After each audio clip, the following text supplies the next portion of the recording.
First Epilogue, 1813–20. Chapter 1. 7 years had passed. The storm-tossed sea of European history had subsided within its shores and seemed to have become calm. But the mysterious forces that move humanity, mysterious because the laws of their motion are unknown to us, continued to operate. Though the surface of the sea of history seemed motionless, the movement of humanity went on as unceasingly as the flow of time. Various groups of people formed and dissolved. The coming formation and dissolution of kingdoms and displacement of peoples was in course of preparation. The sea of history was not driven spasmodically from shore to shore as previously. It was seething in its depths. Historic figures were not borne by the waves from one shore to another as before. They now seemed to rotate on one spot. The historical figures at the head of armies, who formerly reflected the movement of the masses by ordering wars, campaigns, and battles, now reflected the restless movement by political and diplomatic combinations, laws, and treaties. The historians call this activity of the historical figures the reaction. In dealing with this period, they sternly condemn the historical personages who, in their opinion, caused what they describe as the reaction. All the well-known people of that period, from Alexander and Napoleon to Madame de Staël, Photius, Schelling, Fichte, Chateaubriand, and the rest, pass before their stern judgment seat and are acquitted or condemned according to whether they conduced to progress or to reaction. According to their accounts, a reaction took place at that time in Russia also, and the chief culprit was Alexander I, the same man who according to them was the chief cause of the liberal movement at the commencement of his reign, being the savior of Russia. There is no one in Russian literature now, from schoolboy essayist to learned historian, who does not throw his little stone at Alexander for things he did wrong at this period of his reign. He ought to have acted in this way and in that way. In this case he did well, and in that case badly. He behaved admirably at the beginning of his reign and during 1812, but acted badly by giving a constitution to Poland, forming the Holy Alliance, entrusting power to Arakchev, favoring Golitsyn and mysticism, and afterwards Shishkov and Photius. He also acted badly by concerning himself with the active army and disbanding the Semyonov regiment. It would take a dozen pages to enumerate all the reproaches the historians addressed to him, based on their knowledge of what is good for humanity. What do these reproaches mean? Do not the very actions for which the historians praise Alexander I, the liberal attempts at the beginning of his reign, his struggle with Napoleon, the firmness he displayed in 1812 and the campaign of 1813, flow from the same sources, the circumstances of his birth, education, and life, that made his personality what it was, and from which the actions for which they blame him, the Holy Alliance, the restoration of Poland, and the reaction of 1820 and later, also flowed? In what does the substance of those reproaches lie? It lies in the fact that an historic character like Alexander I, standing on the highest possible pinnacle of human power with the blinding light of history focused upon him, a character exposed to those strongest of all influences, the intrigues, flattery, and self-deception inseparable from power, a character who at every moment of his life felt a responsibility for all that was happening in Europe, and not a fictitious but alive character who, like every man, had his personal habits, passions, and impulses toward goodness, beauty, and truth, that this character, though not lacking in virtue, the historians do not accuse him of that, had not the same conception of the welfare of humanity 50 years ago as a present-day professor who from his youth upwards has been occupied with learning, that is, with books and lectures and with taking notes from them. But even if we assume that 50 years ago Alexander I was mistaken in his view of what was good for the people, we must inevitably assume that the historian who judges Alexander will also after the lapse of some time turn out to be mistaken in his view of what is good for humanity. This assumption is all the more natural and inevitable because, watching the movement of history, we see that every year and with each new writer, opinion as to what is good for mankind changes, so that what once seemed good, 10 years later seems bad, and vice versa. And what is more, We find at one and the same time quite contradictory views as to what is bad and what is good in history. Some people regard giving a constitution to Poland and forming the Holy Alliance as praiseworthy in Alexander, while others regard it as blameworthy. The activity of Alexander or of Napoleon cannot be called useful or harmful, for it is impossible to say for what it was useful or harmful. If that activity displeases somebody, this is only because it does not agree with his limited understanding of what is good.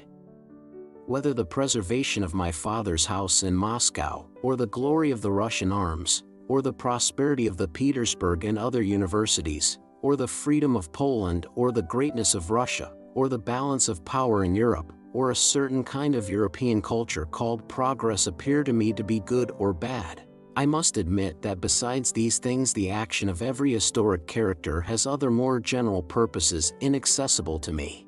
But let us assume that what is called science can harmonize all contradictions and possesses an unchanging standard of good and bad by which to try historic characters and events. Let us say that Alexander could have done everything differently. Let us say that with guidance from those who blame him and who profess to know the ultimate aim of the movement of humanity, he might have arranged matters according to the program his present accusers would have given him of nationality, freedom, equality, and progress. These, I think, cover the ground. Let us assume that this program was possible and had then been formulated, and that Alexander had acted on it. What would then have become of the activity of all those who opposed the tendency that then prevailed in the government, an activity that in the opinion of the historians was good and beneficent? Their activity would not have existed, there would have been no life, there would have been nothing. If we admit that human life can be ruled by reason, the possibility of life is destroyed. Chapter 2. If we assume, as the historians do, that great men lead humanity to the attainment of certain ends, the greatness of Russia or of France, the balance of power in Europe, the diffusion of the ideas of the revolution, general progress, or anything else, then it is impossible to explain the facts of history without introducing the conceptions of chance and genius. If the aim of the European wars at the beginning of the 19th century had been the aggrandizement of Russia, that aim might have been accomplished without all the preceding wars and without the invasion. If the aim was the aggrandizement of France, that might have been attained without the revolution and without the empire. If the aim was the dissemination of ideas, the printing press could have accomplished that much better than warfare. If the aim was the progress of civilization, it is easy to see that there are other ways of diffusing civilization more expedient than by the destruction of wealth and of human lives. Why did it happen in this and not in some other way? Because it happened so. Chance created the situation, genius utilized it, says history. But what is chance? What is genius? The words chance and genius do not denote any really existing thing and therefore cannot be defined. Those words only denote a certain stage of understanding of phenomena. I do not know why a certain event occurs. I think that I cannot know it, so I do not try to know it and I talk about chance. I see a force producing effects beyond the scope of ordinary human agencies. I do not understand why this occurs and I talk of genius. To a herd of rams, the ram the herdsman drives each evening into a special enclosure to feed, and that becomes twice as fat as the others must seem to be a genius. And it must appear an astonishing conjunction of genius with a whole series of extraordinary chances that this ram, who instead of getting into the general fold every evening goes into a special enclosure where there are oats, that this very ram, swelling with fat, is killed for meat. But the rams need only cease to suppose that all that happens to them happens solely for the attainment of their sheepish aims. They need only admit that what happens to them may also have purposes beyond their ken, and they will at once perceive a unity and coherence in what happened to the ram that was fattened. Even if they do not know for what purpose they are fattened, they will at least know that all that happened to the ram did not happen accidentally, and will no longer need the conceptions of chance or genius. Only by renouncing our claim to discern a purpose immediately intelligible to us, and admitting the ultimate purpose to be beyond our ken, may we discern the sequence of experiences in the lives of historic characters and perceive the cause of the effect they produce, incommensurable with ordinary human capabilities, and then the words chance and genius become superfluous. We need only confess that we do not know the purpose of the European convulsions and that we know only the facts, that is, the murders, first in France, then in Italy, in Africa, in Prussia, in Austria, in Spain, and in Russia, and that the movements from the west to the east and from the east to the west form the essence and purpose of these events. And not only shall we have no need to see exceptional ability and genius in Napoleon and Alexander, but we shall be unable to consider them to be anything but like other men, and we shall not be obliged to have recourse to chance for an explanation of those small events which made these people what they were, but it will be clear that all those small events were inevitable. By discarding a claim to knowledge of the ultimate purpose, we shall clearly perceive that just as one cannot imagine a blossom or seed for any single plant better suited to it than those it produces, so it is impossible to imagine any two people more completely adapted down to the smallest detail for the purpose they had to fulfill than Napoleon and Alexander with all their antecedents. Chapter 3. The fundamental and essential significance of the European events of the beginning of the 19th century lies in the movement of the mass of the European peoples from west to east and afterwards from east to west. The commencement of that movement was the movement from west to east. For the peoples of the West to be able to make their warlike movement to Moscow, it was necessary, 1. That they should form themselves into a military group of a size able to endure a collision with the warlike military group of the East, 2. That they should abandon all established traditions and customs, and 3. That during their military movement they should have at their head a man who could justify to himself and to them the deceptions, robberies, and murders which would have to be committed during that movement. And beginning with the French Revolution, the old inadequately large group was destroyed, as well as the old habits and traditions, and step by step a group was formed of larger dimensions with new customs and traditions, and a man was produced who would stand at the head of the coming movement and bear the responsibility for all that had to be done. A man without convictions, without habits, without traditions, without a name, and not even a Frenchman, emerges, by what seem the strangest chances, from among all the seething French parties, and without joining any one of them is borne forward to a prominent position. The ignorance of his colleagues, the weakness and insignificance of his opponents, the frankness of his falsehoods, and the dazzling and self-confident limitations of this man raise him to the head of the army. The brilliant qualities of the soldiers of the army sent to Italy, his opponent's reluctance to fight, and his own childish audacity and self-confidence secure him military fame. Innumerable so-called chances accompany him everywhere. The disfavor into which he falls with the rulers of France turns to his advantage. His attempts to avoid his predestined path are unsuccessful, he is not received into the Russian service, and the appointment he seeks in Turkey comes to nothing. During the war in Italy he is several times on the verge of destruction and each time is saved in an unexpected manner. Owing to various diplomatic considerations, the Russian armies, just those which might have destroyed his prestige, do not appear upon the scene till he is no longer there. On his return from Italy he finds the government in Paris in a process of dissolution in which all those who are in it are inevitably wiped out and destroyed. And by chance an escape from this dangerous position presents itself in the form of an aimless and senseless expedition to Africa. Again so-called chance accompanies him. Impregnable Malta surrenders without a shot, his most reckless schemes are crowned with success. The enemy's fleet, which subsequently did not let a single boat pass, allows his entire army to elude it. In Africa a whole series of outrages are committed against the almost unarmed inhabitants. And the men who commit these crimes, especially their leader, assure themselves that this is admirable, this is glory, it resembles Caesar and Alexander the Great and is therefore good. This ideal of glory and grandeur, which consists not merely in considering nothing wrong that one does but in priding oneself on every crime one commits, ascribing to it an incomprehensible supernatural significance. That ideal, destined to guide this man and his associates, had scope for its development in Africa. Whatever he does succeeds. The plague does not touch him. The cruelty of murdering prisoners is not imputed to him as a fault. His childishly rash, uncalled for, and ignoble departure from Africa, leaving his comrades in distress, is set down to his credit, and again the enemy's fleet twice lets him slip past.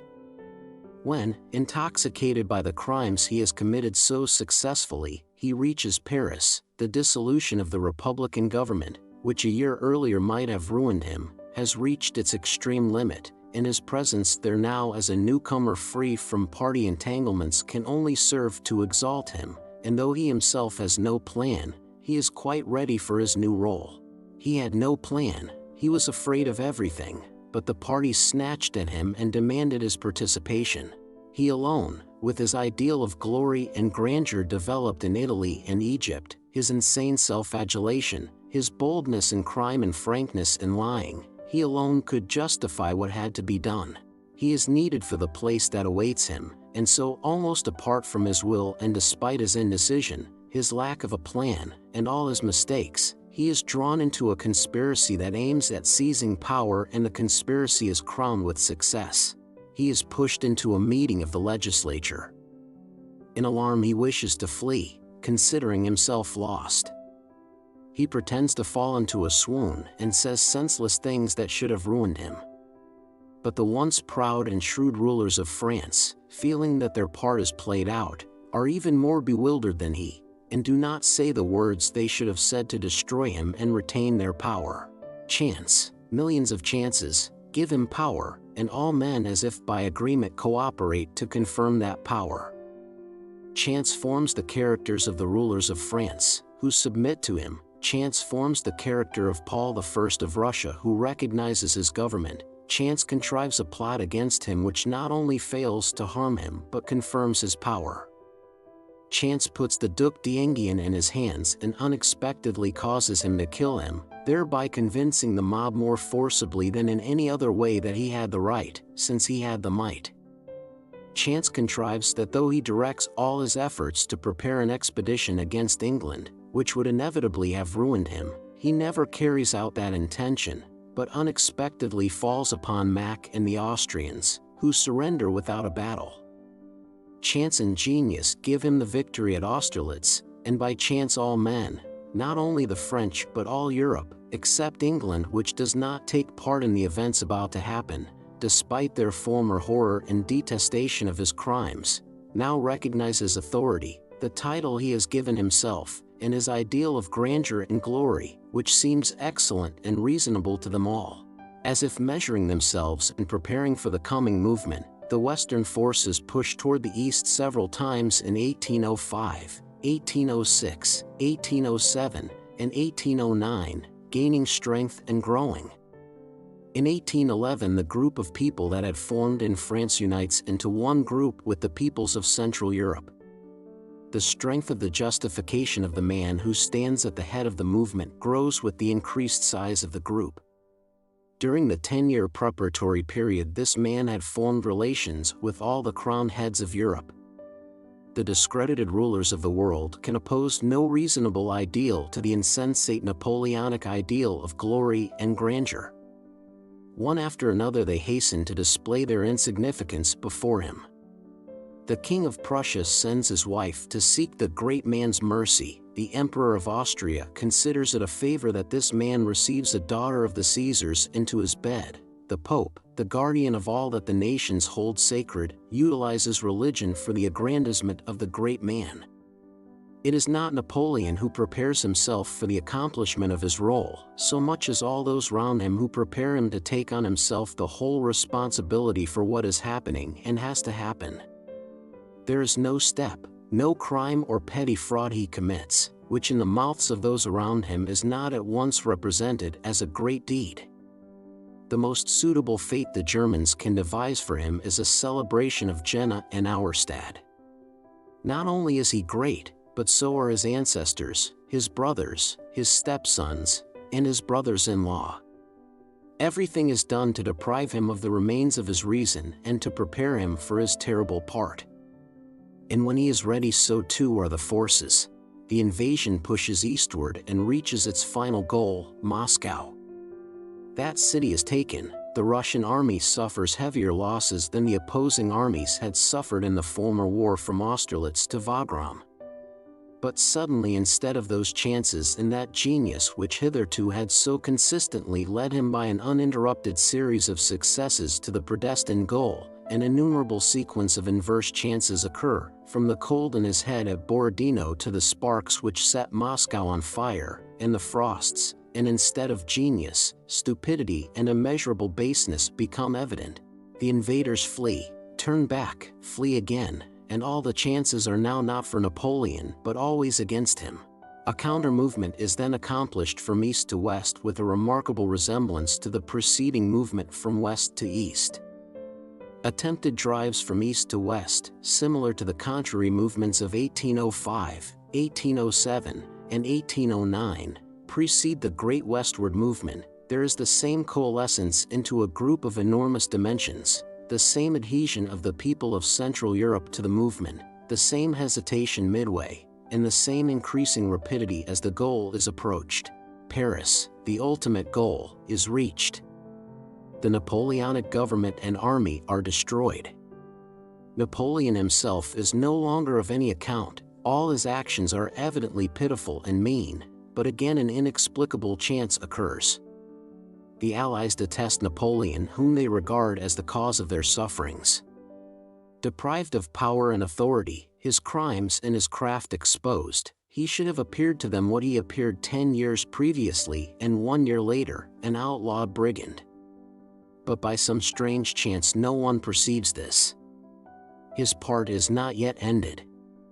The man who 10 years before and a year later was considered an outlawed brigand is sent to an island 2 days' sail from France, which for some reason is presented to him as his dominion, and guards are given to him and millions of money are paid him.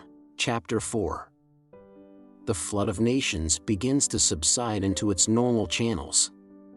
The waves of the great movement abate, and on the calm surface eddies are formed in which float the diplomatists, who imagine that they have caused the floods to abate, but the smooth sea again suddenly becomes disturbed. The diplomatists think that their disagreements are the cause of this fresh pressure of natural forces. They anticipate war between their sovereigns. The position seems to them insoluble. But the wave they feel to be rising does not come from the quarter they expect. It rises again from the same point as before, Paris.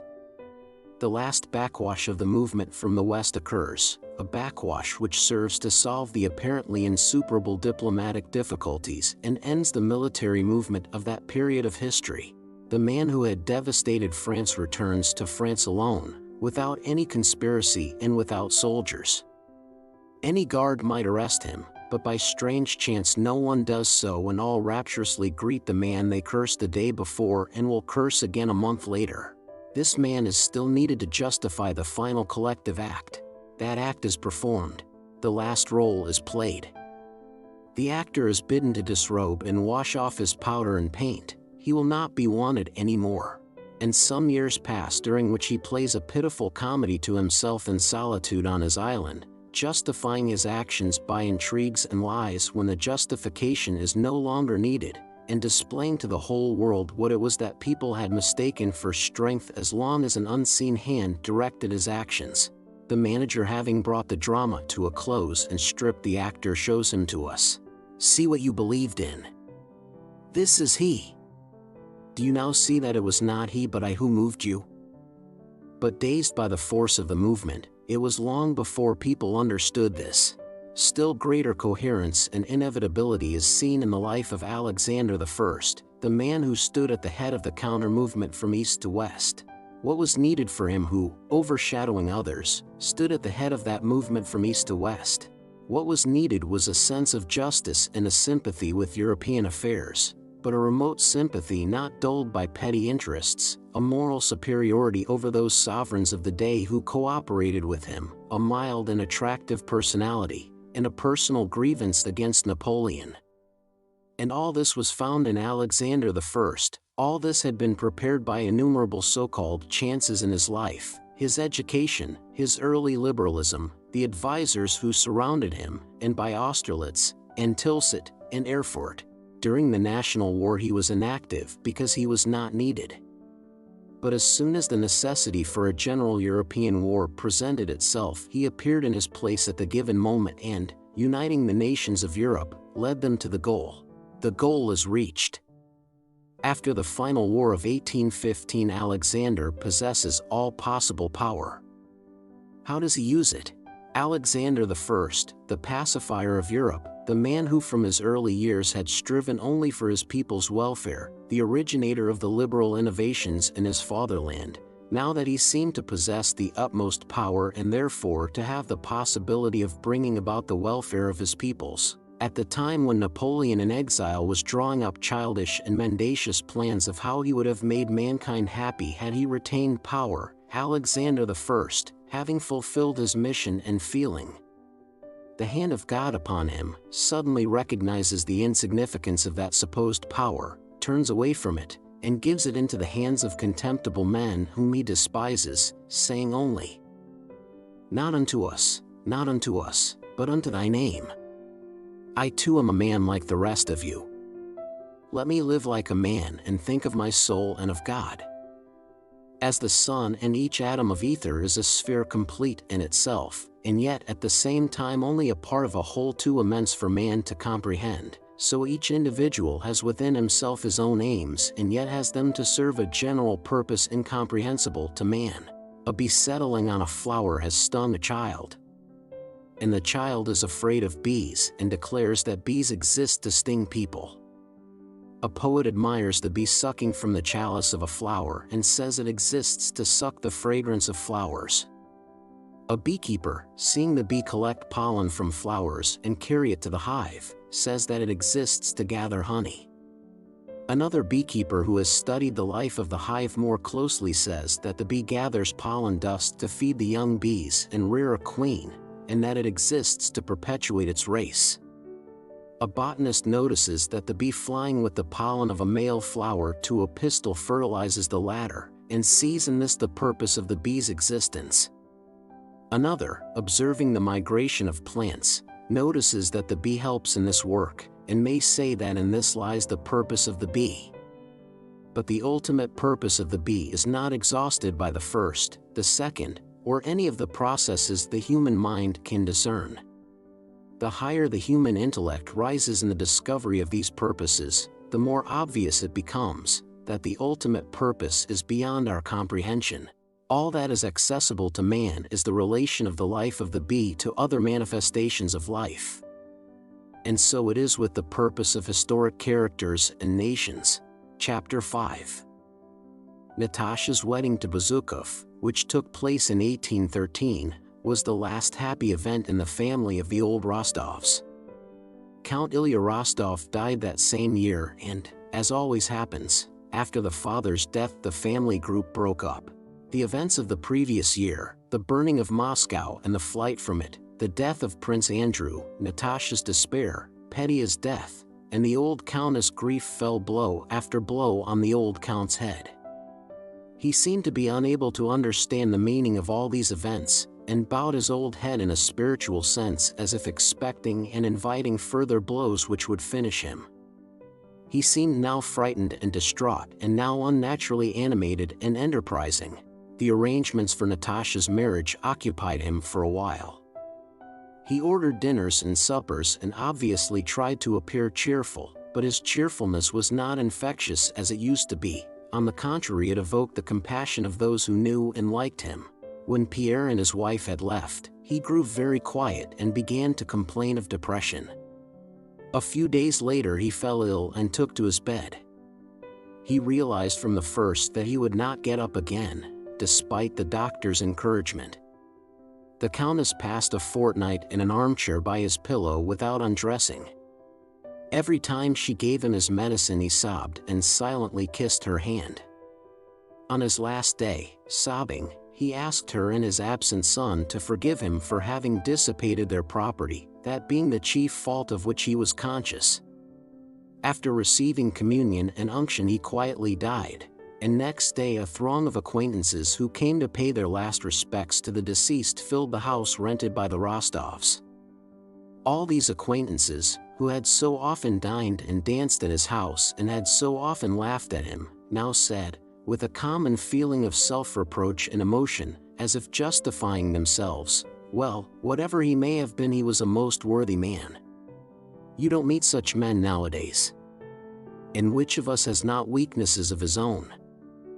It was just when the Count's affairs had become so involved that it was impossible to say what would happen if he lived another year that he unexpectedly died. Nicholas was with the Russian army in Paris when the news of his father's death reached him. He at once resigned his commission, and without waiting for it to be accepted, took leave of absence and went to Moscow. The state of the Count's affairs became quite obvious a month after his death, surprising everyone by the immense total of small debts, the existence of which no one had suspected. The debts amounted to double the value of the property. Friends and relations advised Nicholas to decline the inheritance. But he regarded such a refusal as a slur on his father's memory, which he held sacred, and therefore would not hear of refusing, and accepted the inheritance together with the obligation to pay the debts. The creditors, who had so long been silent, restrained by a vague but powerful influence exerted on them while he lived by the Count's careless good nature, all proceeded to enforce their claims at once. As always happens in such cases, rivalry sprang up as to which should get paid first, and those who, like Matenka, held promissory notes given them as presents now became the most exacting of the creditors. Nicholas was allowed no respite and no peace, and those who had seemed to pity the old man, the cause of their losses, if they were losses, now remorselessly pursued the young heir who had voluntarily undertaken the debts and was obviously not guilty of contracting them. Not one of the plans Nicholas tried succeeded. The estate was sold by auction for half its value, and half the debts still remained unpaid. Nicholas accepted 30,000 rubles offered him by his brother-in-law Bezukhov to pay off debts he regarded as genuinely due for value received. And to avoid being imprisoned for the remainder, as the creditors threatened, he re-entered the government service. He could not rejoin the army, where he would have been made colonel at the next vacancy, for his mother now clung to him as her one hold on life, and so, despite his reluctance to remain in Moscow among people who had known him before, and despite his abhorrence of the civil service, he accepted a post in Moscow in that service, doffed the uniform of which he was so fond, and moved with his mother and Sonia to a small house on the Sivtsev Razhok. Natasha and Pierre were living in Petersburg at the time and had no clear idea of Nicholas' circumstances. Having borrowed money from his brother-in-law, Nicholas tried to hide his wretched condition from him. His position was the more difficult because with his salary of 1,200 rubles he had not only to keep himself, his mother, and Sonia, but had to shield his mother from knowledge of their poverty. The Countess could not conceive of life without the luxurious conditions she had been used to from childhood and, unable to realize how hard it was for her son, kept demanding now a carriage, which they did not keep, to send for a friend, now some expensive article of food for herself, or wine for her son, or money to buy a present as a surprise for Natasha or Sonia, or for Nicholas himself. Sonia kept house, attended on her aunt, read to her, put up with her whims and secret ill will, and helped Nicholas to conceal their poverty from the old countess. Nicholas felt himself irredeemably indebted to Sonia for all she was doing for his mother and greatly admired her patience and devotion, but tried to keep aloof from her. He seemed in his heart to reproach her for being too perfect, and because there was nothing to reproach her with. She had all that people are valued for, but little that could have made him love her. He felt that the more he valued her, the less he loved her. He had taken her at her word when she wrote giving him his freedom, and now behaved as if all that had passed between them had been long forgotten and could never in any case be renewed. Nicholas' position became worse and worse. The idea of putting something aside out of his salary proved a dream. Not only did he not save anything, but to comply with his mother's demands he even incurred some small debts. He could see no way out of the situation. The idea of marrying some rich woman, which was suggested to him by his female relations, was repugnant to him. The other way out, his mother's death, never entered his head. He wished for nothing and hoped for nothing, and deep in his heart experienced a gloomy and stern satisfaction and an uncomplaining endurance of his position. He tried to avoid his old acquaintances with their commiseration and offensive offers of assistance. He avoided all distraction and recreation, and even at home did nothing but play cards with his mother, pace silently up and down the room, and smoke one pipe after another. He seemed carefully to cherish within himself the gloomy mood which alone enabled him to endure his position. Chapter 6. At the beginning of winter, Princess Mary came to Moscow. From reports current in town, she learned how the Rostovs were situated, and how the son has sacrificed himself for his mother, as people were saying. "I never expected anything else of him," said Princess Mary to herself, feeling a joyous sense of her love for him. Remembering her friendly relations with all the Rostovs, which had made her almost a member of the family, she thought it her duty to go to see them. But remembering her relations with Nicholas and Voronezh, she was shy about doing so. Making a great effort, she did, however, go to call on them a few weeks after her arrival in Moscow. Nicholas was the first to meet her, as the Countess' room could only be reached through his. But instead of being greeted with pleasure as she had expected, at his first glance at her his face assumed a cold, stiff, proud expression she had not seen on it before. He inquired about her health, led the way to his mother, and having sat there for 5 minutes left the room. When the princess came out of the Countess' room, Nicholas met her again, and with marked solemnity and stiffness accompanied her to the anteroom. To her remarks about his mother's health he made no reply. "What's that to you? Leave me in peace," his looks seemed to say. "Why does she come prowling here? What does she want? I can't bear these ladies and all these civilities," said he aloud in Sonia's presence, evidently unable to repress his vexation, after the princess' carriage had disappeared. "Oh, Nicholas, how can you talk like that?" cried Sonia, hardly able to conceal her delight. "She is so kind and Mama is so fond of her." Nicholas did not reply and tried to avoid speaking of the princess anymore. But after her visit the old countess spoke of her several times a day.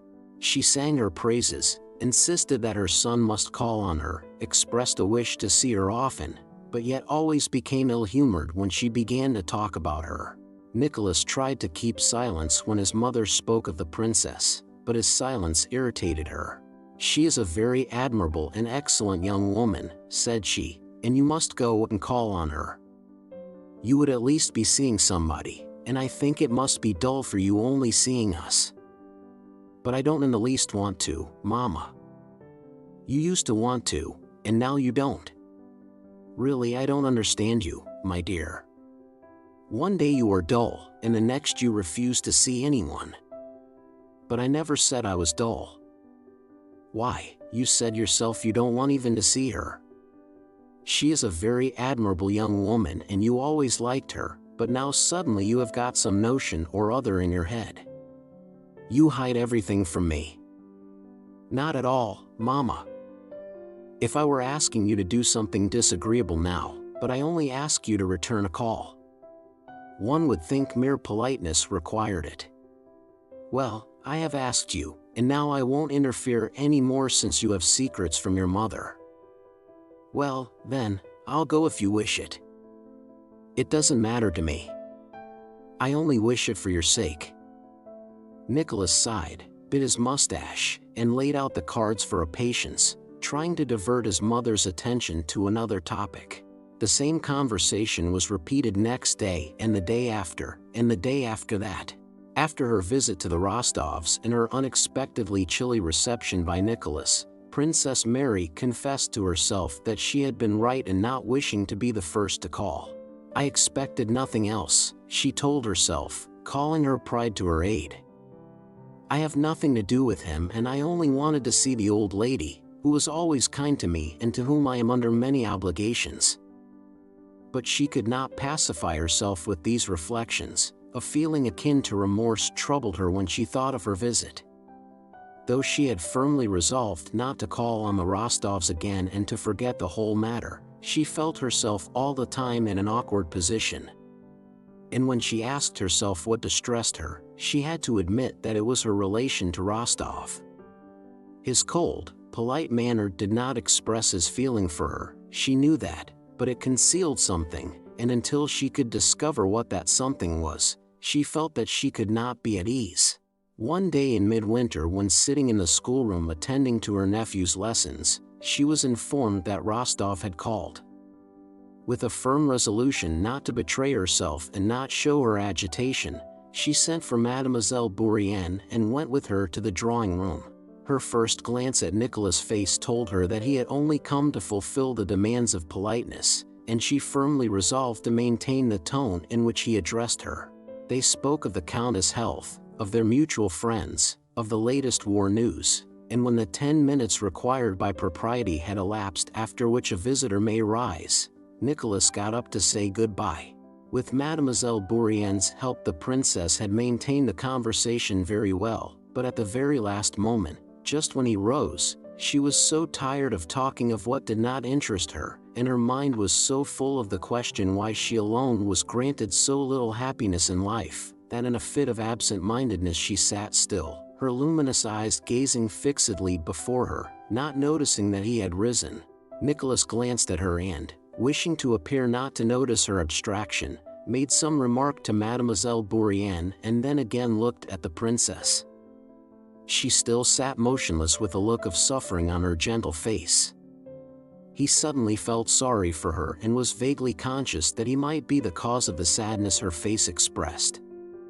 He wished to help her and say something pleasant, but could think of nothing to say. "Goodbye, princess," said he. She started, flushed, and sighed deeply. "Oh, I beg your pardon," she said as if waking up. "Are you going already, Count? Well then, goodbye."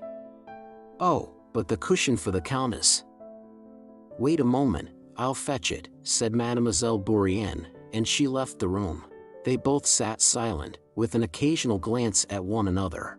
"Yes, princess," said Nicholas at last with a sad smile, "it doesn't seem long ago since we first met at Bogucharovo, but how much water has flowed since then. In what distress we all seemed to be then, yet I would give much to bring back that time, but there's no bringing it back."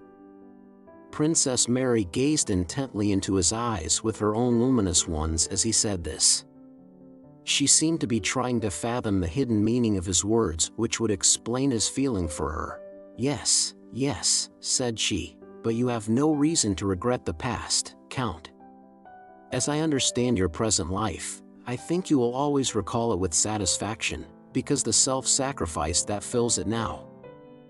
"I cannot accept your praise," he interrupted her hurriedly. "On the contrary, I continually reproach myself. But this is not at all an interesting or cheerful subject."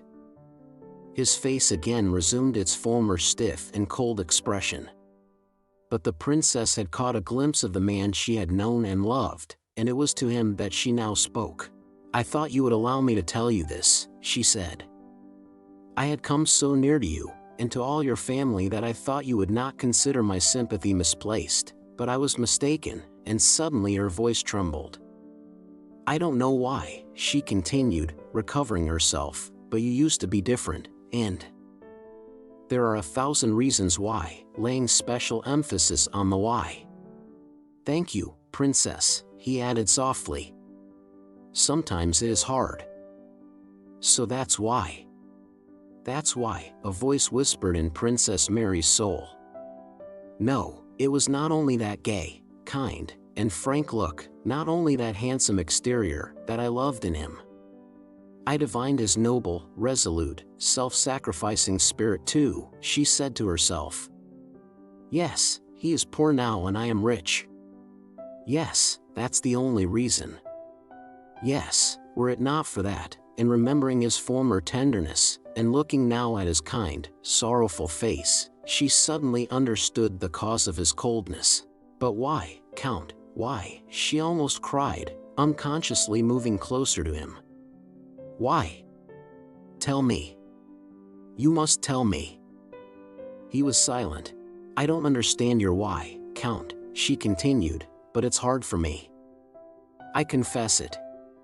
For some reason you wish to deprive me of our former friendship. And that hurts me." There were tears in her eyes and in her voice. "I have had so little happiness in life that every loss is hard for me to bear. Excuse me, goodbye." And suddenly she began to cry and was hurrying from the room. "Princess, for God's sake," he exclaimed, trying to stop her. "Princess." She turned round. For a few seconds they gazed silently into one another's eyes, and what had seemed impossible and remote suddenly became possible, inevitable, and very near. Chapter 7. In the winter of 1813, Nicholas married Princess Mary and moved to Bald Hills with his wife, his mother, and Sonia. Within 4 years he had paid off all his remaining debts without selling any of his wife's property, and having received a small inheritance on the death of a cousin, he paid his debt to Pierre as well. In another 3 years, by 1820, he had so managed his affairs that he was able to buy a small estate adjoining Bald Hills and was negotiating to buy back Otradno, that being his pet dream. Having started farming from necessity, he soon grew so devoted to it that it became his favorite and almost his sole occupation. Nicholas was a plain farmer. He did not like innovations, especially the English ones then coming into vogue. He laughed at theoretical treatises on estate management, disliked factories, the raising of expensive products, and the buying of expensive seed corn, and did not make a hobby of any particular part of the work on his estate.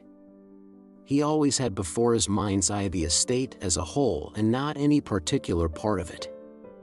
The chief thing in his eyes was not the nitrogen in the soil, nor the oxygen in the air, nor manures, nor special plows, but that most important agent by which nitrogen, oxygen, manure, and plow were made effective, the peasant laborer. When Nicholas first began farming and began to understand its different branches, it was the serf who especially attracted his attention. The peasant seemed to him not merely a tool, but also a judge of farming and an end in himself. At first he watched the serfs, trying to understand their aims and what they considered good and bad, and only pretended to direct them and give orders while in reality learning from them their methods, their manner of speech, and their judgment of what was good and bad. Only when he had understood the peasants' tastes and aspirations, had learned to talk their language, to grasp the hidden meaning of their words, and felt akin to them, did he begin boldly to manage his serfs, that is, to perform toward them the duties demanded of him. And Nicholas' management produced very brilliant results. Guided by some gift of insight, on taking up the management of the estates he at once unerringly appointed as bailiff, village elder, and delegate, the very men the serfs would themselves have chosen had they had the right to choose, and these posts never changed hands. Before analyzing the properties of manure, before entering into the debit and credit, as he ironically called it, he found out how many cattle the peasants had and increased the number by all possible means. He kept the peasant families together in the largest groups possible, not allowing the family groups to divide into separate households. He was hard alike on the lazy, the depraved, and the weak, and tried to get them expelled from the commune. He was as careful of the sowing and reaping of the peasants' hay and corn as of his own, and few landowners had their crops sown and harvested so early and so well, or got so good a return, as did Nicholas. He disliked having anything to do with the domestic serfs, the drones as he called them, and everyone said he spoiled them by his laxity. When a decision had to be taken regarding a domestic serf, especially if one had to be punished, he always felt undecided and consulted everybody in the house, but when it was possible to have a domestic serf conscripted instead of a land worker, he did so without the least hesitation. He never felt any hesitation in dealing with the peasants. He knew that his every decision would be approved by them all with very few exceptions. He did not allow himself either to be hard on or punish a man, or to make things easy for or reward anyone, merely because he felt inclined to do so. He could not have said by what standard he judged what he should or should not do, but the standard was quite firm and definite in his own mind. Often, speaking with vexation of some failure or irregularity, he would say, "What can one do with our Russian peasants?" and imagine that he could not bear them. Yet he loved our Russian peasants and their way of life with his whole soul, and for that very reason had understood and assimilated the one way and manner of farming which produced good results. Countess Mary was jealous of this passion of her husband's and regretted that she could not share it, but she could not understand the joys and vexations he derived from that world, to her so remote and alien. She could not understand why he was so particularly animated and happy when, after getting up at daybreak and spending the whole morning in the fields or on the threshing floor, he returned from the sowing or mowing or reaping to have tea with her. She did not understand why he spoke with such admiration and delight of the farming of the thrifty and well-to-do peasant Matthew Ermishin, who with his family had carted corn all night, or of the fact that his, Nicholas, sheaves were already stacked before anyone else had his harvest in. She did not understand why he stepped out from the window to the veranda and smiled under his mustache and winked so joyfully when warm steady rain began to fall on the dry and thirsty shoots of the young oats, or why when the wind carried away a threatening cloud during the hay harvest he would return from the barn, flushed, sunburned, and perspiring, with the smell of wormwood and gentian in his hair and, gleefully rubbing his hands, would say, "Well, one more day in my grain and the peasants will all be under cover."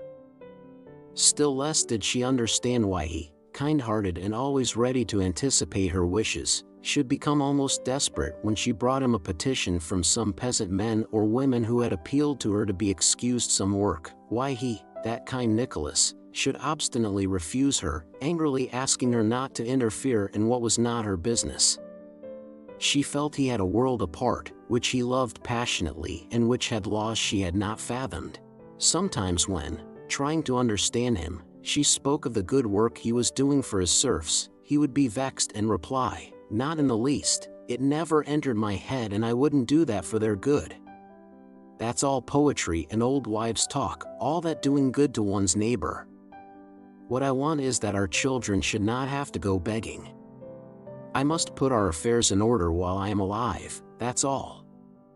And to do that, order and strictness are essential. That's all about it," said he, clenching his vigorous fist. "And fairness, of course," he added, "for if the peasant is naked and hungry and has only one miserable horse, he can do no good either for himself or for me." And all Nicholas did was fruitful, probably just because he refused to allow himself to think that he was doing good to others for virtue's sake. His means increased rapidly, serfs from neighboring estates came to beg him to buy them, and long after his death the memory of his administration was devoutly preserved among the serfs. He was a master, the peasants' affairs first and then his own. Of course he was not to be trifled with either, in a word, he was a real master. Chapter 8.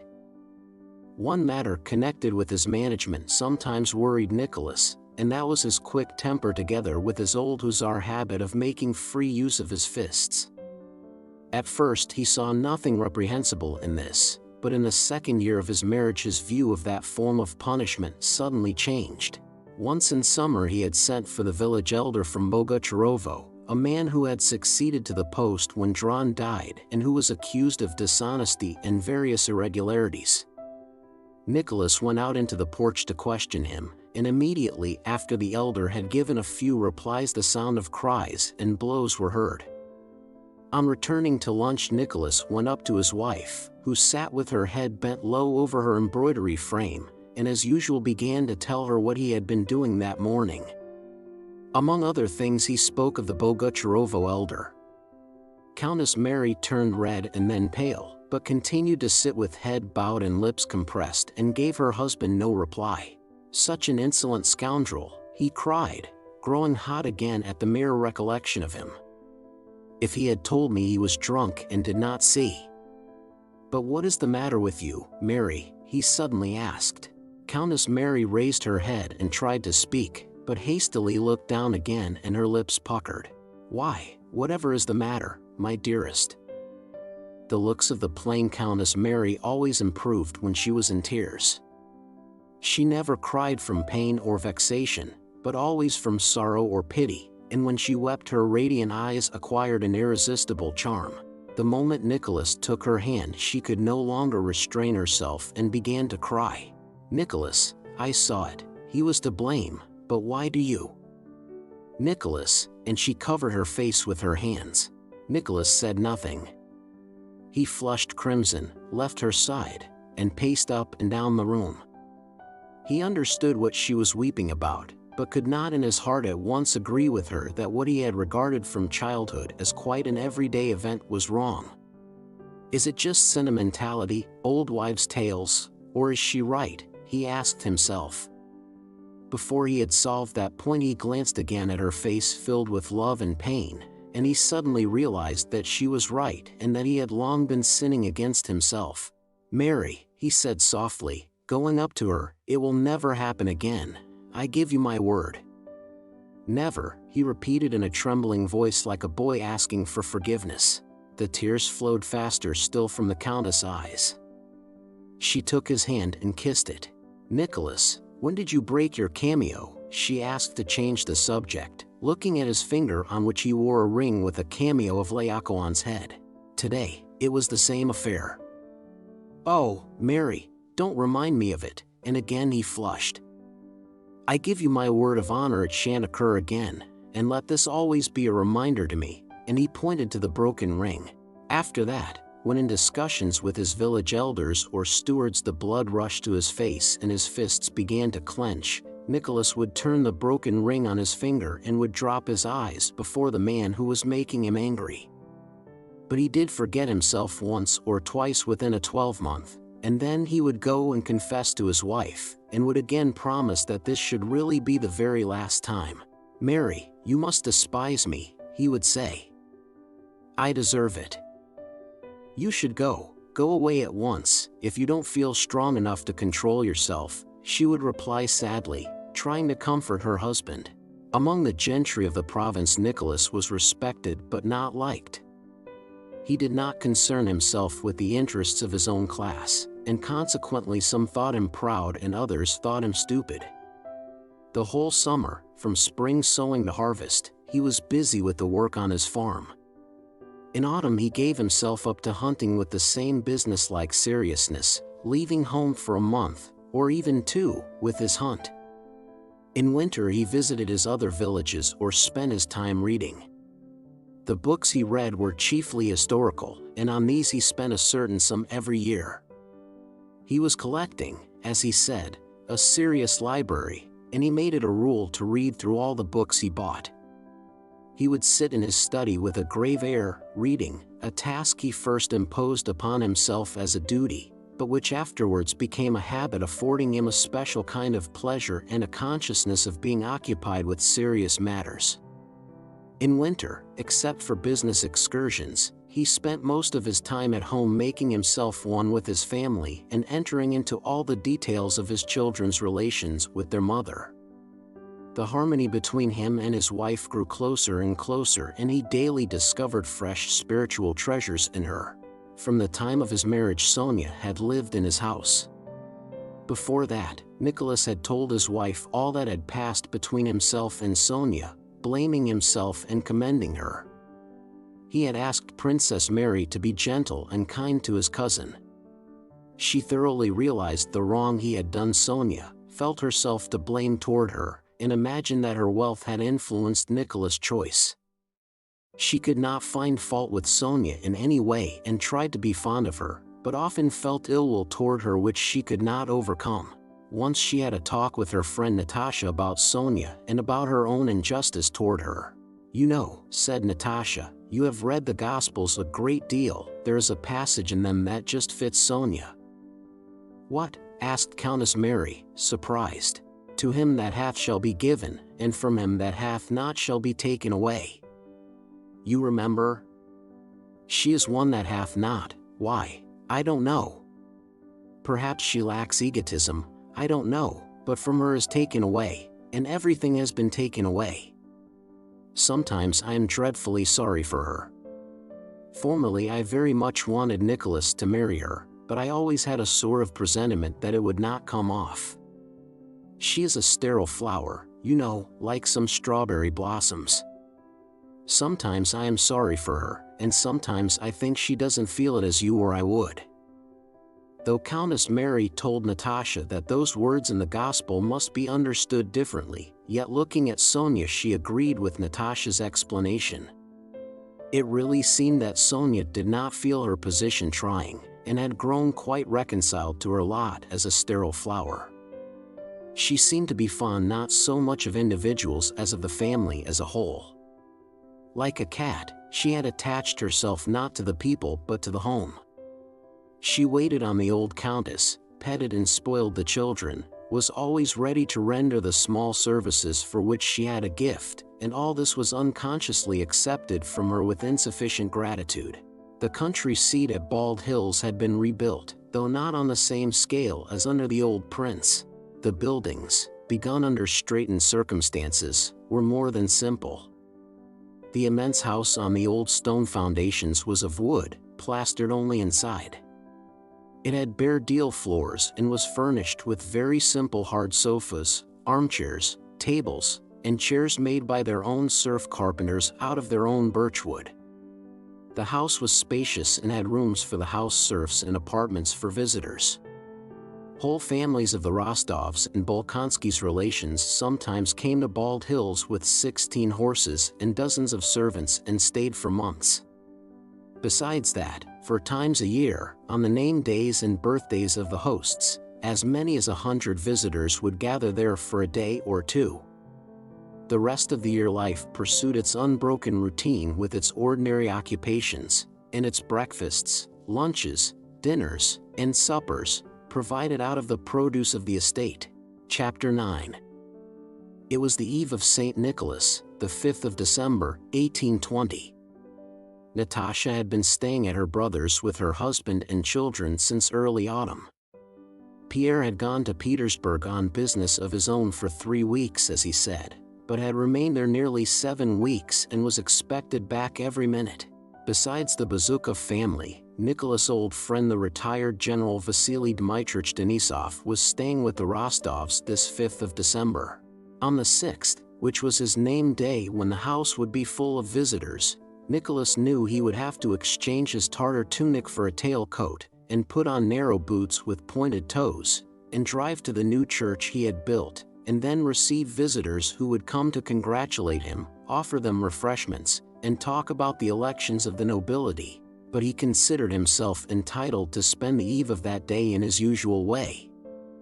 He examined the bailiff's accounts of the village in Ryazan, which belonged to his wife's nephew, wrote 2 business letters, and walked over to the granaries, cattle yards and stables before dinner. Having taken precautions against the general drunkenness to be expected on the morrow because it was a great saint's day, he returned to dinner, and without having time for a private talk with his wife sat down at the long table laid for 20 persons, at which the whole household had assembled.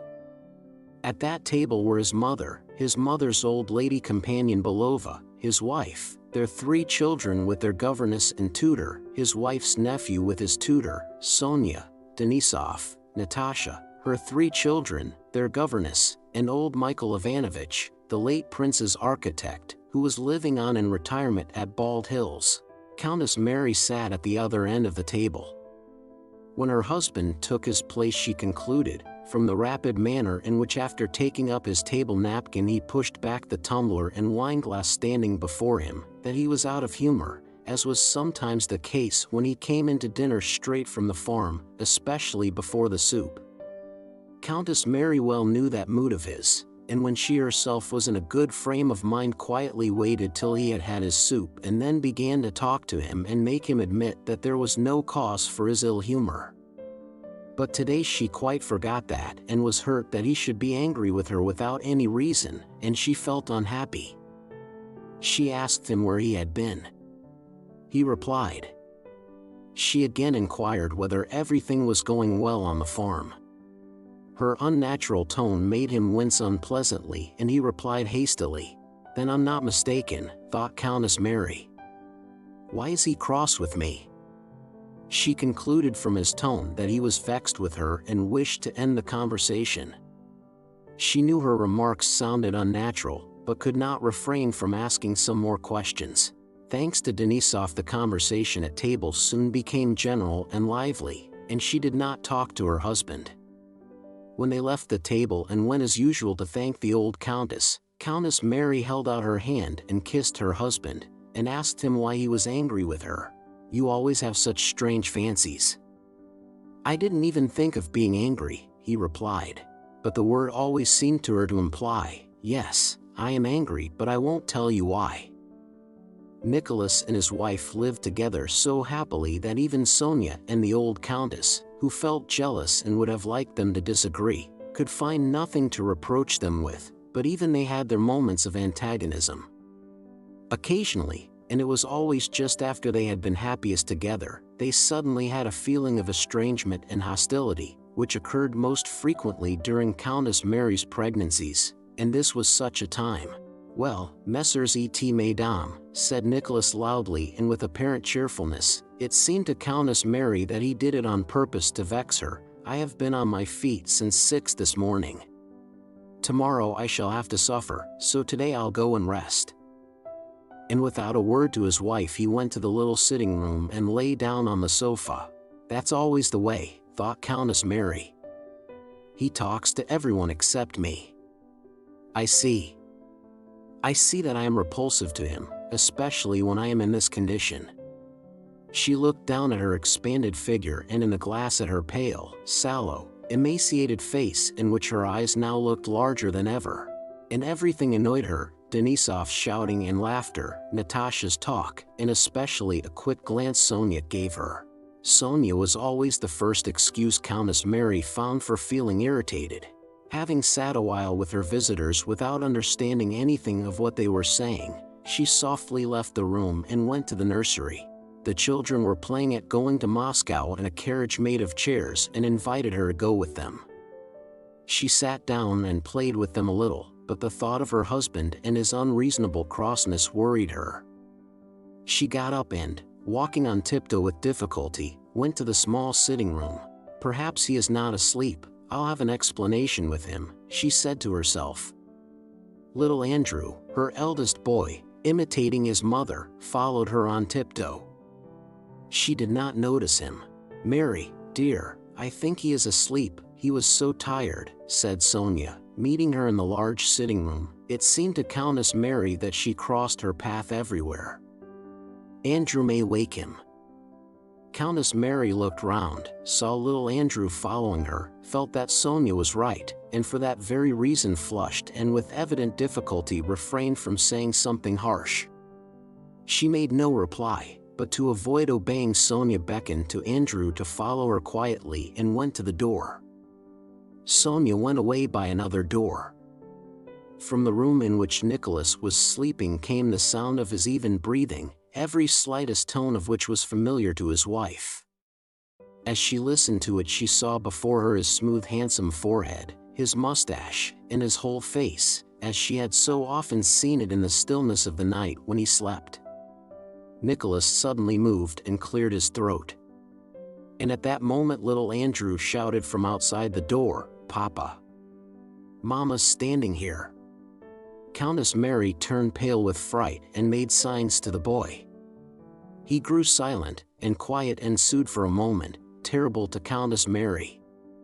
She knew how Nicholas disliked being waked.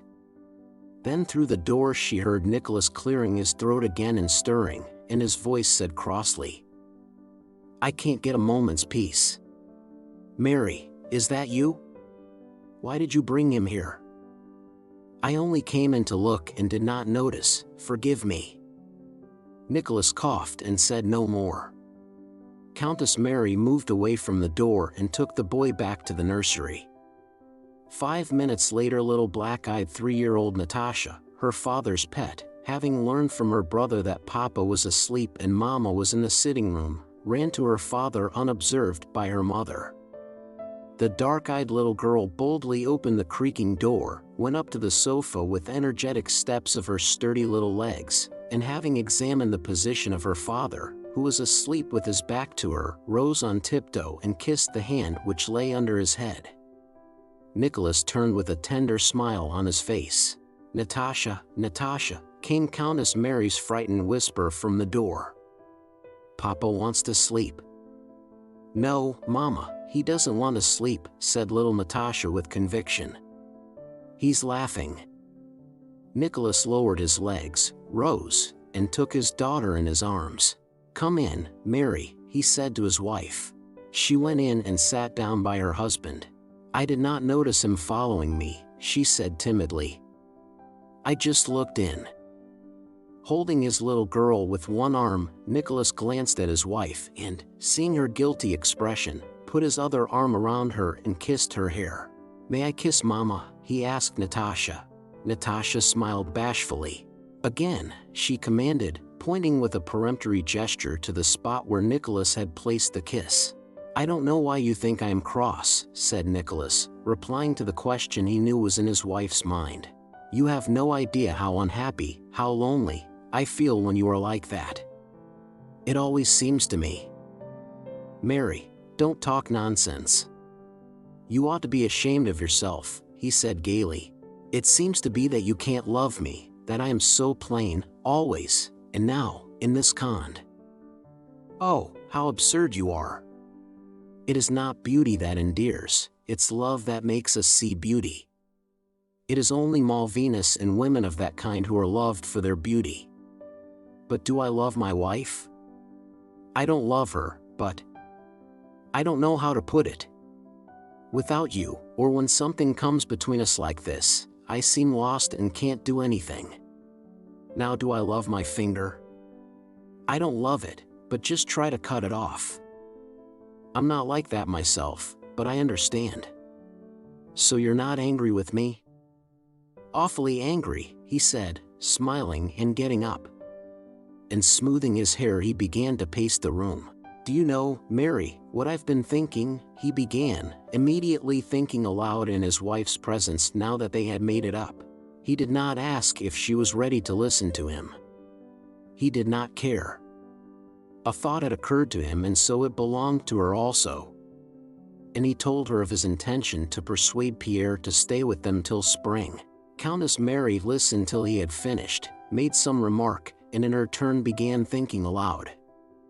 Her thoughts were about the children. "You can see the woman in her already," she said in French, pointing to little Natasha.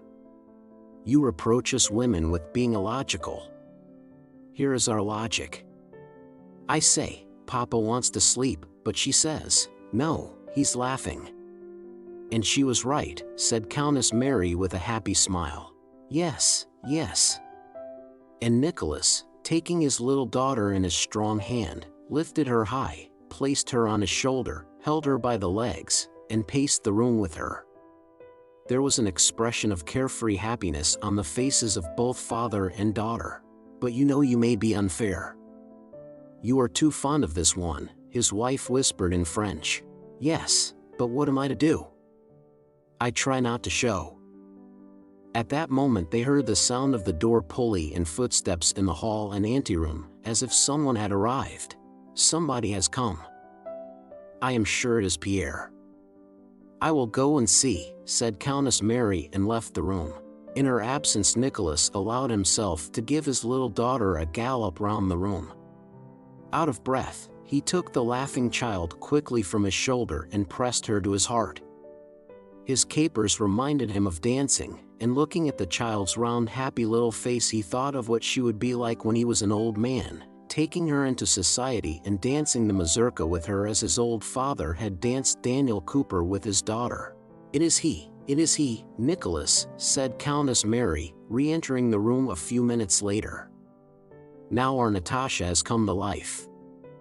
You should have seen her ecstasy, and how he caught it for having stayed away so long. Well, come along now, quick, quick.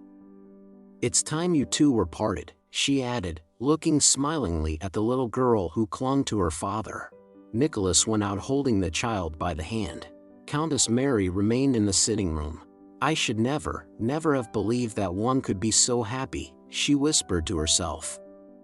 A smile lit up her face, but at the same time she sighed, and her deep eyes expressed a quiet sadness, as though she felt, through her happiness, that there is another sort of happiness unattainable in this life, and of which she involuntarily thought at that instant. Chapter 10. Natasha had married in the early spring of 1813, and in 1820 already had 3 daughters besides a son for whom she had longed and whom she was now nursing. She had grown stouter and broader, so that it was difficult to recognize in this robust, motherly woman the slim, lively Natasha of former days. Her features were more defined and had a calm, soft, and serene expression. In her face there was none of the ever-glowing animation that had formerly burned there and constituted its charm. Now her face and body were often all that one saw, and her soul was not visible at all. All that struck the eye was a strong, handsome, and fertile woman. The old fire very rarely kindled in her face now. That happened only when, as was the case that day, her husband returned home, or a sick child was convalescent, or when she and Countess Mary spoke of Prince Andrew. She never mentioned him to her husband, who she imagined was jealous of Prince Andrew's memory, or on the rare occasions when something happened to induce her to sing, a practice she had quite abandoned since her marriage. At the rare moments when the old fire did kindle in her handsome, fully developed body, she was even more attractive than in former days. Since their marriage, Natasha and her husband had lived in Moscow, in Petersburg, on their estate near Moscow, or with her mother, that is to say, in Nicholas' house. The young Countess Bezukhova was not often seen in society, and those who met her there were not pleased with her and found her neither attractive nor amiable. Not that Natasha liked solitude, she did not know whether she liked it or not, she even thought that she did not, but with her pregnancies, her confinements, the nursing of her children, and sharing every moment of her husband's life, she had demands on her time which could be satisfied only by renouncing society. All who had known Natasha before her marriage wondered at the change in her as at something extraordinary. Only the old countess with her maternal instinct had realized that all Natasha's outbursts had been due to her need of children and a husband, as she herself had once exclaimed at Otradno, not so much in fun as in earnest, and her mother was now surprised at the surprise expressed by those who had never understood Natasha, and she kept saying that she had always known that Natasha would make an exemplary wife and mother. Only she lets her love of her husband and children overflow all bounds, said the countess, so that it even becomes absurd. Natasha did not follow the golden rule advocated by clever folk, especially by the French, which says that a girl should not let herself go when she marries, should not neglect her accomplishments, should be even more careful of her appearance than when she was unmarried, and should fascinate her husband as much as she did before he became her husband. Natasha, on the contrary, had at once abandoned all her witchery, of which her singing had been an unusually powerful part. She gave it up just because it was so powerfully seductive. She took no pains with her manners, or with delicacy of speech, or with her toilet, or to show herself to her husband in her most becoming attitudes, or to avoid inconveniencing him by being too exacting. She acted in contradiction to all those rules. She felt that the allurements instinct had formerly taught her to use would now be merely ridiculous in the eyes of her husband, to whom she had from the first moment given herself up entirely, that is, with her whole soul, leaving no corner of it hidden from him. She felt that her unity with her husband was not maintained by the poetic feelings that had attracted him to her, but by something else, indefinite but firm as the bond between her own body and soul. To fluff out her curls, put on fashionable dresses, and sing romantic songs to fascinate her husband would have seemed as strange as to adorn herself to attract herself. To adorn herself for others might perhaps have been agreeable, she did not know, but she had no time at all for it. The chief reason for devoting no time either to singing, to dress, or to choosing her words was that she really had no time to spare for these things. We know that man has the faculty of becoming completely absorbed in a subject, however trivial it may be, and that there is no subject so trivial that it will not grow to infinite proportions if one's entire attention is devoted to it. The subject which wholly engrossed Natasha's attention was her family, that is, her husband whom she had to keep so that he should belong entirely to her and to the home, and the children whom she had to bear, bring into the world, nurse, and bring up. And the deeper she penetrated, not with her mind only but with her whole soul, her whole being, into the subject that absorbed her, the larger did that subject grow and the weaker and more inadequate did her powers appear, so that she concentrated them wholly on that one thing and yet was unable to accomplish all that she considered necessary. There were then as now conversations and discussions about women's rights, the relations of husband and wife and their freedom and rights, though these themes were not yet termed questions as they are now. But these topics were not merely uninteresting to Natasha, she positively did not understand them.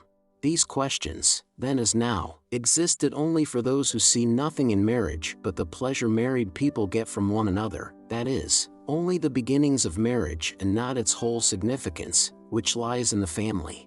Discussions and questions of that kind, which are like the question of how to get the greatest gratification from one's dinner, did not then and do not now exist for those for whom the purpose of a dinner is the nourishment it affords, and the purpose of marriage is the family. If the purpose of dinner is to nourish the body, a man who eats 2 dinners at once may perhaps get more enjoyment but will not attain his purpose, for his stomach will not digest the 2 dinners. If the purpose of marriage is the family, the person who wishes to have many wives or husbands may perhaps obtain much pleasure, but in that case will not have a family. If the purpose of food is nourishment and the purpose of marriage is the family, the whole question resolves itself into not eating more than one can digest, and not having more wives or husbands than are needed for the family, that is, one wife or one husband. Natasha needed a husband. A husband was given her and he gave her a family. And she not only saw no need of any other or better husband, but as all the powers of her soul were intent on serving that husband and family, she could not imagine and saw no interest in imagining how it would be if things were different. Natasha did not care for society in general, but prized the more the society of her relatives, Countess Mary, and her brother, her mother, and Sonia. She valued the company of those to whom she could come striding disheveled from the nursery in her dressing gown, and with joyful face show a yellow instead of a green stain on baby's napkin, and from whom she could hear reassuring words to the effect that baby was much better.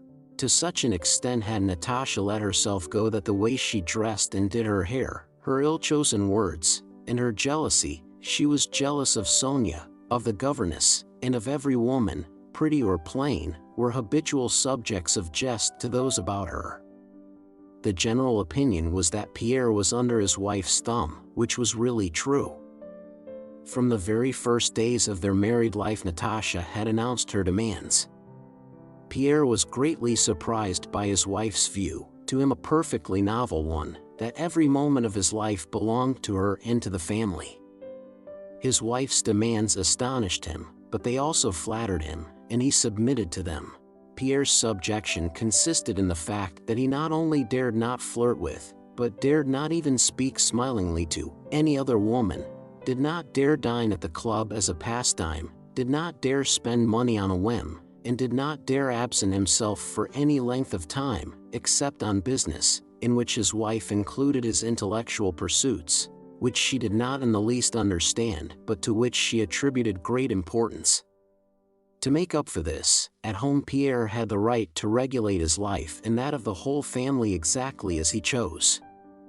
At home Natasha placed herself in the position of a slave to her husband, and the whole household went on tiptoe when he was occupied, that is, was reading or writing in his study.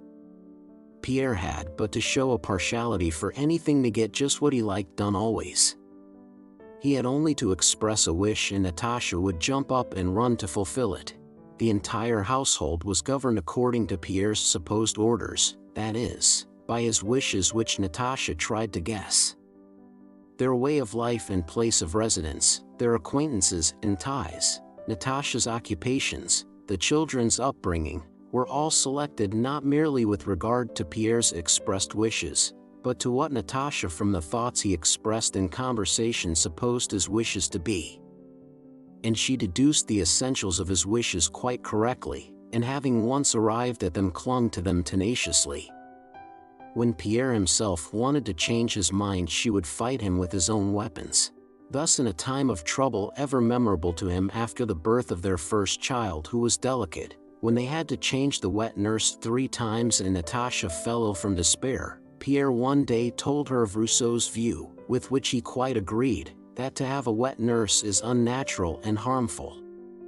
When her next baby was born, despite the opposition of her mother, the doctors, and even of her husband himself, who were all vigorously opposed to her nursing her baby herself, a thing then unheard of and considered injurious, she insisted on having her own way, and after that nursed all her babies herself.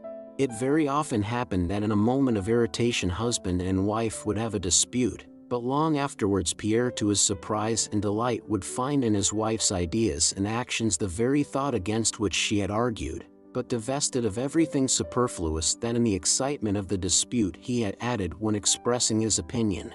After 7 years of marriage, Pierre had the joyous and firm consciousness that he was not a bad man, and he felt this because he saw himself reflected in his wife. He felt the good and bad within himself inextricably mingled and overlapping. But only what was really good in him was reflected in his wife. All that was not quite good was rejected.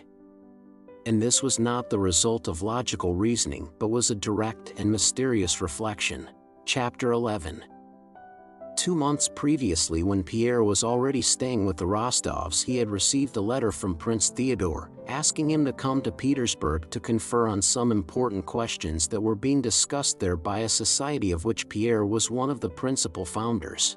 On reading that letter, she always read her husband's letters. Natasha herself suggested that he should go to Petersburg, though she would feel his absence very acutely. She attributed immense importance to all her husband's intellectual and abstract interests, though she did not understand them, and she always dreaded being a hindrance to him in such matters. To Pierre's timid look of inquiry after reading the letter, she replied by asking him to go, but to fix a definite date for his return. He was given 4 weeks' leave of absence. Ever since that leave of absence had expired, more than a fortnight before, Natasha had been in a constant state of alarm, depression, and irritability.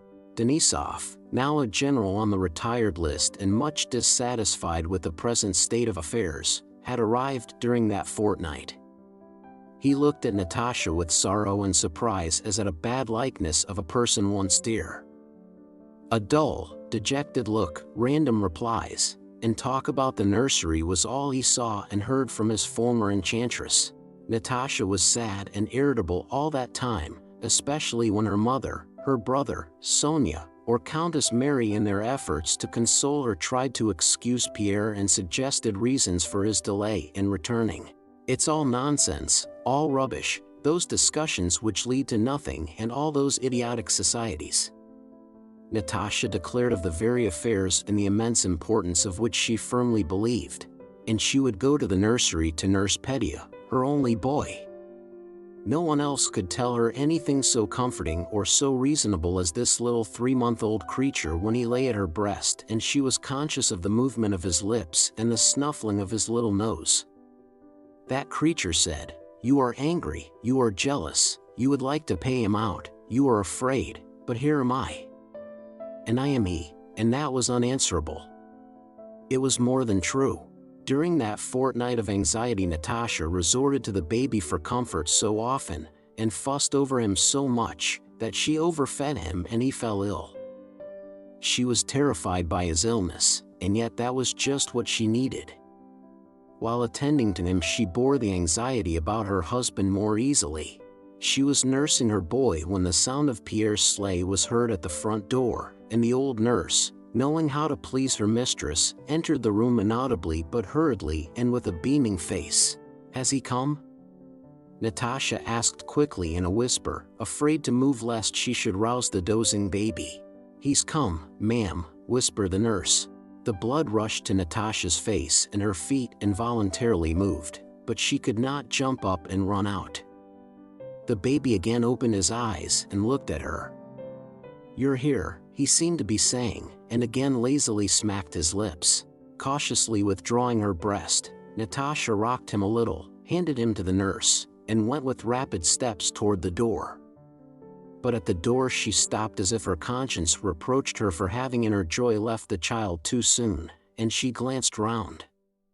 The nurse with raised elbows was lifting the infant over the rail of his cot.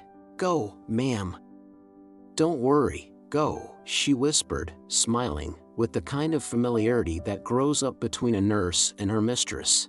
Natasha ran with light footsteps to the anteroom. Denisov, who had come out of the study into the dancing room with his pipe, now for the first time recognized the old Natasha. A flood of brilliant, joyful light poured from her transfigured face. "He's come," she exclaimed as she ran past, and Denisov felt that he too was delighted that Pierre, whom he did not much care for, had returned. On reaching the vestibule, Natasha saw a tall figure in a fur coat unwinding his scarf. "It's he. It's really he. He has come," she said to herself, and rushing at him embraced him, pressed his head to her breast, and then pushed him back and gazed at his ruddy, happy face, covered with hoarfrost. Yes, it is he, happy and contented. Then all at once she remembered the tortures of suspense she had experienced for the last fortnight, and the joy that had lit up her face vanished. She frowned and overwhelmed Pierre with a torrent of reproaches and angry words. "Yes, it's all very well for you. You are pleased, you've had a good time. But what about me? You might at least have shown consideration for the children. I am nursing and my milk was spoiled. Petya was at death's door. But you were enjoying yourself." "Yes, enjoying." Pierre knew he was not to blame, for he could not have come sooner. He knew this outburst was unseemly and would blow over in a minute or two. Above all, he knew that he himself was bright and happy. He wanted to smile but dared not even think of doing so. He made a piteous, frightened face and bent down. "I could not, on my honor." "But how is Petya?" "All right now. Come along. I wonder you're not ashamed. If only you could see what I was like without you, how I suffered. You are well? Come, come," she said, not letting go of his arm. And they went to their rooms. When Nicholas and his wife came to look for Pierre, he was in the nursery holding his baby son, who was again awake, on his huge right palm and dandling him. A blissful bright smile was fixed on the baby's broad face with its toothless open mouth. The storm was long since over and there was bright, joyous sunshine on Natasha's face as she gazed tenderly at her husband and child. "And have you talked everything well over with Prince Theodore?" she asked. "Yes, capitally. You see, he holds it up." She meant the baby's head. "But how he did frighten me." "You've seen the princess? Is it true she's in love with that?" "Yes, just fancy." At that moment Nicholas and Countess Mary came in. Pierre, with the baby on his hand, stooped, kissed them, and replied to their inquiries. But in spite of much that was interesting and had to be discussed, the baby with the little cap on its unsteady head evidently absorbed all his attention. "How sweet," said Countess Mary, looking at and playing with the baby. "Now, Nicholas," she added, turning to her husband, "I can't understand how it is you don't see the charm of these delicious marvels." "I don't and can't," replied Nicholas, looking coldly at the baby. "A lump of flesh. Come along, Pierre." "And yet he's such an affectionate father," said Countess Mary, vindicating her husband, "but only after they are a year old or so." "Now, Pierre nurses them splendidly," said Natasha. "He says his hand is just made for a baby's seat. Just look." "Only not for this," Pierre suddenly exclaimed with a laugh, and shifting the baby he gave him to the nurse. Chapter 12. As in every large household, there were at Bald Hills several perfectly distinct worlds which merged into one harmonious whole, though each retained its own peculiarities and made concessions to the others. Every event, joyful or sad, that took place in that house was important to all these worlds, but each had its own special reasons to rejoice or grieve over that occurrence independently of the others. For instance, Pierre's return was a joyful and important event, and they all felt it to be so. The servants, the most reliable judges of their masters because they judge not by their conversation or expressions of feeling but by their acts and way of life, were glad of Pierre's return because they knew that when he was there Count Nicholas would cease going every day to attend to the estate, and would be in better spirits and temper, and also because they would all receive handsome presents for the holidays. The children and their governesses were glad of Pierre's return because no one else drew them into the social life of the household as he did.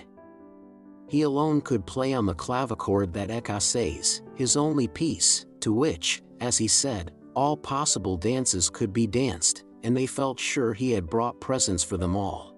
Young Nicholas, now a slim lad of 15, delicate and intelligent, with curly light brown hair and beautiful eyes, was delighted because Uncle Pierre, as he called him, was the object of his rapturous and passionate affection. No one had instilled into him this love for Pierre, whom he saw only occasionally.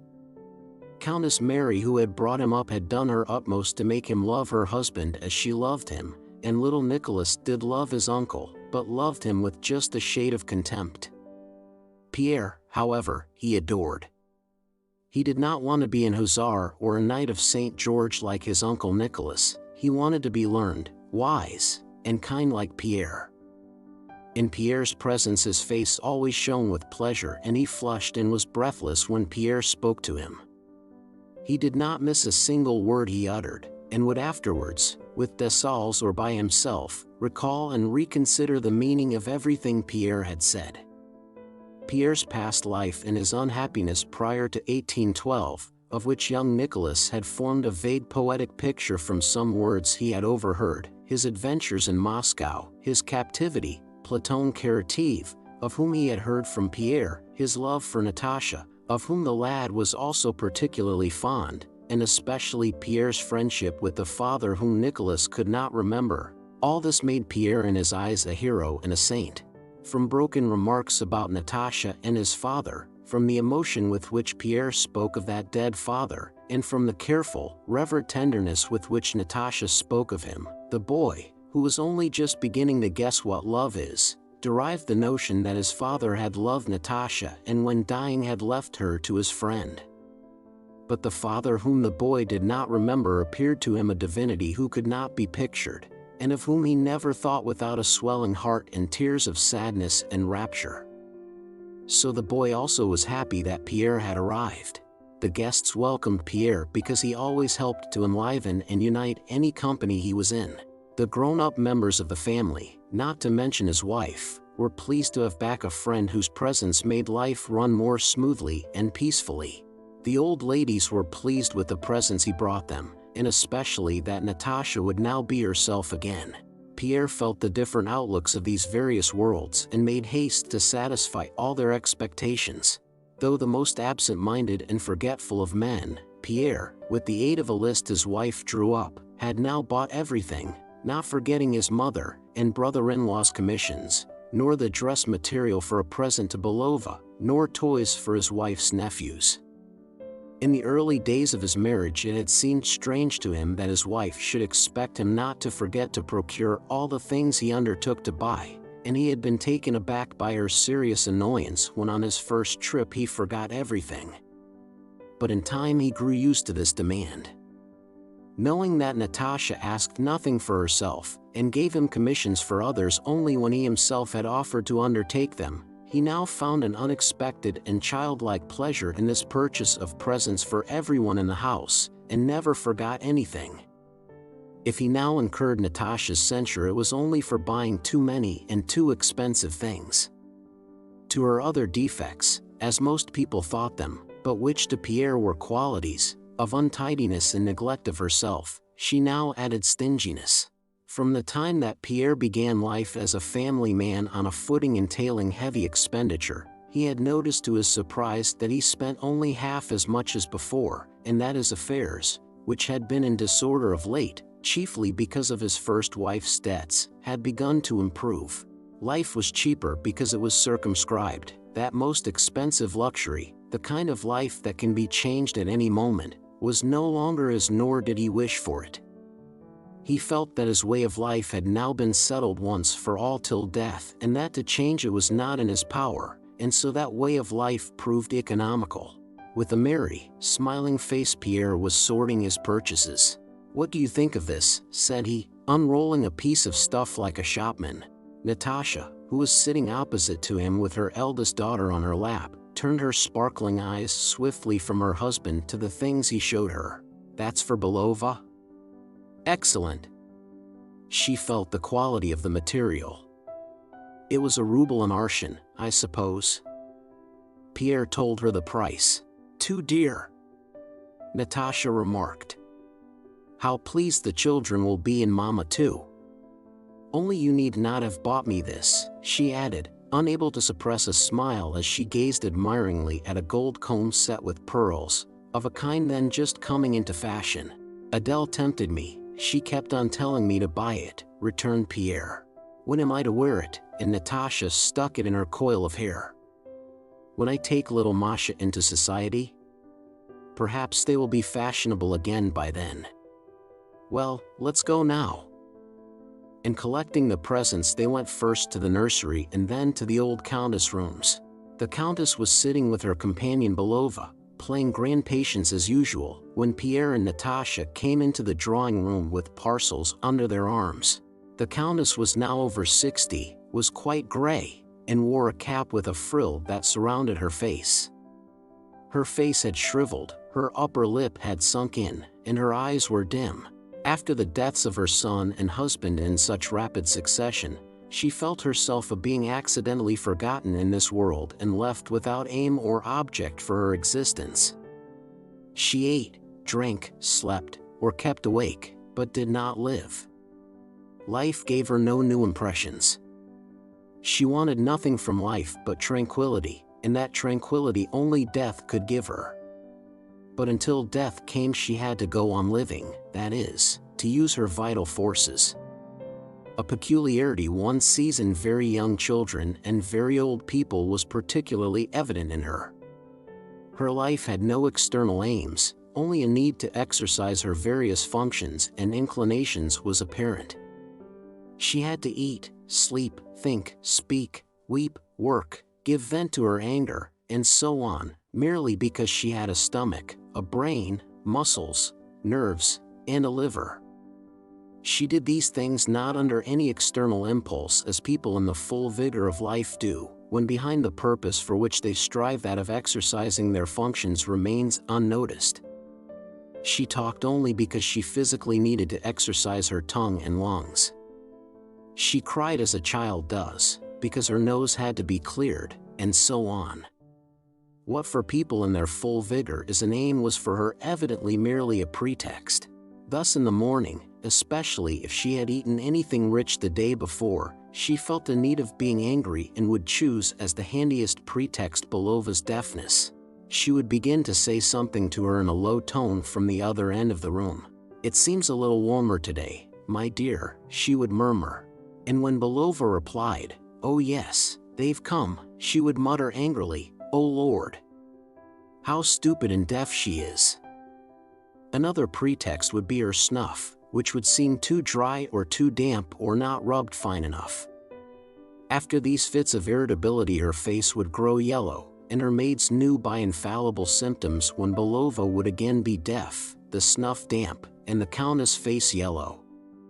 Just as she needed to work off her spleen, so she had sometimes to exercise her still existing faculty of thinking, and the pretext for that was a game of patience. When she needed to cry, the deceased count would be the pretext. When she wanted to be agitated, Nicholas and his health would be the pretext, and when she felt the need to speak spitefully, the pretext would be Countess Mary. When her vocal organs needed exercise, which was usually towards 7 o'clock when she had had an after-dinner rest in a darkened room, the pretext would be the retelling of the same stories over and over again to the same audience. The old lady's condition was understood by the whole household, though no one ever spoke of it, and they all made every possible effort to satisfy her needs. Only by a rare glance exchanged with a sad smile between Nicholas, Pierre, Natasha, and Countess Mary was the common understanding of her condition expressed. But those glances expressed something more. They said that she had played her part in life, that what they now saw was not her whole self, that we must all become like her, and that they were glad to yield to her, to restrain themselves for this once precious being formerly as full of life as themselves, but now so much to be pitied. Memento mori, said these glances. Only the really heartless, the stupid ones of that household, and the little children failed to understand this and avoided her. Chapter 13. When Pierre and his wife entered the drawing room, the Countess was in one of her customary states in which she needed the mental exertion of playing patience, and so, though by force of habit she greeted him with the words she always used when Pierre or her son returned after an absence, "High time, my dear, high time. We were all weary of waiting for you." "Well, thank God," and received her presents with another customary remark, "It's not the gift that's precious, my dear, but that you give it to me, an old woman." Yet it was evident that she was not pleased by Pierre's arrival at that moment when it diverted her attention from the unfinished game. She finished her game of patience and only then examined the presents. They consisted of a box for cards, of splendid workmanship, a bright blue Sèvres teacup with shepherdesses depicted on it and with a lid, and a gold snuff box with the Count's portrait on the lid, which Pierre had had done by a miniaturist in Petersburg. The Countess had long wished for such a box, but as she did not want to cry just then, she glanced indifferently at the portrait and gave her attention chiefly to the box for cards. "Thank you, my dear, you have cheered me up," said she, as she always did. "But best of all, you have brought yourself back, for I never saw anything like it. You ought to give your wife a scolding." "What are we to do with her? She is like a mad woman when you are away. Doesn't see anything, doesn't remember anything," she went on, repeating her usual phrases. "Look, Anna Timofeevna," she added to her companion, "see what a box for cards my son has brought us." Belova admired the presents and was delighted with her dress material.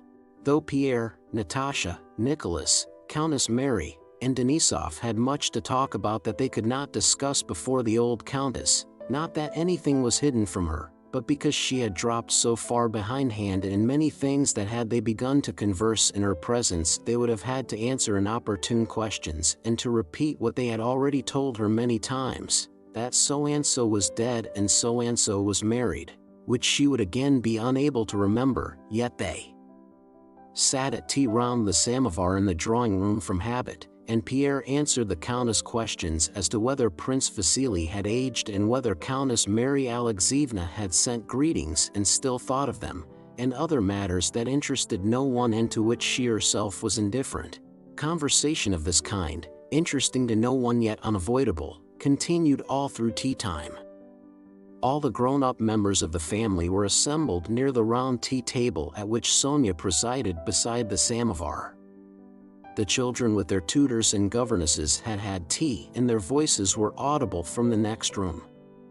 At tea all sat in their accustomed places, Nicholas beside the stove at a small table where his tea was handed to him. Milka, the old grey borzoi bitch, daughter of the first Milka, with a quite grey face and large black eyes that seemed more prominent than ever, lay on the armchair beside him. Denisov, whose curly hair, mustache, and whiskers had turned half grey, sat beside Countess Mary with his general's tunic unbuttoned. Pierre sat between his wife and the old Countess.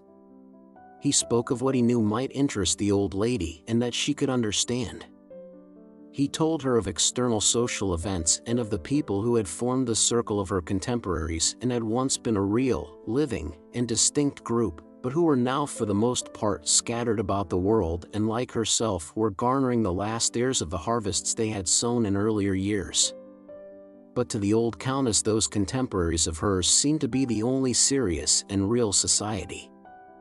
Natasha saw by Pierre's animation that his visit had been interesting and that he had much to tell them but dare not say it before the old Countess. Denisov, not being a member of the family, did not understand Pierre's caution and being, as a malcontent, much interested in what was occurring in Petersburg, kept urging Pierre to tell them about what had happened in the Semenovsk regiment, then about Arakchev, and then about the Bible Society. Once or twice Pierre was carried away and began to speak of these things, but Nicholas and Natasha always brought him back to the health of Prince Ivan and Countess Mary Alexeyevna. Well, and all this idiocy, Gosner and Tatawanova? Denisov asked. Is that really still going on? Going on? Pierre exclaimed. Why more than ever? The Bible Society is the whole government now. What is that, mon cher ami? Asked the Countess, who had finished her tea and evidently needed a pretext for being angry after her meal. What are you saying about the government? I don't understand. Well, you know, Maman, Nicholas interposed, knowing how to translate things into his mother's language. Prince Alexander Golitsyn has founded a society and in consequence has great influence, they say. Arakchev and Golitsyn, incautiously remarked Pierre, are now the whole government. And what a government! They see treason everywhere and are afraid of everything. Well, and how is Prince Alexander to blame? He is a most estimable man. I used to meet him at Mary Antonovna's, said the Countess in an offended tone, and still more offended that they all remained silent, she went on, nowadays everyone finds fault. A gospel society. Well, and what harm is there in that? And she rose, everybody else got up too, and with a severe expression sailed back to her table in the sitting room. The melancholy silence that followed was broken by the sounds of the children's voices and laughter from the next room. Evidently some jolly excitement was going on there. Finished, finished, little Natasha's gleeful yell rose above them all. Pierre exchanged glances with Countess Mary and Nicholas. Natasha he never lost sight of, and smiled happily. That's delightful music, said he. It means that Anna Makarovna has finished her stocking, said Countess Mary. Oh, I'll go and see, said Pierre, jumping up. You know, he added, stopping at the door, why I'm especially fond of that music. It is always the first thing that tells me all is well. When I was driving here today, the nearer I got to the house the more anxious I grew. As I entered the anteroom I heard Andrusha's peals of laughter and that meant that all was well. I know that feeling, said Nicholas. But I mustn't go there, those stockings are to be a surprise for me. Pierre went to the children, and the shouting and laughter grew still louder. Come, Anna Makarovna, Pierre's voice was heard saying, come here into the middle of the room and at the word of command, 1, 2, and when I say 3. You stand here, and you in my arms, well now. 1, 2, said Pierre, and a silence followed, 3, and a rapturously breathless cry of children's voices filled the room. 2, 2, they shouted. This meant 2 stockings, which by a secret process known only to herself Anna Makarovna used to knit at the same time on the same needles, and which, when they were ready, she always triumphantly drew, one out of the other, in the children's presence. Chapter 14. Soon after this the children came in to say good night. They kissed everyone, the tutors and governesses made their bows, and they went out. Only young Nicholas and his tutor remained. Dessalles whispered to the boy to come downstairs. No, Monsieur Dessalles, I will ask my aunt to let me stay, replied Nicholas Bolkonsky also in a whisper. Ma tante, please let me stay, said he, going up to his aunt. His face expressed entreaty, agitation, and ecstasy. Countess Mary glanced at him and turned to Pierre. When you are here he can't tear himself away, she said. I will bring him to you directly, Monsieur Dessalles. Good night, said Pierre, giving his hand to the Swiss tutor, and he turned to young Nicholas with a smile. You and I haven't seen anything of one another yet. How like he is growing, Mary, he added, addressing Countess Mary. Like my father, asked the boy, flushing crimson and looking up at Pierre with bright, ecstatic eyes. Pierre nodded, and went on with what he had been saying when the children had interrupted. Countess Mary sat down doing woolwork. Natasha did not take her eyes off her husband. Nicholas and Denisov rose, asked for their pipes, smoked, went to fetch more tea from Sonia, who sat weary but resolute at the samovar, and questioned Pierre. The curly-headed, delicate boy sat with shining eyes unnoticed in a corner, starting every now and then and muttering something to himself, and evidently experiencing a new and powerful emotion as he turned his curly head, with his thin neck exposed by his turned-down collar, toward the place where Pierre sat. The conversation turned on the contemporary gossip about those in power, in which most people see the chief interest of home politics. Denisov, dissatisfied with the government on account of his own disappointments in the service, heard with pleasure of the things done in Petersburg which seemed to him stupid, and made forcible and sharp comments on what Pierre told them. One used to have to be a German, now one must dance with Tatawanova and Madame Kudner, and we'd Ekatchausen and the Boethwen. Oh, they should let that fine fellow Bonaparte loose, he'd knock all this nonsense out of them. Fancy giving the command of the Semyonov regiment to a fellow like that Schwatizy, he cried. Nicholas, though free from Denisov's readiness to find fault with everything, also thought that discussion of the government was a very serious and weighty matter, and the fact that I had been appointed minister of this and be governor-general of that, and that the emperor had said so and this minister so, seemed to him very important. And so he thought it necessary to take an interest in these things and to question Pierre. The questions put by these two kept the conversation from changing its ordinary character of gossip about the higher government circles. But Natasha, knowing all her husband's ways and ideas, saw that he had long been wishing but had been unable to divert the conversation to another channel and express his own deeply felt idea for the sake of which he had gone to Petersburg to consult with his new friend Prince Theodore, and she helped him by asking how his affairs with Prince Theodore had gone. What was it about? Asked Nicholas. Always the same thing, said Pierre, looking round at his listeners. Everybody sees that things are going so badly that they cannot be allowed to go on so, and that it is the duty of all decent men to counteract it as far as they can. What can decent men do? Nicholas inquired, frowning slightly. What can be done? Why, this. Come into my study, said Nicholas. Natasha, who had long expected to be fetched to nurse her baby, now heard the nurse calling her and went to the nursery. Countess Mary followed her. The men went into the study and little Nicholas Bolkonsky followed them unnoticed by his uncle and sat down at the writing table in a shady corner by the window. Well, what would you do? Asked Denisov. Always some fantastic schemes, said Nicholas. Why this? Began Pierre, not sitting down but pacing the room, sometimes stopping short, gesticulating, and lisping. The position in Petersburg is this: the emperor does not look into anything. He has abandoned himself altogether to this mysticism. Pierre could not tolerate mysticism in anyone now. He seeks only for peace, and only these people sans foi and Iloi * can give it him, people who recklessly hack at and strangle everything, Magnitsky, Arakcheev, and tutti quanti.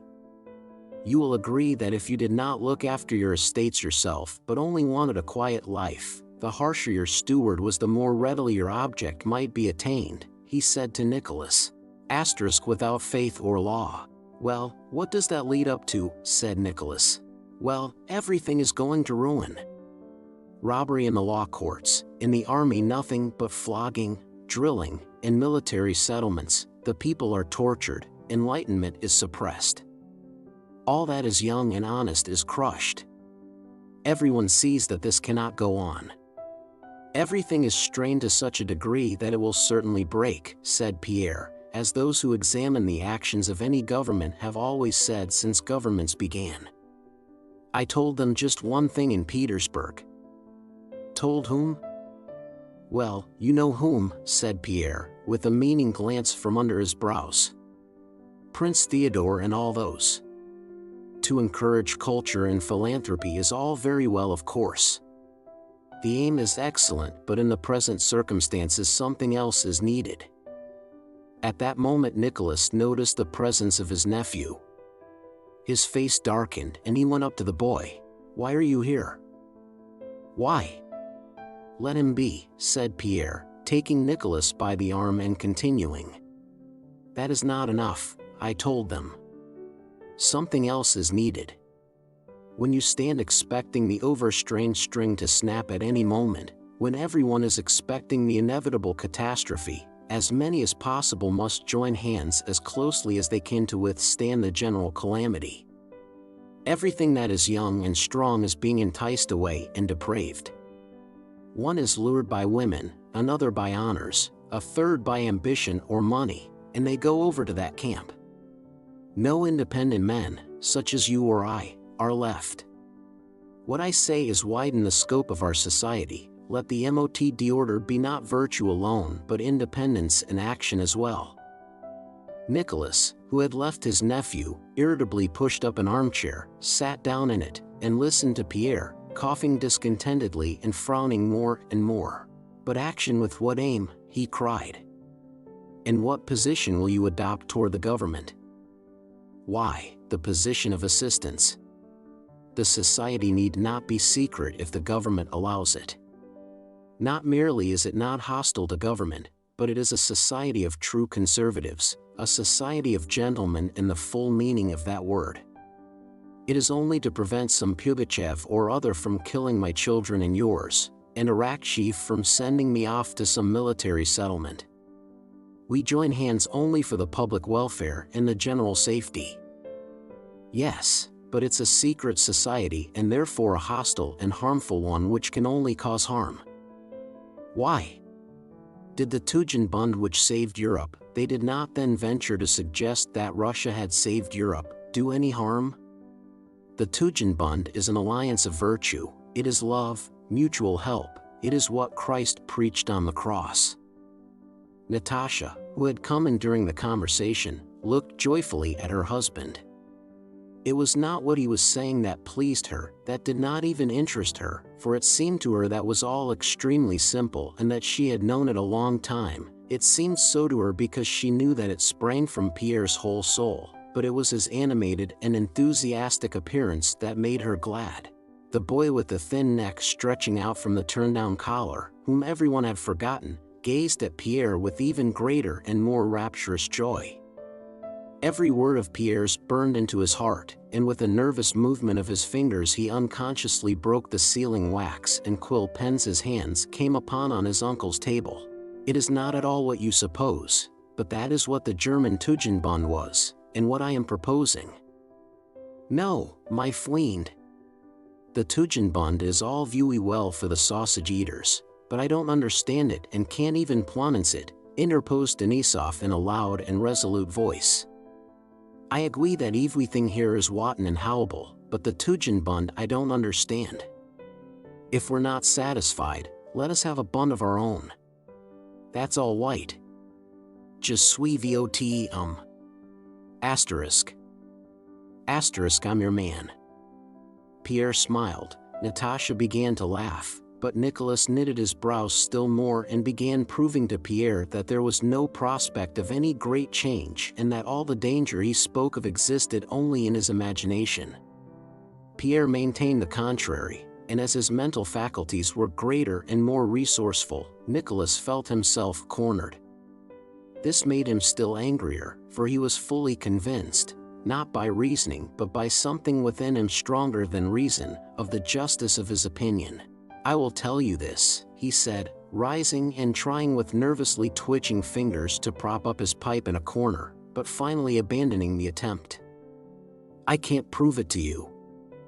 You say that everything here is rotten and that an overthrow is coming. I don't see it.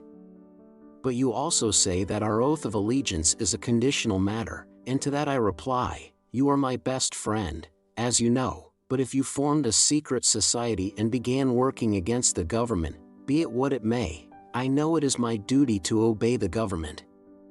And if Arakchev ordered me to lead a squadron against you and cut you down, I should not hesitate an instant, but should do it. And you may argue about that as you like." An awkward silence followed these words. Natasha was the first to speak, defending her husband and attacking her brother. Her defense was weak and inept, but she attained her object. The conversation was resumed, and no longer in the unpleasantly hostile tone of Nicholas' last remark. When they all got up to go into supper, little Nicholas Bolkonsky went up to Pierre, pale and with shining, radiant eyes. "Uncle Pierre, you know. If Papa were alive, would he agree with you?" he asked.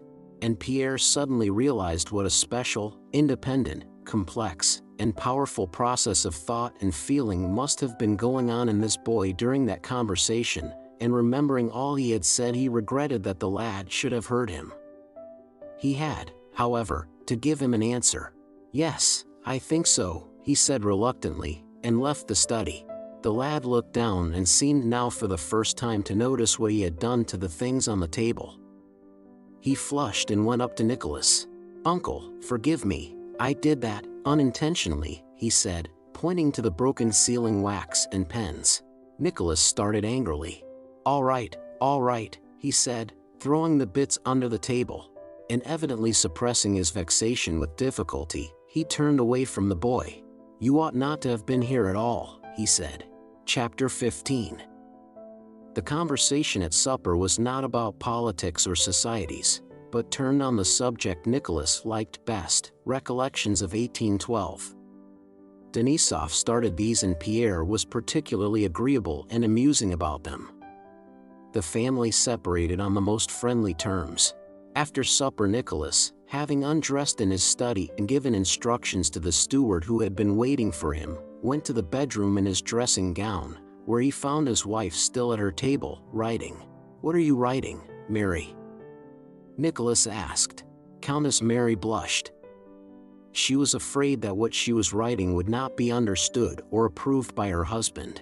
She had wanted to conceal what she was writing from him, but at the same time was glad he had surprised her at it and that she would now have to tell him. "A diary, Nicholas," she replied, handing him a blue exercise book filled with her firm, bold writing.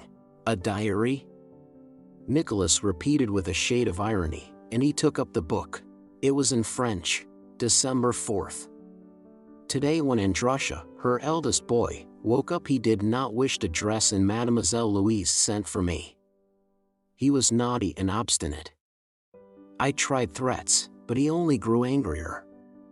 Then I took the matter in hand. I left him alone and began with nurse's help to get the other children up, telling him that I did not love him. For a long time he was silent, as if astonished. Then he jumped out of bed, ran to me in his shirt, and sobbed so that I could not calm him for a long time. It was plain that what troubled him most was that he had grieved me. Afterwards, in the evening, when I gave him his ticket, he again began crying piteously and kissing me. One can do anything with him by tenderness. "What is a ticket?" Nicholas inquired. "I have begun giving the elder ones marks every evening, showing how they have behaved." Nicholas looked into the radiant eyes that were gazing at him, and continued to turn over the pages and read. In the diary was set down everything in the children's lives that seemed noteworthy to their mother, as showing their characters or suggesting general reflections on educational methods.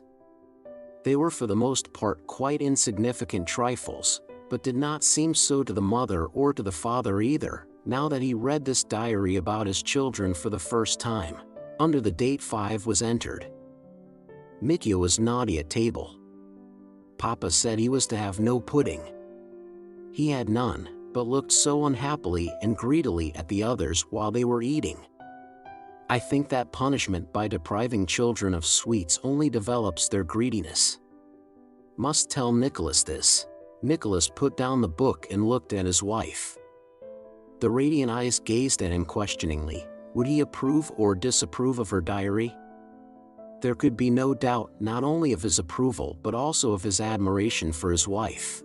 Perhaps it need not be done so pedantically, thought Nicholas, or even done at all, but this untiring, continual spiritual effort, of which the sole aim was the children's moral welfare, delighted him.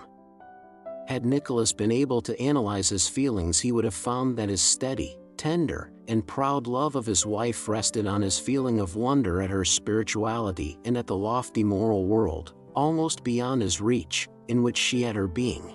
He was proud of her intelligence and goodness, recognized his own insignificance beside her in the spiritual world, and rejoiced all the more that she with such a soul not only belonged to him but was part of himself. "I quite approve, my dearest," said he with a significant look, and after a short pause he added, "and I behaved badly today. You weren't in the study." We began disputing, Pierre and I lost my temper. "But he is impossible, such a child. I don't know what would become of him if Natasha didn't keep him in hand. Have you any idea why he went to Petersburg? They have formed." "Yes, I know," said Countess Mary. "Natasha told me." "Well, then, you know," Nicholas went on, growing hot at the mere recollection of their discussion, "he wanted to convince me that it is every honest man's duty to go against the government, and that the oath of allegiance and duty. I am sorry you weren't there. They all fell on me, Denisov and Natasha. Natasha is absurd. How she rules over him. And yet there need only be a discussion and she has no words of her own but only repeats his sayings," added Nicholas, yielding to that irresistible inclination which tempts us to judge those nearest and dearest to us. He forgot that what he was saying about Natasha could have been applied word for word to himself in relation to his wife.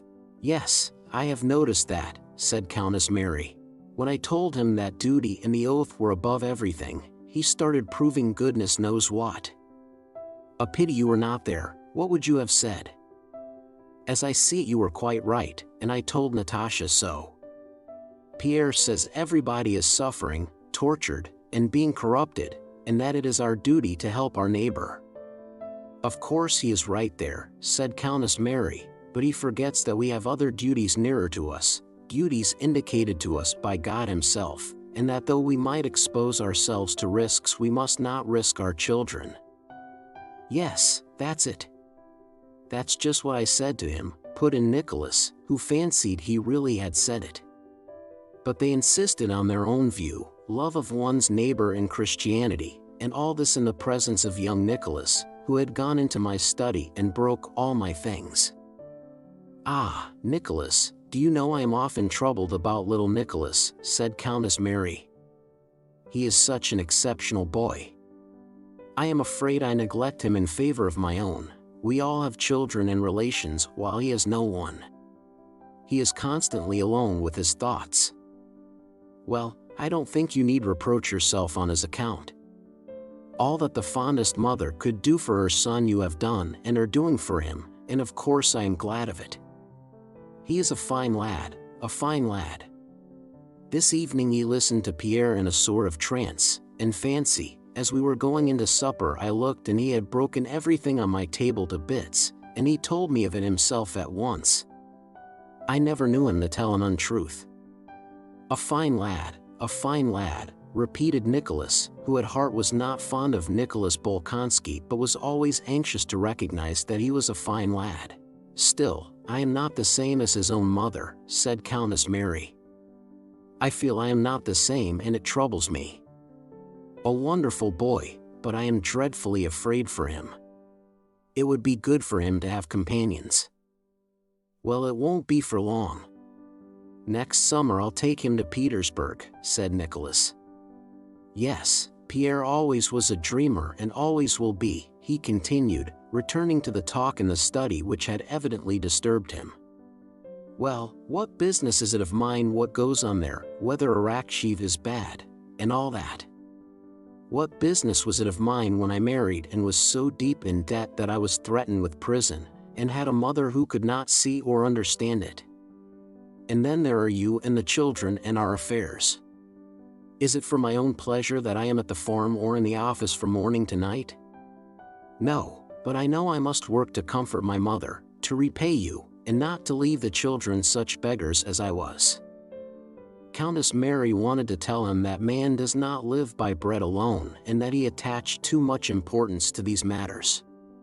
But she knew she must not say this and that it would be useless to do so. She only took his hand and kissed it. He took this as a sign of approval and a confirmation of his thoughts, and after a few minutes' reflection continued to think aloud. You know, Mary, today Elias Mitrofanic, this was his overseer, came back from the Tambov estate and told me they are already offering 80,000 rubles for the forest. And with an eager face Nicholas began to speak of the possibility of repurchasing Otradno before long, and added, another 10 years of life and I shall leave the children in an excellent position. Countess Mary listened to her husband and understood all that he told her.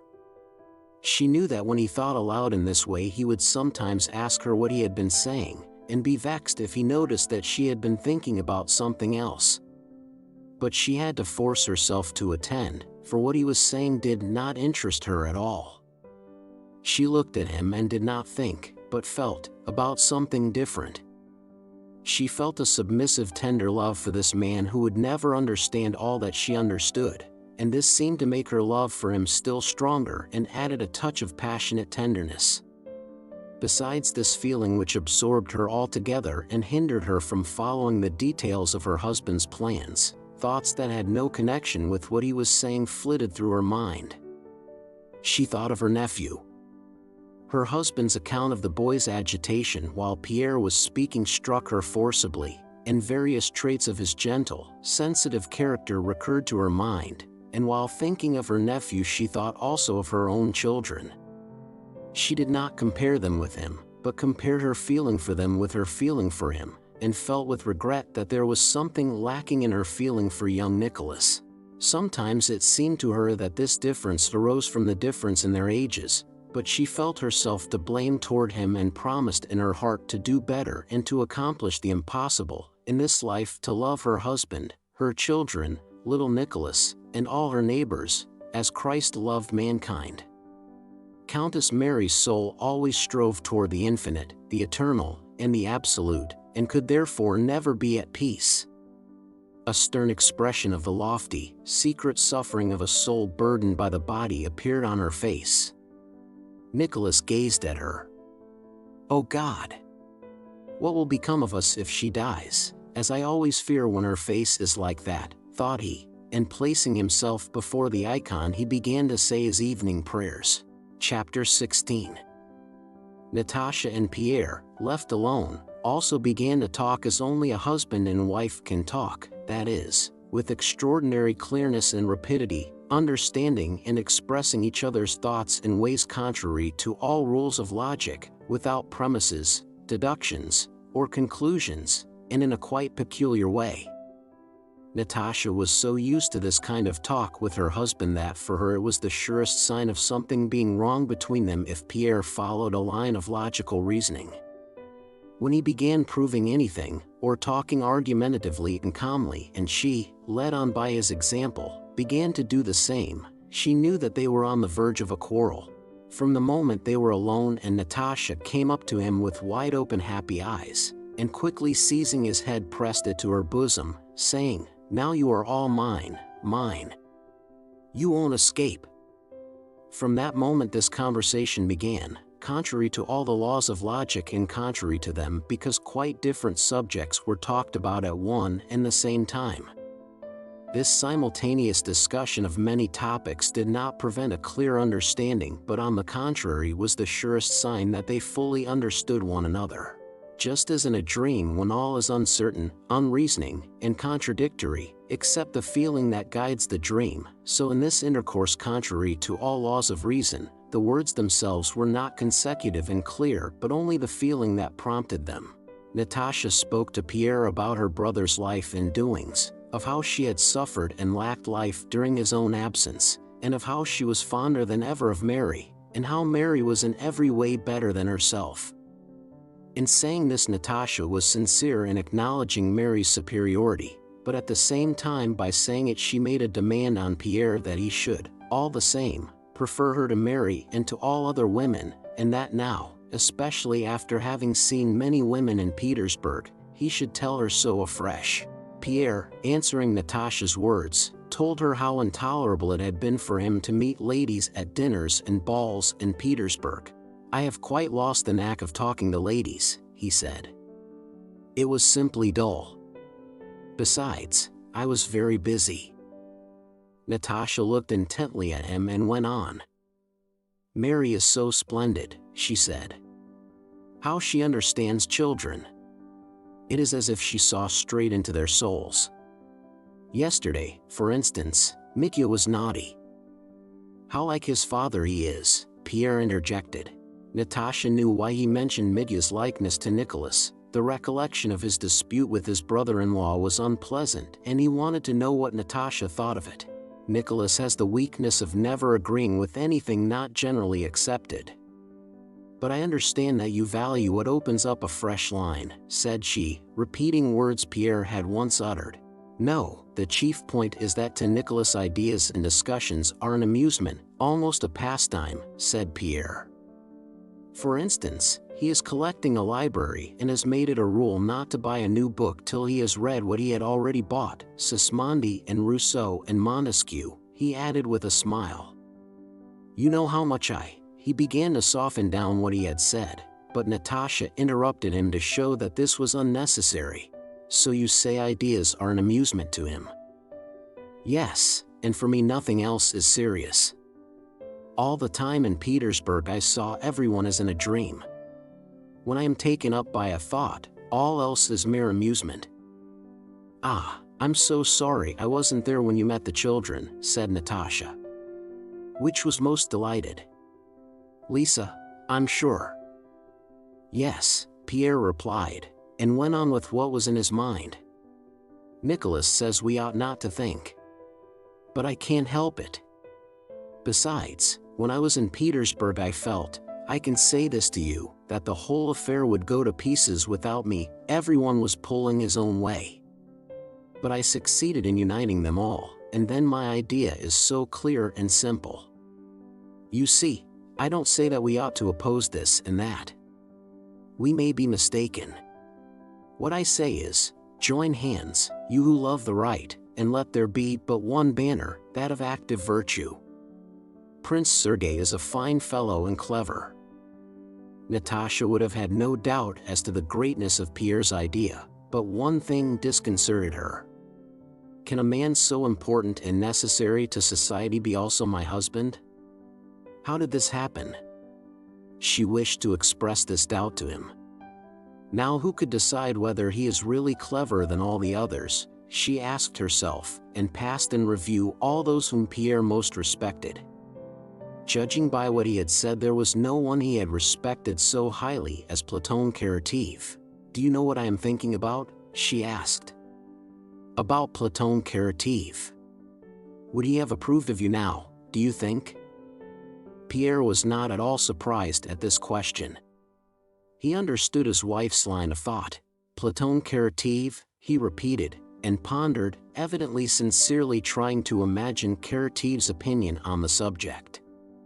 He would not have understood, yet perhaps he would. I love you awfully, Natasha suddenly said. Awfully, awfully. No, he would not have approved, said Pierre, after reflection. What he would have approved of is our family life. He was always so anxious to find seemliness, happiness, and peace in everything, and I should have been proud to let him see us. There now, you talk of my absence, but you wouldn't believe what a special feeling I have for you after a separation. Yes, I should think, Natasha began. No, it's not that. I never leave off loving you. And one couldn't love more, but this is something special. Yes, of course, he did not finish because their eyes meeting said the rest. What nonsense it is, Natasha suddenly exclaimed, about honeymoons, and that the greatest happiness is at first.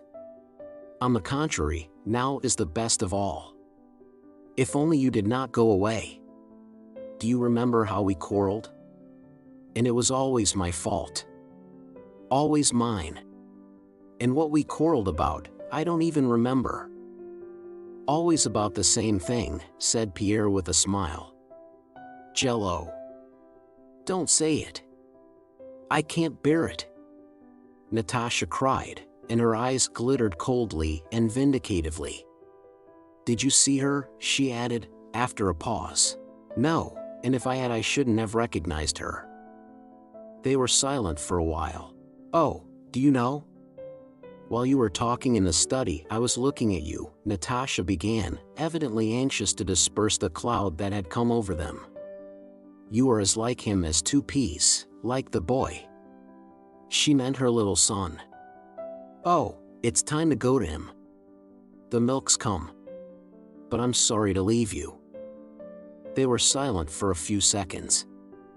Then suddenly turning to one another at the same time they both began to speak. Pierre began with self-satisfaction and enthusiasm, Natasha with a quiet, happy smile. Having interrupted one another, they both stopped to let the other continue. "No. What did you say? Go on, go on." "No, you go on, I was talking nonsense," said Natasha. Pierre finished what he had begun. It was the sequel to his complacent reflections on his success in Petersburg.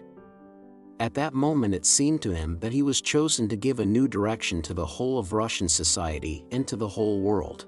"I only wish to say that ideas that have great results are always simple ones.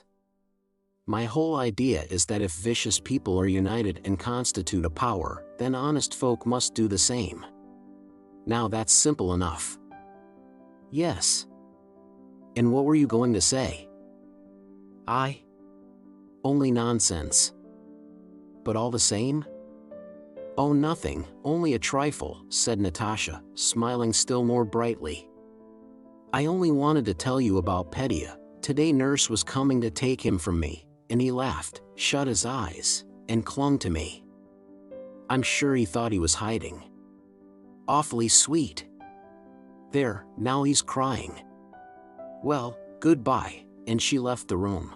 Meanwhile, downstairs in young Nicholas Bolkonsky's bedroom, a little lamp was burning as usual. The boy was afraid of the dark and they could not cure him of it. Dessalles slept propped up on 4 pillows and his Roman nose emitted sounds of rhythmic snoring. Little Nicholas, who had just waked up in a cold perspiration, sat up in bed and gazed before him with wide-open eyes. He had awaked from a terrible dream. He had dreamed that he and Uncle Pierre, wearing helmets such as were depicted in his Plutarch, were leading a huge army. The army was made up of white slanting lines that filled the air like the cobwebs that float about in autumn and which Dessalles called les fils de la Vierge. In front was glory, which was similar to those threads but rather thicker. He and Pierre were borne along lightly and joyously, nearer and nearer to their goal. Suddenly the threads that moved them began to slacken and become entangled, and it grew difficult to move. And Uncle Nicholas stood before them in a stern and threatening attitude. "Have you done this?" he said, pointing to some broken sealing wax and pens. "I loved you, but I have orders from Arakchev and will kill the first of you who moves forward." Little Nicholas turned to look at Pierre, but Pierre was no longer there. In his place was his father, Prince Andrew, and his father had neither shape nor form, but he existed, and when little Nicholas perceived him he grew faint with love. He felt himself powerless, limp, and formless. His father caressed and pitied him. But Uncle Nicholas came nearer and nearer to them. Terror seized young Nicholas and he awoke. "My father," he thought. Though there were 2 good portraits of Prince Andrew in the house, Nicholas never imagined him in human form. "My father has been with me and caressed me. He approved of me and of Uncle Pierre. Whatever he may tell me, I will do it." Mucius Scaevola burned his hand. "Why should not the same sort of thing happen to me? I know they want me to learn. And I will learn. But someday I shall have finished learning, and then I will do something. I only pray God that something may happen to me such as happened to Plutarch's men, and I will act as they did. I will do better. Everyone shall know me, love me, and be delighted with me." And suddenly his bosom heaved with sobs and he began to cry. "Are you ill?" he heard Dessalles' voice asking. "No," answered Nicholas, and lay back on his pillow. "He is good and kind and I am fond of him. he thought of Dessalles. But Uncle Pierre. Oh, what a wonderful man he is. And my father? Oh, father, father. Yes, I will do something with which even he would be satisfied. Second Epilogue. Chapter 1. History is the life of nations and of humanity. To seize and put into words, to describe directly the life of humanity or even of a single nation, appears impossible. The ancient historians all employed one and the same method to describe and seize the apparently elusive, the life of a people. They described the activity of individuals who ruled the people, and regarded the activity of those men as representing the activity of the whole nation. The question, how did individuals make nations act as they wished, and by what was the will of these individuals themselves guided?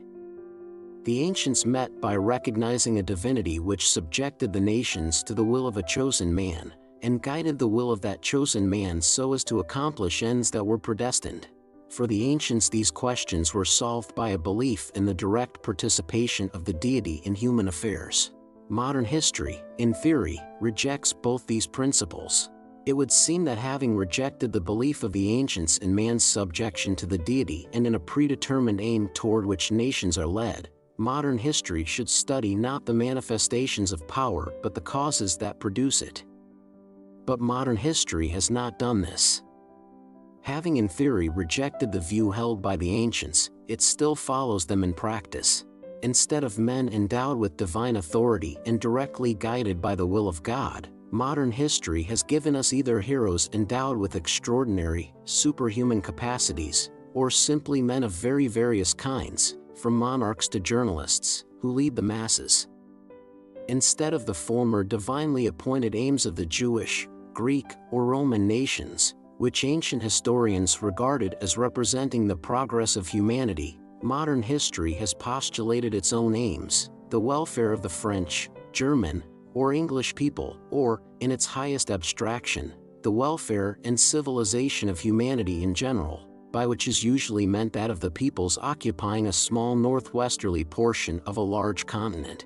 Modern history has rejected the beliefs of the ancients without replacing them by a new conception, and the logic of the situation has obliged the historians, after they had apparently rejected the divine authority of the kings and the fate of the ancients, to reach the same conclusion by another road, that is, to recognize 1. Nations guided by individual men, and 2. The existence of a known aim to which these nations and humanity at large are tending.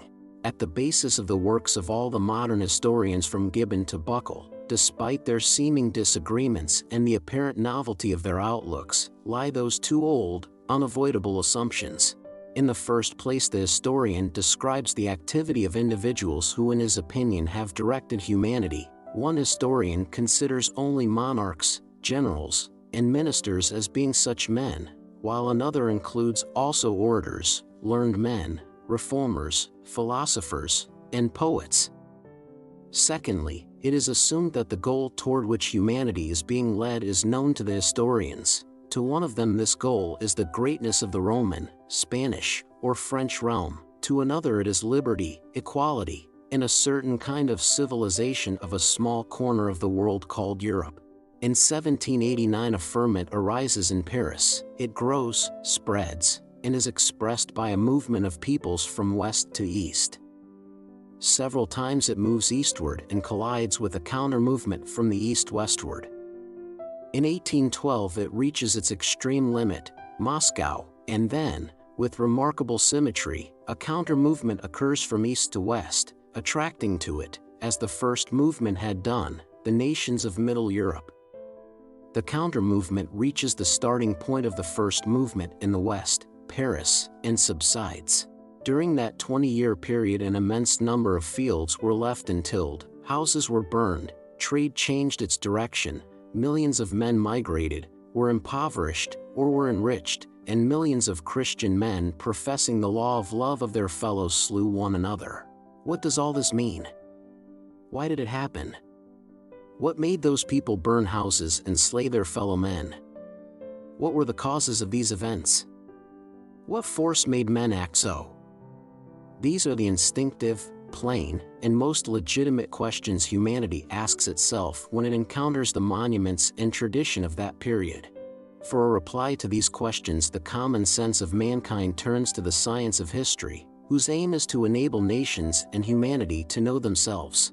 If history had retained the conception of the ancients, it would have said that God, to reward or punish his people, gave Napoleon power and directed his will to the fulfillment of the divine ends, and that reply would have been clear and complete.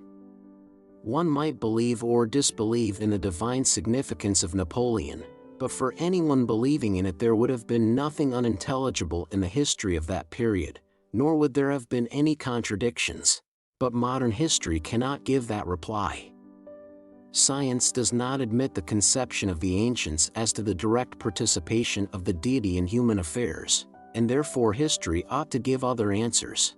Modern history, replying to these questions, says, "You want to know what this movement means, what caused it, and what force produced these events? Then listen.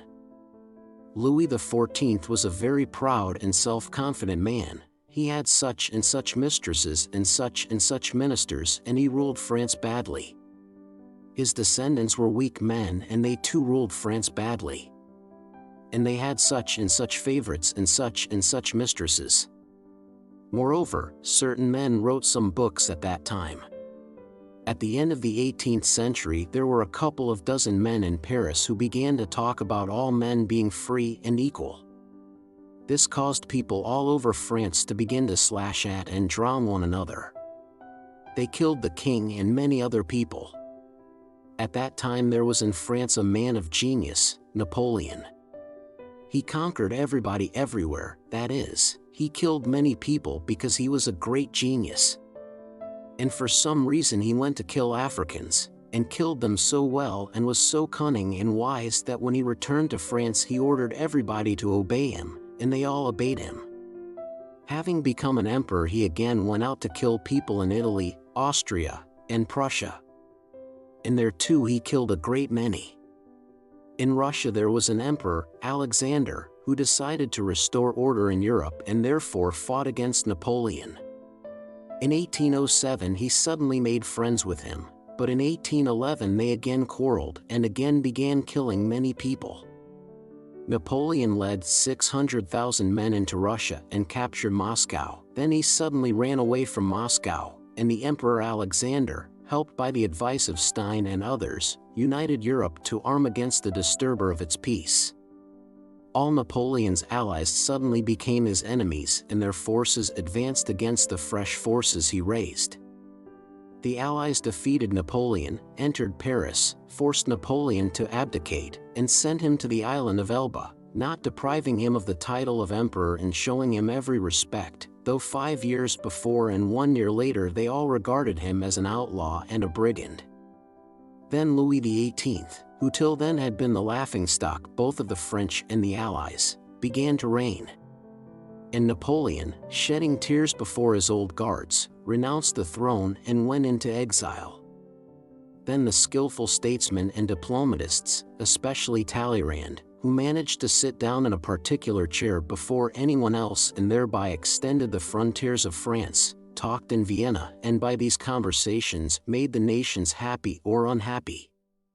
Suddenly the diplomatists and monarchs nearly quarreled and were on the point of again ordering their armies to kill one another, but just then Napoleon arrived in France with a battalion, and the French, who had been hating him, immediately all submitted to him. But the Allied monarchs were angry at this and went to fight the French once more. And they defeated the genius Napoleon and, suddenly recognizing him as a brigand, sent him to the island of St. Helena.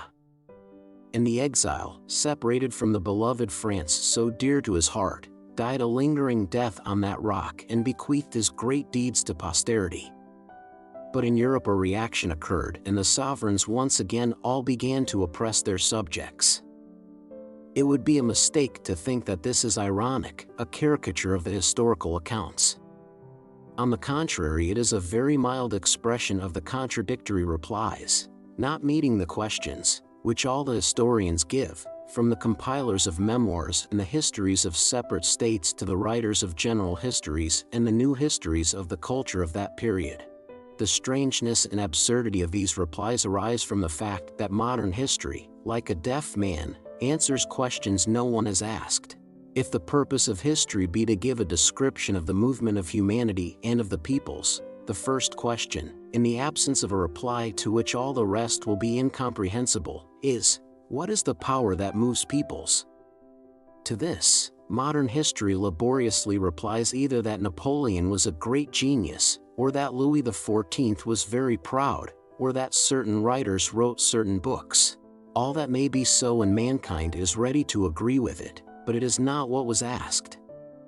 All that would be interesting if we recognized a divine power based on itself and always consistently directing its nations through Napoleons, Louis and writers, but we do not acknowledge such a power, and therefore before speaking about Napoleons, Louis and authors, we ought to be shown the connection existing between these men and the movement of the nations. If instead of a divine power some other force has appeared, it should be explained in what this new force consists, for the whole interest of history lies precisely in that force. History seems to assume that this force is self-evident and known to everyone. But in spite of every desire to regard it as known, anyone reading many historical works cannot help doubting whether this new force, so variously understood by the historians themselves, is really quite well known to everybody. Chapter 2. What force moves the nations? Biographical historians and historians of separate nations understand this force as a power inherent in heroes and rulers.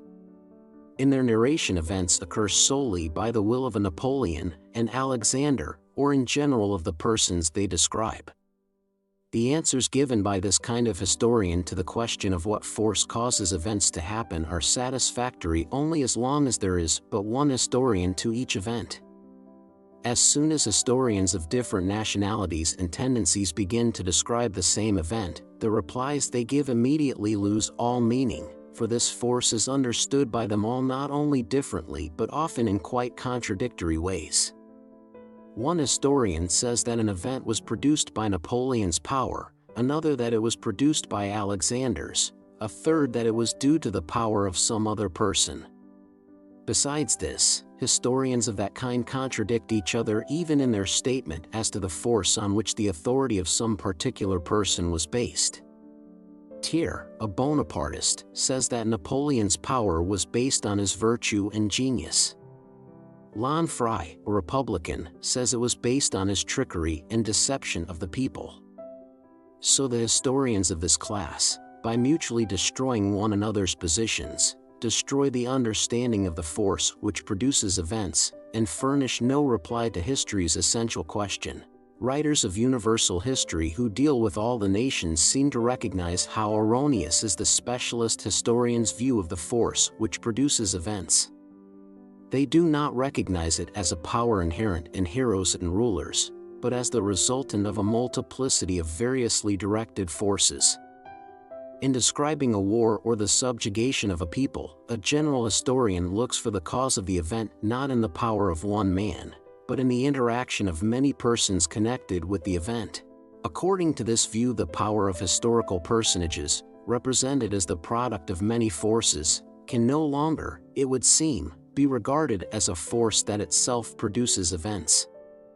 Yet in most cases universal historians still employ the conception of power as a force that itself produces events, and treat it as their cause. In their exposition, an historic character is first the product of his time, and his power only the resultant of various forces, and then his power is itself a force producing events. Gervinus, Schlosser, and others, for instance, at one time prove Napoleon to be a product of the Revolution, of the ideas of 1789 and so forth, and at another plainly say that the campaign of 1812 and other things they do not like were simply the product of Napoleon's misdirected will, and that the very ideas of 1789 were arrested in their development by Napoleon's caprice. The ideas of the Revolution and the general temper of the age produced Napoleon's power. But Napoleon's power suppressed the ideas of the Revolution and the general temper of the age. This curious contradiction is not accidental. Not only does it occur at every step, but the universal historian's accounts are all made up of a chain of such contradictions. This contradiction occurs because after entering the field of analysis, the universal historians stop halfway. To find component forces equal to the composite or resultant force, the sum of the components must equal the resultant. This condition is never observed by the universal historians, and so to explain the resultant forces they are obliged to admit, in addition to the insufficient components, another unexplained force affecting the resultant action. Specialist historians describing the campaign of 1813 or the restoration of the Bourbons plainly assert that these events were produced by the will of Alexander. But the universal historian Gervinus, refuting this opinion of the specialist historian, tries to prove that the campaign of 1813 and the restoration of the Bourbons were due to other things beside Alexander's will, such as the activity of Stein, Metternich, Madame de Staël, Talleyrand, Fichte, Chateaubriand, and others. The historian evidently decomposes Alexander's power into the components, Talleyrand, Chateaubriand, and the rest, but the sum of the components, that is, the interactions of Chateaubriand, Talleyrand, Madame de Staël, and the others, evidently does not equal the resultant, namely the phenomenon of millions of Frenchmen submitting to the Bourbons.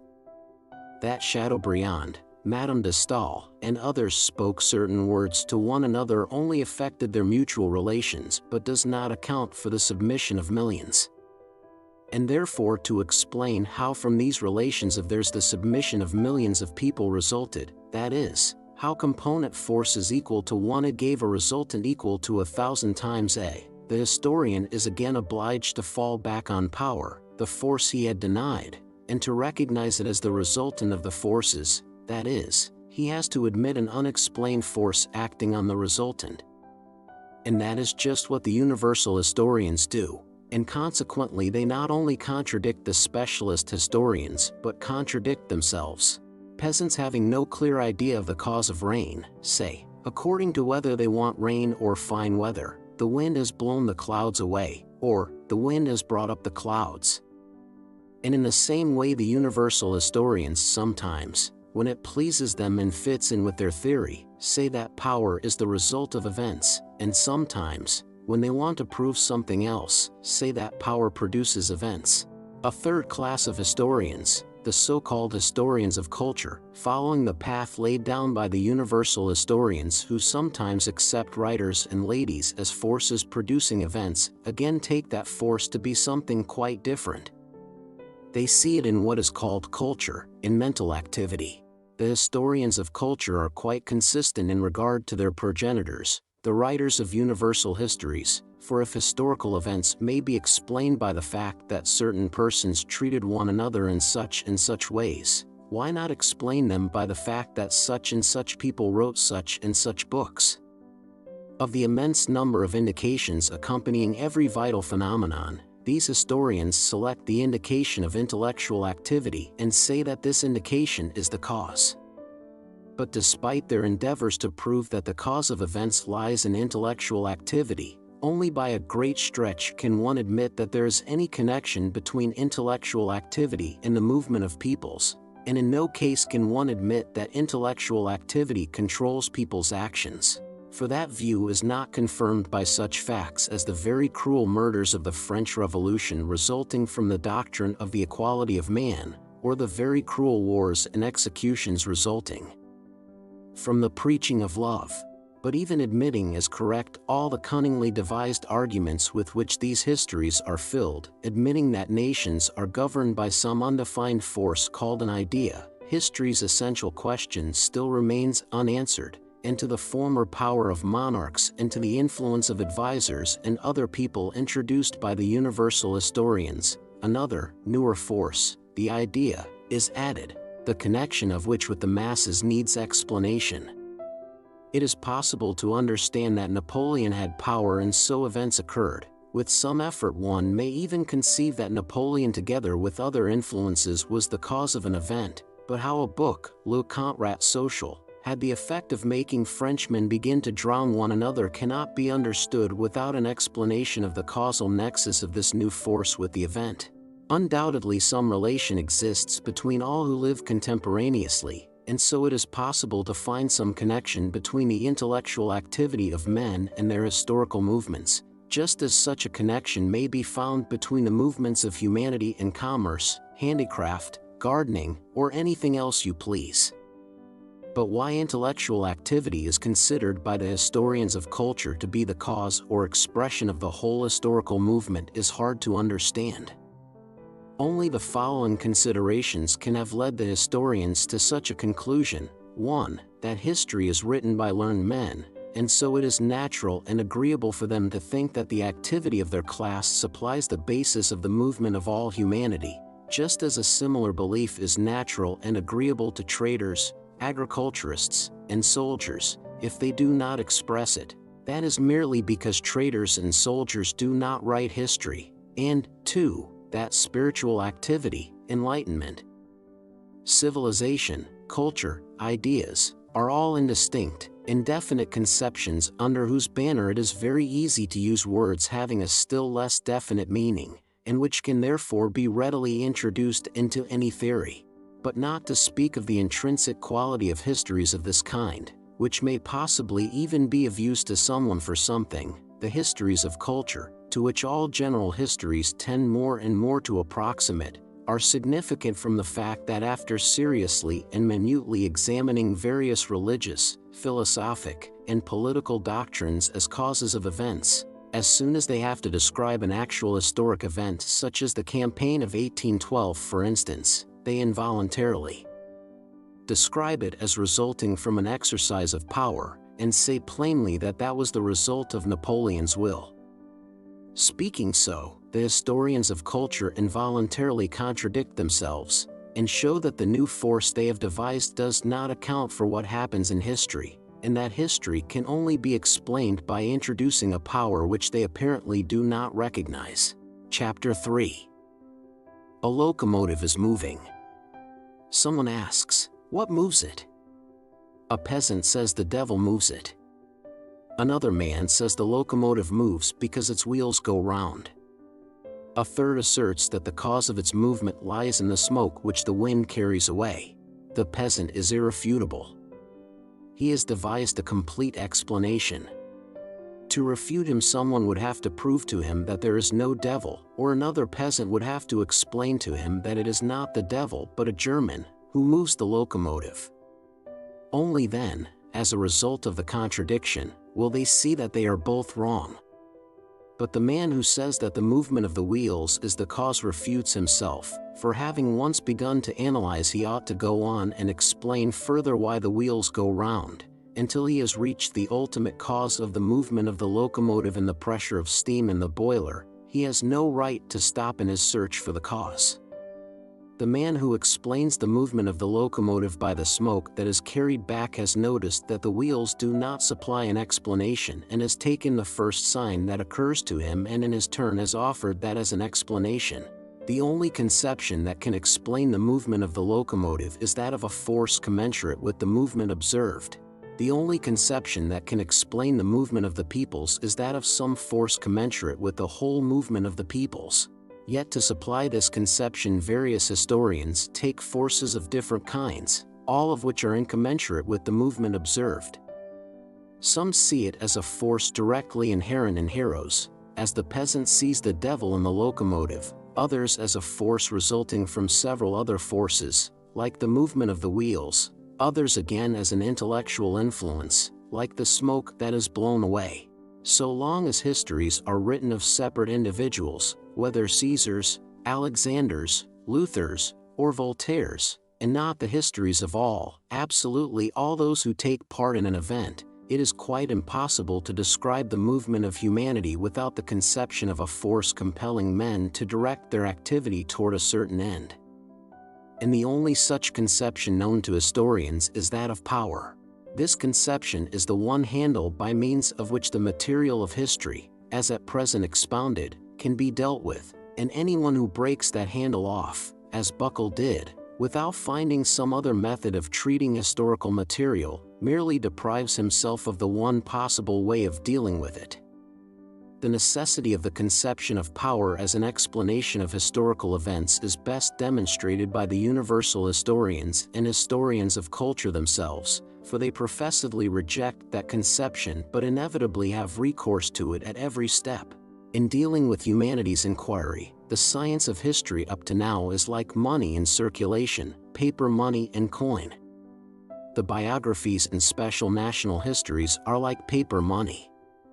They can be used and can circulate and fulfill their purpose without harm to anyone and even advantageously, as long as no one asks what is the security behind them. You need only forget to ask how the will of heroes produces events, and such histories as Tyr will be interesting and instructive and may perhaps even possess a tinge of poetry. But just as doubts of the real value of paper money arise either because, being easy to make, too much of it gets made or because people try to exchange it for gold, so also doubts concerning the real value of such histories arise either because too many of them are written or because in his simplicity of heart someone inquires, by what force did Napoleon do this, that is, wants to exchange the current paper money for the real gold of actual comprehension. The writers of universal histories and of the history of culture are like people who, recognizing the defects of paper money, decide to substitute for it money made of metal that has not the specific gravity of gold. It may indeed make jingling coin, but will do no more than that. Paper money may deceive the ignorant, but nobody is deceived by tokens of base metal that have no value but merely jingle. As gold is gold only if it is serviceable not merely for exchange but also for use, so universal historians will be valuable only when they can reply to history's essential question, what is power? The universal historians give contradictory replies to that question, while the historians of culture evade it and answer something quite different. And as counters of imitation gold can be used only among a group of people who agree to accept them as gold, or among those who do not know the nature of gold, so universal historians and historians of culture, not answering humanity's essential question, serve as currency for some purposes of their own, only in universities and among the mass of readers who have a taste for what they call serious reading. Chapter 4. Having abandoned the conception of the ancients as to the divine subjection of the will of a nation to some chosen man and the subjection of that man's will to the deity, history cannot without contradictions take a single step till it has chosen one of two things, either a return to the former belief in the direct intervention of the deity in human affairs or a definite explanation of the meaning of the force producing historical events and termed power. A return to the first is impossible, the belief has been destroyed, and so it is essential to explain what is meant by power. Napoleon ordered an army to be raised and go to war. We are so accustomed to that idea and have become so used to it that the question, why did 600,000 men go to fight when Napoleon uttered certain words, seems to us senseless. He had the power and so what he ordered was done.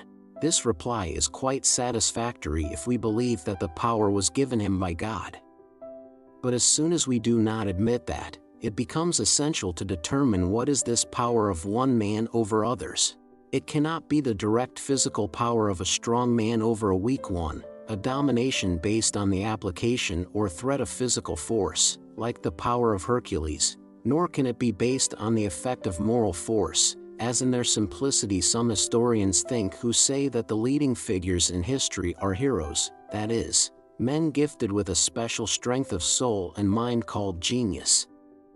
This power cannot be based on the predominance of moral strength, for, not to mention heroes such as Napoleon about whose moral qualities opinions differ widely, history shows us that neither a Louis XI nor a Metternich, who ruled over millions of people, had any particular moral qualities, but on the contrary were generally morally weaker than any of the millions they ruled over. If the source of power lies neither in the physical nor in the moral qualities of him who possesses it, it must evidently be looked for elsewhere, in the relation to the people of the man who wields the power. And that is how power is understood by the science of jurisprudence, that exchange bank of history which offers to exchange history's understanding of power for true gold. power is the collective will of the people transferred, by expressed or tacit consent, to their chosen rulers. In the domain of jurisprudence, which consists of discussions of how a state and power might be arranged were it possible for all that to be arranged, it is all very clear, but when applied to history that definition of power needs explanation. The science of jurisprudence regards the state and power as the ancients regarded fire, namely, as something existing absolutely. But for history, the state and power are merely phenomena, just as for modern physics fire is not an element but a phenomenon. From this fundamental difference between the view held by history and that held by jurisprudence, it follows that jurisprudence can tell minutely how in its opinion power should be constituted and what power, existing immutably outside time, is. But to history's questions about the meaning of the mutations of power in time it can answer nothing. If power be the collective will of the people transferred to their ruler, was Pugachev a representative of the will of the people? If not, then why was Napoleon I? Why was Napoleon III a criminal when he was taken prisoner at Boulogne, and why, later on, were those criminals whom he arrested? Do palace revolutions, in which sometimes only 2 or 3 people take part, transfer the will of the people to a new ruler? In international relations, is the will of the people also transferred to their conqueror? Was the will of the Confederation of the Rhine transferred to Napoleon in 1806? Was the will of the Russian people transferred to Napoleon in 1809, when our army in alliance with the French went to fight the Austrians? To these questions 3 answers are possible. Either to assume, 1, that the will of the people is always unconditionally transferred to the ruler or rulers they have chosen, and that therefore every emergence of a new power, every struggle against the power once appointed, should be absolutely regarded as an infringement of the real power, or 2, that the will of the people is transferred to the rulers conditionally, under definite and known conditions, and to show that all limitations, conflicts, and even destructions of power result from a non-observance by the rulers of the conditions under which their power was entrusted to them, or 3, that the will of the people is delegated to the rulers conditionally, but that the conditions are unknown and indefinite, and that the appearance of several authorities, their struggles and their falls, results solely from the greater or lesser fulfillment by the rulers of these unknown conditions on which the will of the people is transferred from some people to others. And these are the 3 ways in which the historians do explain the relation of the people to their rulers. Some historians, those biographical and specialist historians already referred to, in their simplicity failing to understand the question of the meaning of power, seem to consider that the collective will of the people is unconditionally transferred to historical persons, and therefore when describing some single state they assume that particular power to be the one absolute and real power, and that any other force opposing this is not a power but a violation of power, mere violence.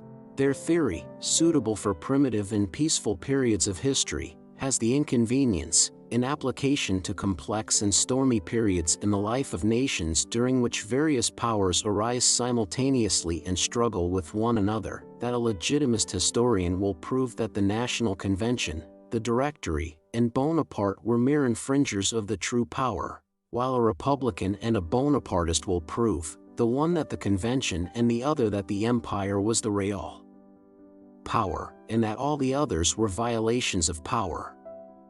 Evidently the explanations furnished by these historians being mutually contradictory can only satisfy young children. Recognizing the falsity of this view of history, another set of historians say that power rests on a conditional delegation of the will of the people to their rulers, and that historical leaders have power only conditionally on carrying out the program that the will of the people has by tacit agreement prescribed to them. But what this program consists in these historians do not say, or if they do they continually contradict one another. Each historian, according to his view of what constitutes a nation's progress, looks for these conditions in the greatness, wealth, freedom, or enlightenment of citizens of France or some other country. But not to mention the historian's contradictions as to the nature of this program, or even admitting that some one general program of these conditions exists, the facts of history almost always contradict that theory. If the conditions under which power is entrusted consist in the wealth, freedom, and enlightenment of the people, how is it that Louis XIV and Ivan the Terrible end their reigns tranquilly, while Louis XVI and Charles I are executed by their people? To this question historians reply that Louis XIV's activity, contrary to the program, reacted on Louis XVI. But why did it not react on Louis XIV or on Louis XV? Why should it react just on Louis XVI? And what is the time limit for such reactions? To these questions there are and can be no answers. Equally little does this view explain why for several centuries the collective will is not withdrawn from certain rulers and their heirs, and then suddenly during a period of 50 years is transferred to the Convention, to the Directory, to Napoleon, to Alexander, to Louis XVIII, to Napoleon again, to Charles X, to Louis Philippe, to a republican government, and to Napoleon III. When explaining these rapid transfers of the people's will from one individual to another, especially in view of international relations, conquests, and alliances, the historians are obliged to admit that some of these transfers are not normal delegations of the people's will but are accidents dependent on cunning, on mistakes, on craft, or on the weakness of a diplomatist, a ruler, or a party leader. So that the greater part of the events of history, civil wars, revolutions, and conquests, are presented by these historians not as the results of free transferences of the people's will, but as results of the ill-directed will of one or more individuals, that is, once again, as usurpations of power. And so these historians also see and admit historical events which are exceptions to the theory. These historians resemble a botanist who, having noticed that some plants grow from seeds producing two cotyledons, should insist that all that grows does so by sprouting into two leaves, and that the palm, the mushroom, and even the oak, which blossom into full growth and no longer resemble two leaves, are deviations from the theory. Historians of the third class assume that the will of the people is transferred to historic personages conditionally, but that the conditions are unknown to us. They say that historical personages have power only because they fulfill the will of the people which has been delegated to them. But in that case, if the force that moves nations lies not in the historic leaders but in the nations themselves, what significance have those leaders? The leaders, these historians tell us, express the will of the people. The activity of the leaders represents the activity of the people. But in that case the question arises whether all the activity of the leaders serves as an expression of the people's will or only some part of it. If the whole activity of the leaders serves as the expression of the people's will, as some historians suppose, then all the details of the court scandals contained in the biographies of a Napoleon or a Catherine serve to express the life of the nation, which is evident nonsense. But if it is only some particular side of the activity of an historical leader which serves to express the people's life, as other so-called philosophical historians believe, then to determine which side of the activity of a leader expresses the nation's life, we have first of all to know in what the nation's life consists. Met by this difficulty, historians of that class devise some most obscure, impalpable, and general abstraction which can cover all conceivable occurrences, and declare this abstraction to be the aim of humanity's movement. The most usual generalizations adopted by almost all the historians are freedom, equality, enlightenment, progress, civilization, and culture. Postulating some generalization as the goal of the movement of humanity, the historians study the men of whom the greatest number of monuments have remained: kings, ministers, generals, authors, reformers, popes, and journalists, to the extent to which in their opinion these persons have promoted or hindered that abstraction. But as it is in no way proved that the aim of humanity does consist in freedom, equality, enlightenment, or civilization, and as the connection of the people with the rulers and enlighteners of humanity is only based on the arbitrary assumption that the collective will of the people is always transferred to the men whom we have noticed, it happens that the activity of the millions who migrate, burn houses, abandon agriculture, and destroy one another never is expressed in the account of the activity of some dozen people who did not burn houses, practice agriculture, or slay their fellow creatures.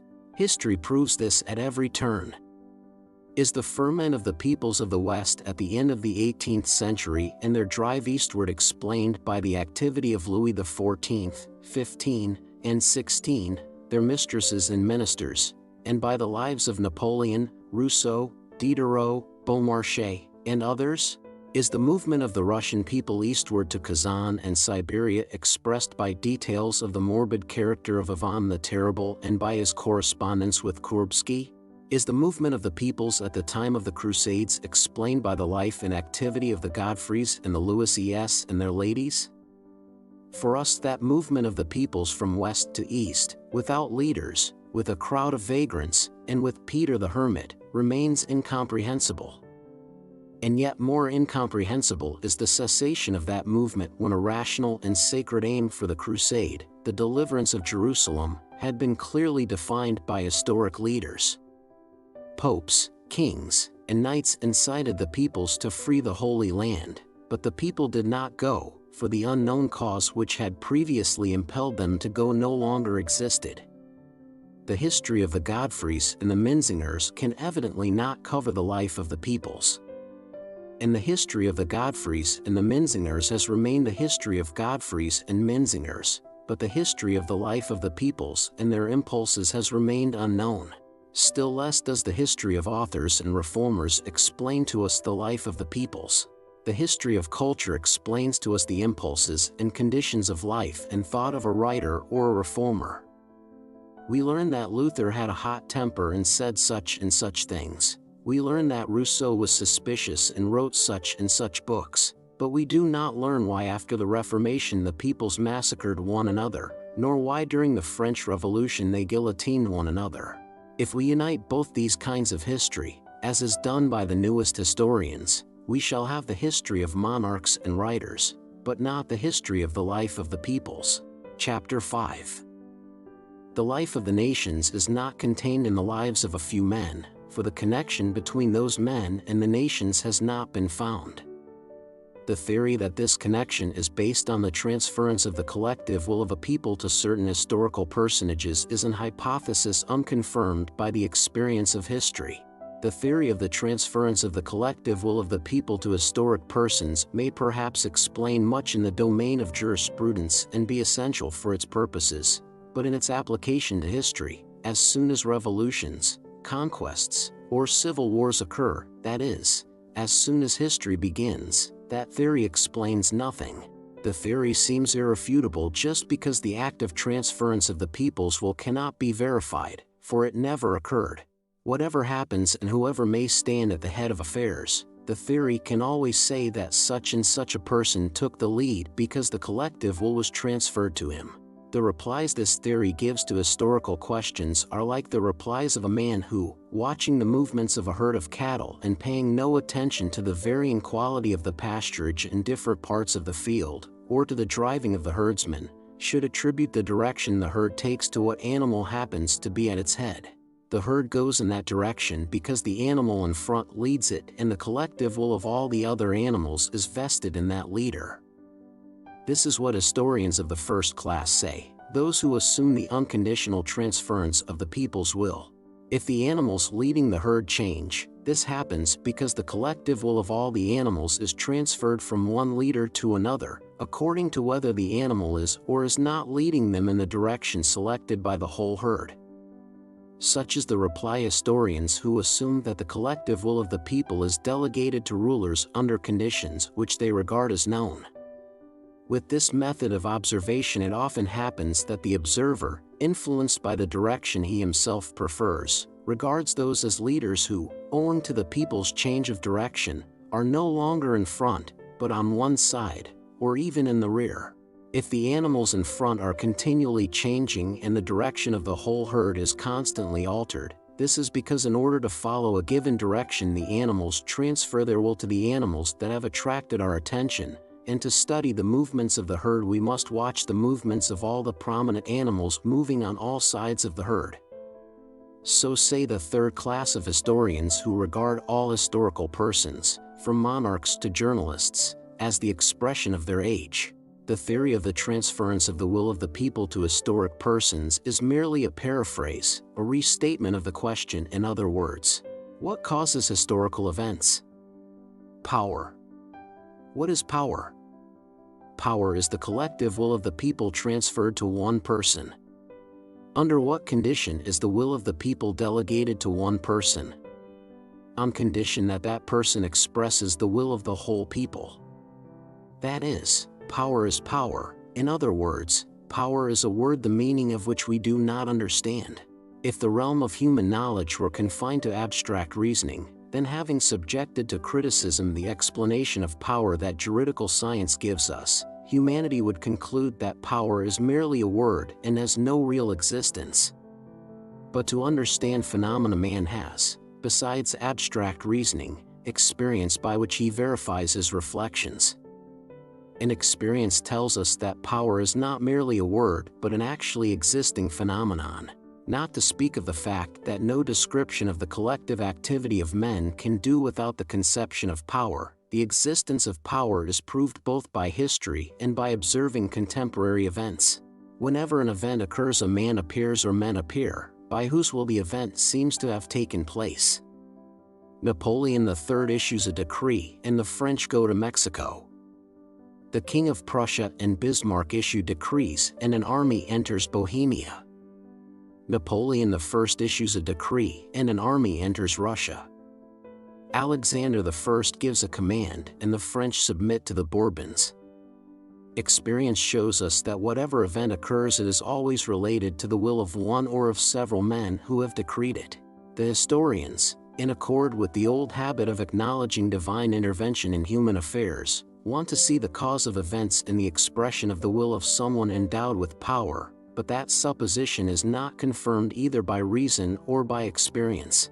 On the one side, reflection shows that the expression of a man's will, his words, are only part of the general activity expressed in an event, as for instance in a war or a revolution, and so without assuming an incomprehensible, supernatural force, a miracle, one cannot admit that words can be the immediate cause of the movements of millions of men.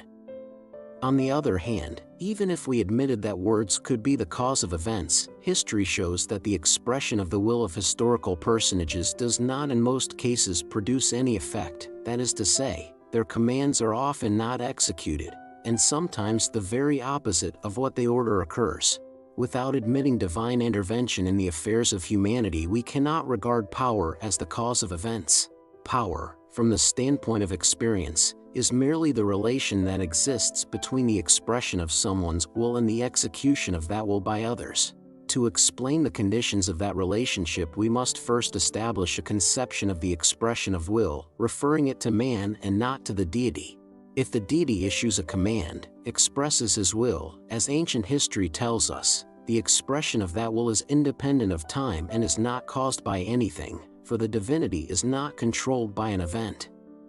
But speaking of commands that are the expression of the will of men acting in time and in relation to one another, to explain the connection of commands with events we must restore 1. The condition of all that takes place, the continuity of movement in time both of the events and of the person who commands, and 2. The inevitability of the connection between the person commanding and those who execute his command. Chapter 6. Only the expression of the will of the deity, not dependent on time, can relate to a whole series of events occurring over a period of years or centuries, and only the deity, independent of everything, can by his soul will determine the direction of humanity's movement, but man acts in time and himself takes part in what occurs. Reinstating the first condition omitted, that of time, we see that no command can be executed without some preceding order having been given rendering the execution of the last command possible. No command ever appears spontaneously, or itself covers a whole series of occurrences, but each command follows from another, and never refers to a whole series of events but always to one moment only of an event. When, for instance, we say that Napoleon ordered armies to go to war, we combine in one simultaneous expression a whole series of consecutive commands dependent one on another. Napoleon could not have commanded an invasion of Russia and never did so. Today he ordered such and such papers to be written to Vienna, to Berlin, and to Petersburg. Tomorrow such and such decrees and orders to the army, the fleet, the commissariat, and so on, millions of commands, which formed a whole series corresponding to a series of events which brought the French armies into Russia. If throughout his reign Napoleon gave commands concerning an invasion of England and expended on no other undertaking so much time and effort, and yet during his whole reign never once attempted to execute that design but undertook an expedition into Russia, with which country he considered it desirable to be in alliance, a conviction he repeatedly expressed, this came about because his commands did not correspond to the course of events in the first case, but did so correspond in the latter. For in order to be certainly executed, it is necessary that a man should order what can be executed. But to know what can and what cannot be executed is impossible, not only in the case of Napoleon's invasion of Russia in which millions participated, but even in the simplest event, for in either case millions of obstacles may arise to prevent its execution. Every order executed is always one of an immense number unexecuted. All the impossible orders inconsistent with the course of events remain unexecuted. Only the possible ones get linked up with a consecutive series of commands corresponding to a series of events, and are executed. Our false conception that an event is caused by a command which precedes it is due to the fact that when the event has taken place and out of thousands of others those few commands which were consistent with that event have been executed, we forget about the others that were not executed because they could not be. Apart from that, the chief source of our error in this matter is due to the fact that in the historical accounts a whole series of innumerable, diverse, and petty events, such for instance as all those which led the French armies to Russia, is generalized into one event in accord with the result produced by that series of events, and corresponding with this generalization the whole series of commands is also generalized into a single expression of will. We say that Napoleon wished to invade Russia and invaded it. In reality, in all Napoleon's activity we never find anything resembling an expression of that wish, but find a series of orders, or expressions of his will, very variously and indefinitely directed. Amid a long series of unexecuted orders of Napoleon's one series, for the campaign of 1812, was carried out, not because those orders differed in any way from the other, unexecuted orders, but because they coincided with the course of events that led the French army into Russia, just as in stencil work this or that figure comes out not because the color was laid on from this side or in that way, but because it was laid on from all sides over the figure cut in the stencil. So that examining the relation in time of the commands to the events, we find that a command can never be the cause of the event, but that a certain definite dependence exists between the two. To understand in what this dependence consists, it is necessary to reinstate another omitted condition of every command proceeding not from the deity but from a man, which is, that the man who gives the command himself takes part in the event. This relation of the commander to those he commands is just what is called power. This relation consists in the following. For common action people always unite in certain combinations, in which regardless of the difference of the aims set for the common action, the relation between those taking part in it is always the same. Men uniting in these combinations always assume such relations toward one another that the larger number take a more direct share, and the smaller number a less direct share, in the collective action for which they have combined. Of all the combinations in which men unite for collective action, one of the most striking and definite examples is an army. Every army is composed of lower grades of the service, the rank and file, of whom there are always the greatest number, of the next higher military rank, corporals and non-commissioned officers of whom there are fewer, and of still higher officers of whom there are still fewer, and so on to the highest military command, which is concentrated in one person.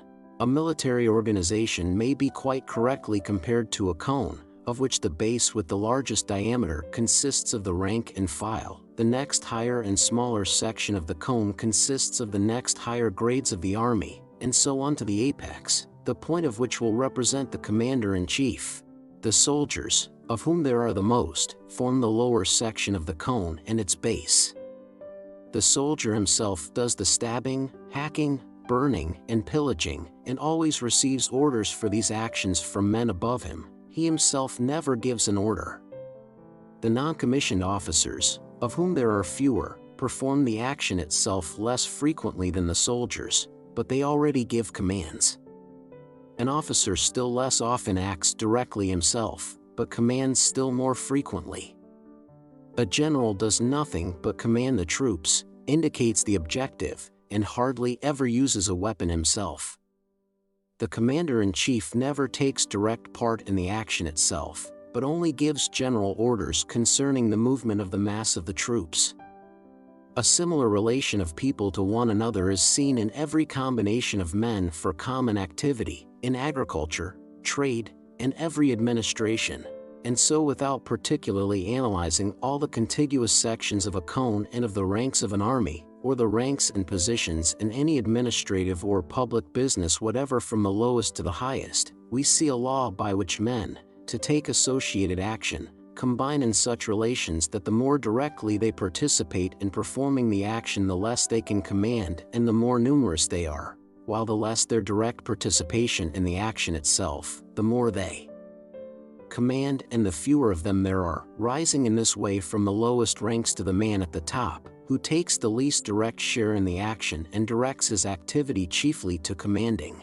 This relation of the men who command to those they command is what constitutes the essence of the conception called power.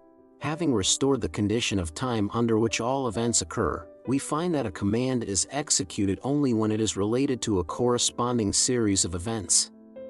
Restoring the essential condition of relation between those who command and those who execute, we find that by the very nature of the case those who command take the smallest part in the action itself and that their activity is exclusively directed to commanding. Chapter 7. When an event is taking place, people express their opinions and wishes about it, and as the event results from the collective activity of many people, some one of the opinions or wishes expressed is sure to be fulfilled if but approximately. When one of the opinions expressed is fulfilled, that opinion gets connected with the event as a command preceding it. Men are hauling a log. Each of them expresses his opinion as to how and where to haul it. They haul the log away, and it happens that this is done as one of them said. He ordered it. There we have command and power in their primary form. The man who worked most with his hands could not think so much about what he was doing, or reflect on or command what would result from the common activity, while the man who commanded more would evidently work less with his hands on account of his greater verbal activity. When some larger concourse of men direct their activity to a common aim, there is a yet sharper division of those who, because their activity is given to directing and commanding, take less part in the direct work. When a man works alone, he always has a certain set of reflections which, as it seems to him, directed his past activity, justify his present activity, and guide him in planning his future actions. Just the same is done by a concourse of people, allowing those who do not take a direct part in the activity to devise considerations, justifications, and surmises concerning their collective activity. For reasons known or unknown to us, the French began to drown and kill one another. And corresponding to the event, its justification appears in people's belief that this was necessary for the welfare of France, for liberty, and for equality. People ceased to kill one another, and this event was accompanied by its justification in the necessity for a centralization of power, resistance to Europe, and so on. Men went from the west to the east killing their fellow men, and the event was accompanied by phrases about the glory of France, the baseness of England, and so on.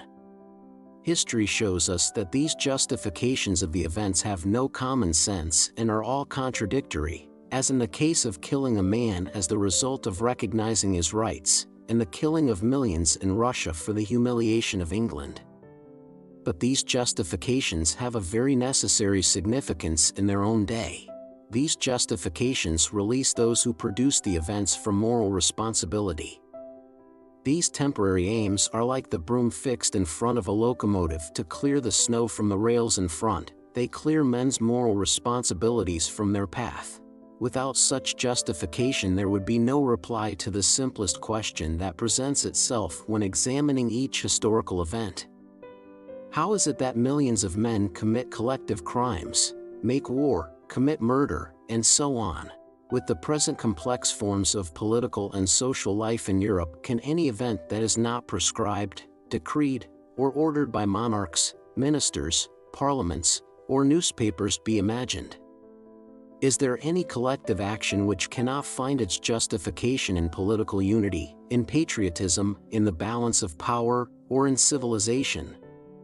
So that every event that occurs inevitably coincides with some expressed wish and, receiving a justification, presents itself as the result of the will of one man or of several men. In whatever direction a ship moves, the flow of the waves it cuts will always be noticeable ahead of it. To those on board the ship, the movement of those waves will be the only perceptible motion. Only by watching closely moment by moment the movement of that flow and comparing it with the movement of the ship do we convince ourselves that every bit of it is occasioned by the forward movement of the ship, and that we were led into error by the fact that we ourselves were imperceptibly moving. We see the same if we watch moment by moment the movement of historical characters, that is, re-establish the inevitable condition of all that occurs, the continuity of movement in time, and do not lose sight of the essential connection of historical persons with the masses. When the ship moves in one direction there is one and the same wave ahead of it. When it turns frequently the wave ahead of it also turns frequently. But wherever it may turn there always will be the wave anticipating its movement. Whatever happens it always appears that just that event was foreseen and decreed.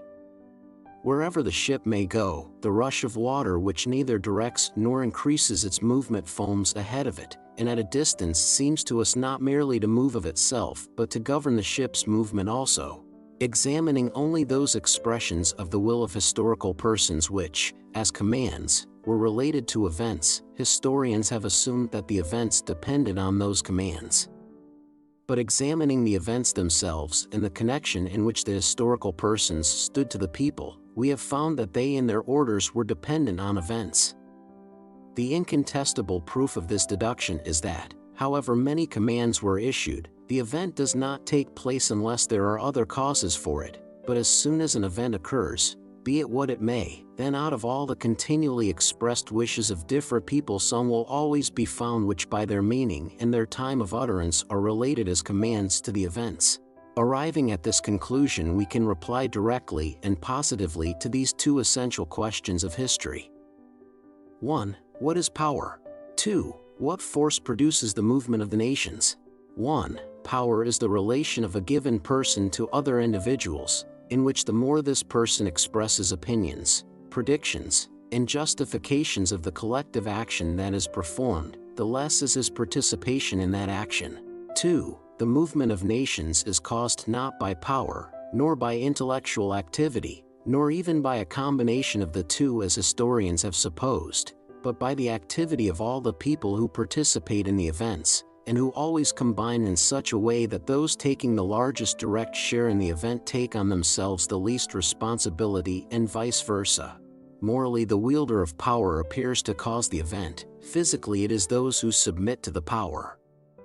But as the moral activity is inconceivable without the physical, the cause of the event is neither in the one nor in the other but in the union of the two. Or in other words, the conception of a cause is inapplicable to the phenomena we are examining. In the last analysis we reach the circle of infinity, that final limit to which in every domain of thought man's reason arrives if it is not playing with the subject. Electricity produces heat, heat produces electricity. Atoms attract each other and atoms repel one another. Speaking of the interaction of heat and electricity and of atoms, we cannot say why this occurs, and we say that it is so because it is inconceivable otherwise, because it must be so and that it is a law. The same applies to historical events. Why war and revolution occur we do not know. We only know that to produce the one or the other action, people combine in a certain formation in which they all take part, and we say that this is so because it is unthinkable otherwise, or in other words that it is a law. Chapter 8. If history dealt only with external phenomena, the establishment of this simple and obvious law would suffice and we should have finished our argument. But the law of history relates to man. A particle of matter cannot tell us that it does not feel the law of attraction or repulsion and that law is untrue, but man, who is the subject of history, says plainly, "I am free and am therefore not subject to the law." The presence of the problem of man's free will, though unexpressed, is felt at every step of history. All seriously thinking historians have involuntarily encountered this question. All the contradictions and obscurities of history and the false path historical science has followed are due solely to the lack of a solution of that question. If the will of every man were free, that is, if each man could act as he pleased, all history would be a series of disconnected incidents. If in 1,000 years even one man in 1,000,000 could act freely, that is, as he chose, it is evident that one single free act of that man's in violation of the laws governing human action would destroy the possibility of the existence of any laws for the whole of humanity. If there be a single law governing the actions of men, free will cannot exist, for then man's will is subject to that law. In this contradiction lies the problem of free will, which from most ancient times has occupied the best human minds and from most ancient times has been presented in its whole tremendous significance. The problem is that regarding man as a subject of observation from whatever point of view, theological, historical, ethical, or philosophic, we find a general law of necessity to which he, like all that exists, is subject. But regarding him from within ourselves as what we are conscious of, we feel ourselves to be free. This consciousness is a source of self-cognition quite apart from and independent of reason. Through his reason man observes himself, but only through consciousness does he know himself. Apart from consciousness of self, no observation or application of reason is conceivable. To understand, observe, and draw conclusions, man must first of all be conscious of himself as living. A man is only conscious of himself as a living being by the fact that he wills, that is conscious of his volition. But his will, which forms the essence of his life, man recognizes, and can but recognize, as free. If, observing himself, man sees that his will is always directed by one and the same law, whether he observes the necessity of taking food, using his brain, or anything else, he cannot recognize this never-varying direction of his will otherwise than as a limitation of it. Were it not free, it could not be limited. A man's will seems to him to be limited just because he is not conscious of it except as free. You say, "I am not free. But I have lifted my hand and let it fall." Everyone understands that this illogical reply is an irrefutable demonstration of freedom. That reply is the expression of a consciousness that is not subject to reason. If the consciousness of freedom were not a separate and independent source of self-consciousness, it would be subject to reasoning and to experience, but in fact such subjection does not exist and is inconceivable. A series of experiments and arguments proves to every man that he, as an object of observation, is subject to certain laws, and man submits to them and never resists the laws of gravity or impermeability once he has become acquainted with them. But the same series of experiments and arguments proves to him that the complete freedom of which he is conscious in himself is impossible, and that his every action depends on his organization, his character, and the motives acting upon him, yet man never submits to the deductions of these experiments and arguments. Having learned from experiment and argument that a stone falls downwards, a man indubitably believes this and always expects the law that he has learned to be fulfilled. But learning just as certainly that his will is subject to laws, he does not and cannot believe this. However often experiment and reasoning may show a man that under the same conditions and with the same character he will do the same thing as before, yet when under the same conditions and with the same character he approaches for the 1,000th time the action that always ends in the same way, he feels as certainly convinced as before the experiment that he can act as he pleases. Every man, savage or sage, however incontestably reason and experiment may prove to him that it is impossible to imagine two different courses of action in precisely the same conditions, feels that without this irrational conception, which constitutes the essence of freedom, he cannot imagine life. He feels that however impossible it may be, it is so, for without this conception of freedom not only would he be unable to understand life, but he would be unable to live for a single moment. He could not live, because all man's efforts, all his impulses to life, are only efforts to increase freedom. Wealth and poverty, fame and obscurity, power and subordination, strength and weakness, health and disease, culture and ignorance, work and leisure, repletion and hunger, virtue and vice, are only greater or lesser degrees of freedom. A man having no freedom cannot be conceived of except as deprived of life. If the conception of freedom appears to reason to be a senseless contradiction, like the possibility of performing two actions at one and the same instant of time, or of an effect without a cause, that only proves that consciousness is not subject to reason. This unshakable, irrefutable consciousness of freedom, uncontrolled by experiment or argument, recognized by all thinkers and felt by everyone without exception, this consciousness without which no conception of man is possible, constitutes the other side of the question. Man is the creation of an all-powerful, all-good, and all-seeing God. What is sin, the conception of which arises from the consciousness of man's freedom? That is a question for theology. The actions of men are subject to general immutable laws expressed in statistics. What is man's responsibility to society, the conception of which results from the conception of freedom? That is a question for jurisprudence. Man's actions proceed from his innate character and the motives acting upon him. What is conscience and the perception of right and wrong in actions that follows from the consciousness of freedom? That is a question for ethics. Man in connection with the general life of humanity appears subject to laws which determine that life. But the same man apart from that connection appears to be free.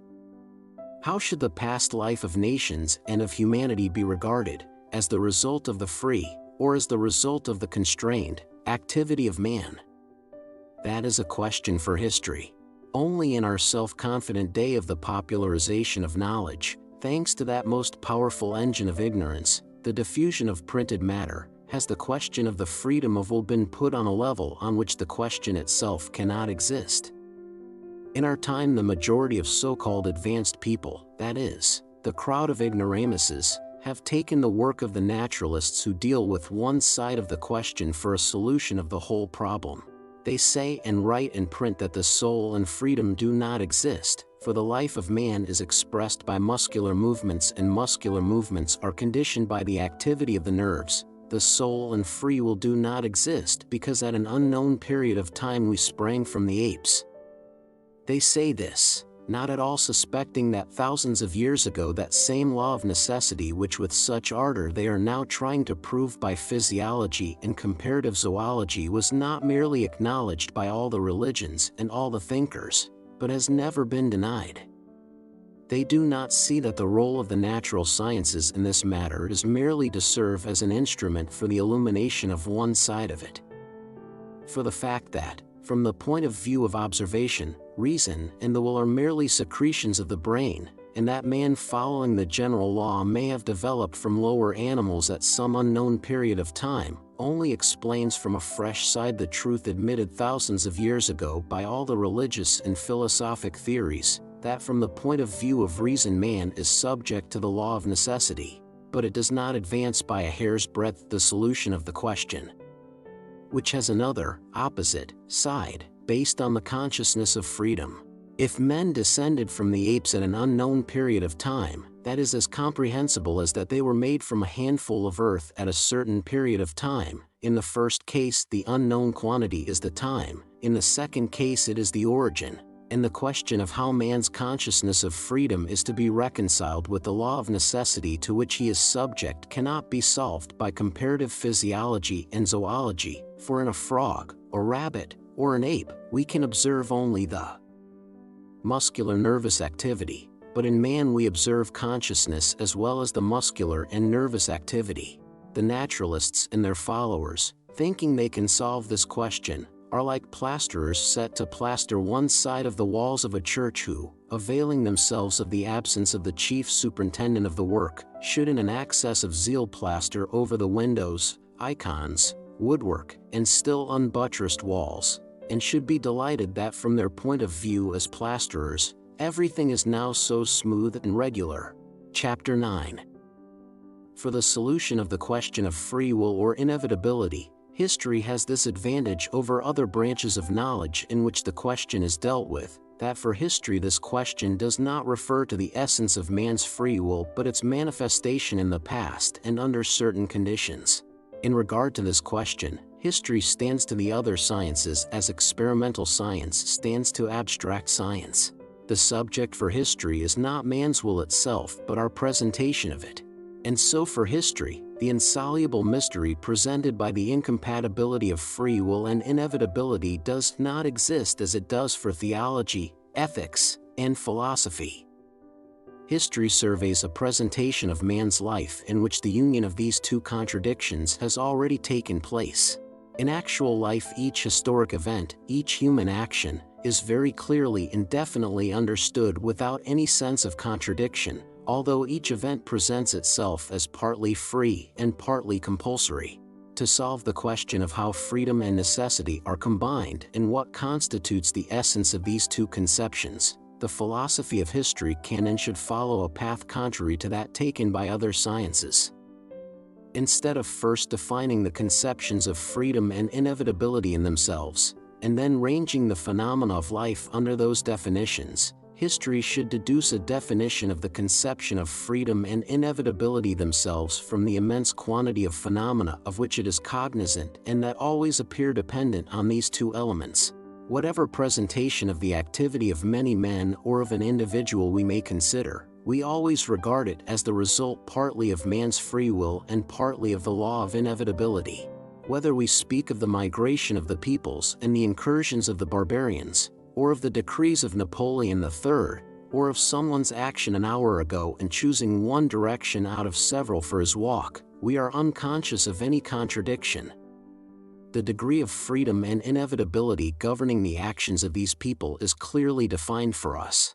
Our conception of the degree of freedom often varies according to differences in the point of view from which we regard the event, but every human action appears to us as a certain combination of freedom and inevitability. In every action we examine, we see a certain measure of freedom and a certain measure of inevitability. And always the more freedom we see in any action, the less inevitability do we perceive, and the more inevitability, the less freedom. The proportion of freedom to inevitability decreases and increases according to the point of view from which the action is regarded, but their relation is always one of inverse proportion. A sinking man who clutches at another and drowns him, or a hungry mother exhausted by feeding her baby, who steals some food, or a man trained to discipline who on duty at the word of command kills a defenseless man, seem less guilty, that is, less free and more subject to the law of necessity, to one who knows the circumstances in which these people were placed, and more free to one who does not know that the man was himself drowning, that the mother was hungry, that the soldier was in the ranks, and so on. Similarly, a man who committed a murder 20 years ago and has since lived peaceably and harmlessly in society seems less guilty and his action more due to the law of inevitability, to someone who considers his action after 20 years have elapsed than to one who examined it the day after it was committed.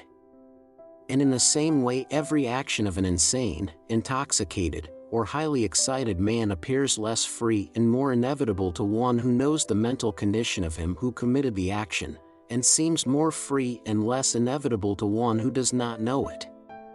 In all these cases, the conception of freedom is increased or diminished, and the conception of compulsion is correspondingly decreased or increased, according to the point of view from which the action is regarded. So that the greater the conception of necessity, the smaller the conception of freedom, and vice versa. Religion, the common sense of mankind, the science of jurisprudence, and history itself understand alike this relation between necessity and freedom. All cases without exception in which our conception of freedom and necessity is increased and diminished depend on three considerations. 1. The relation to the external world of the man who commits the deeds. 2. His relation to time. 3. His relation to the causes leading to the action. The first consideration is the clearness of our perception of the man's relation to the external world and the greater or lesser clearness of our understanding of the definite position occupied by the man in relation to everything coexisting with him.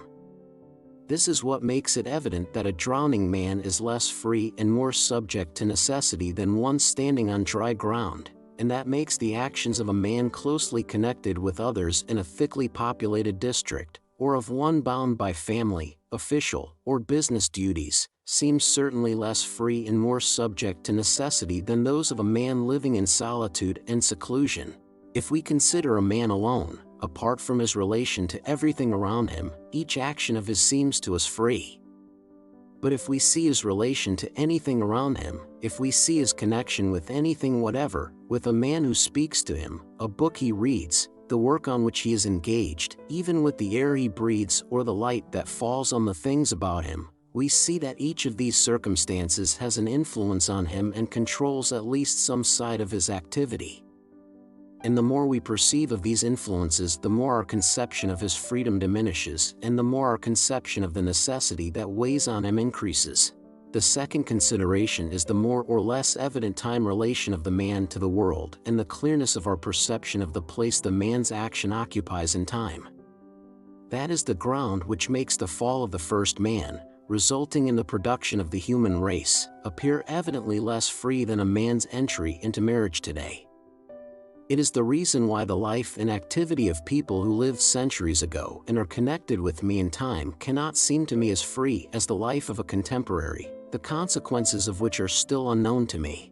The degree of our conception of freedom or inevitability depends in this respect on the greater or lesser lapse of time between the performance of the action and our judgment of it.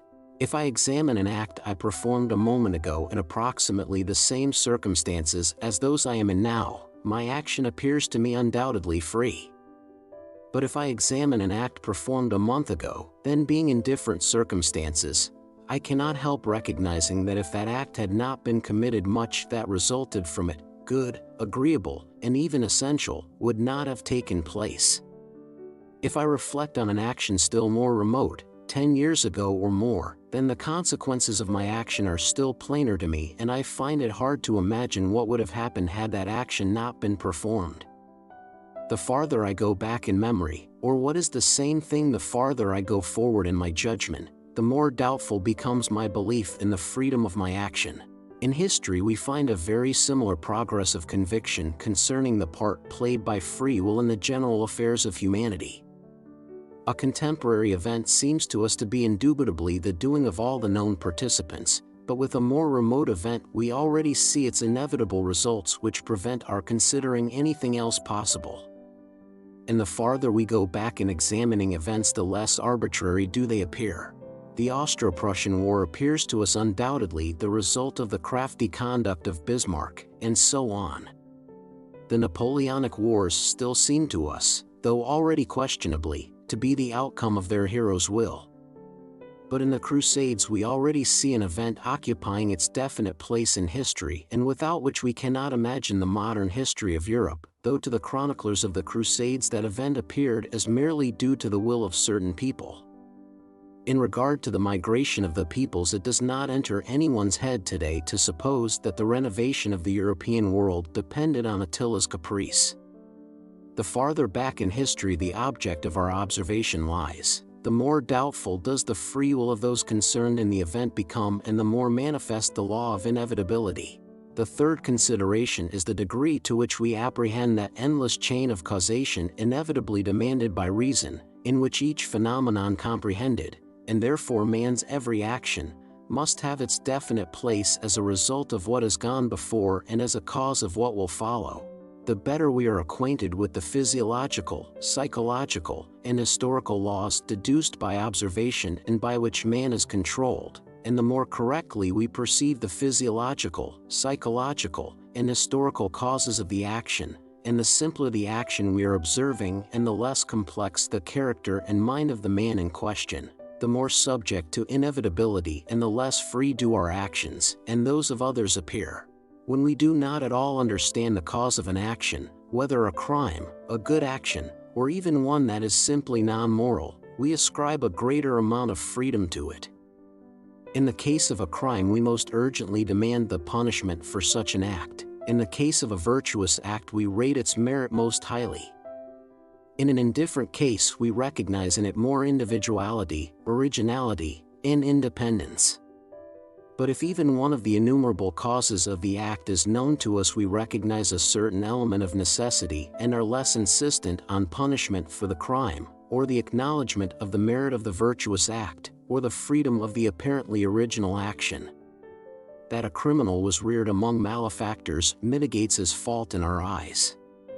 The self-sacrifice of a father or mother, or self-sacrifice with the possibility of a reward, is more comprehensible than gratuitous self-sacrifice, and therefore seems less deserving of sympathy and less the result of free will.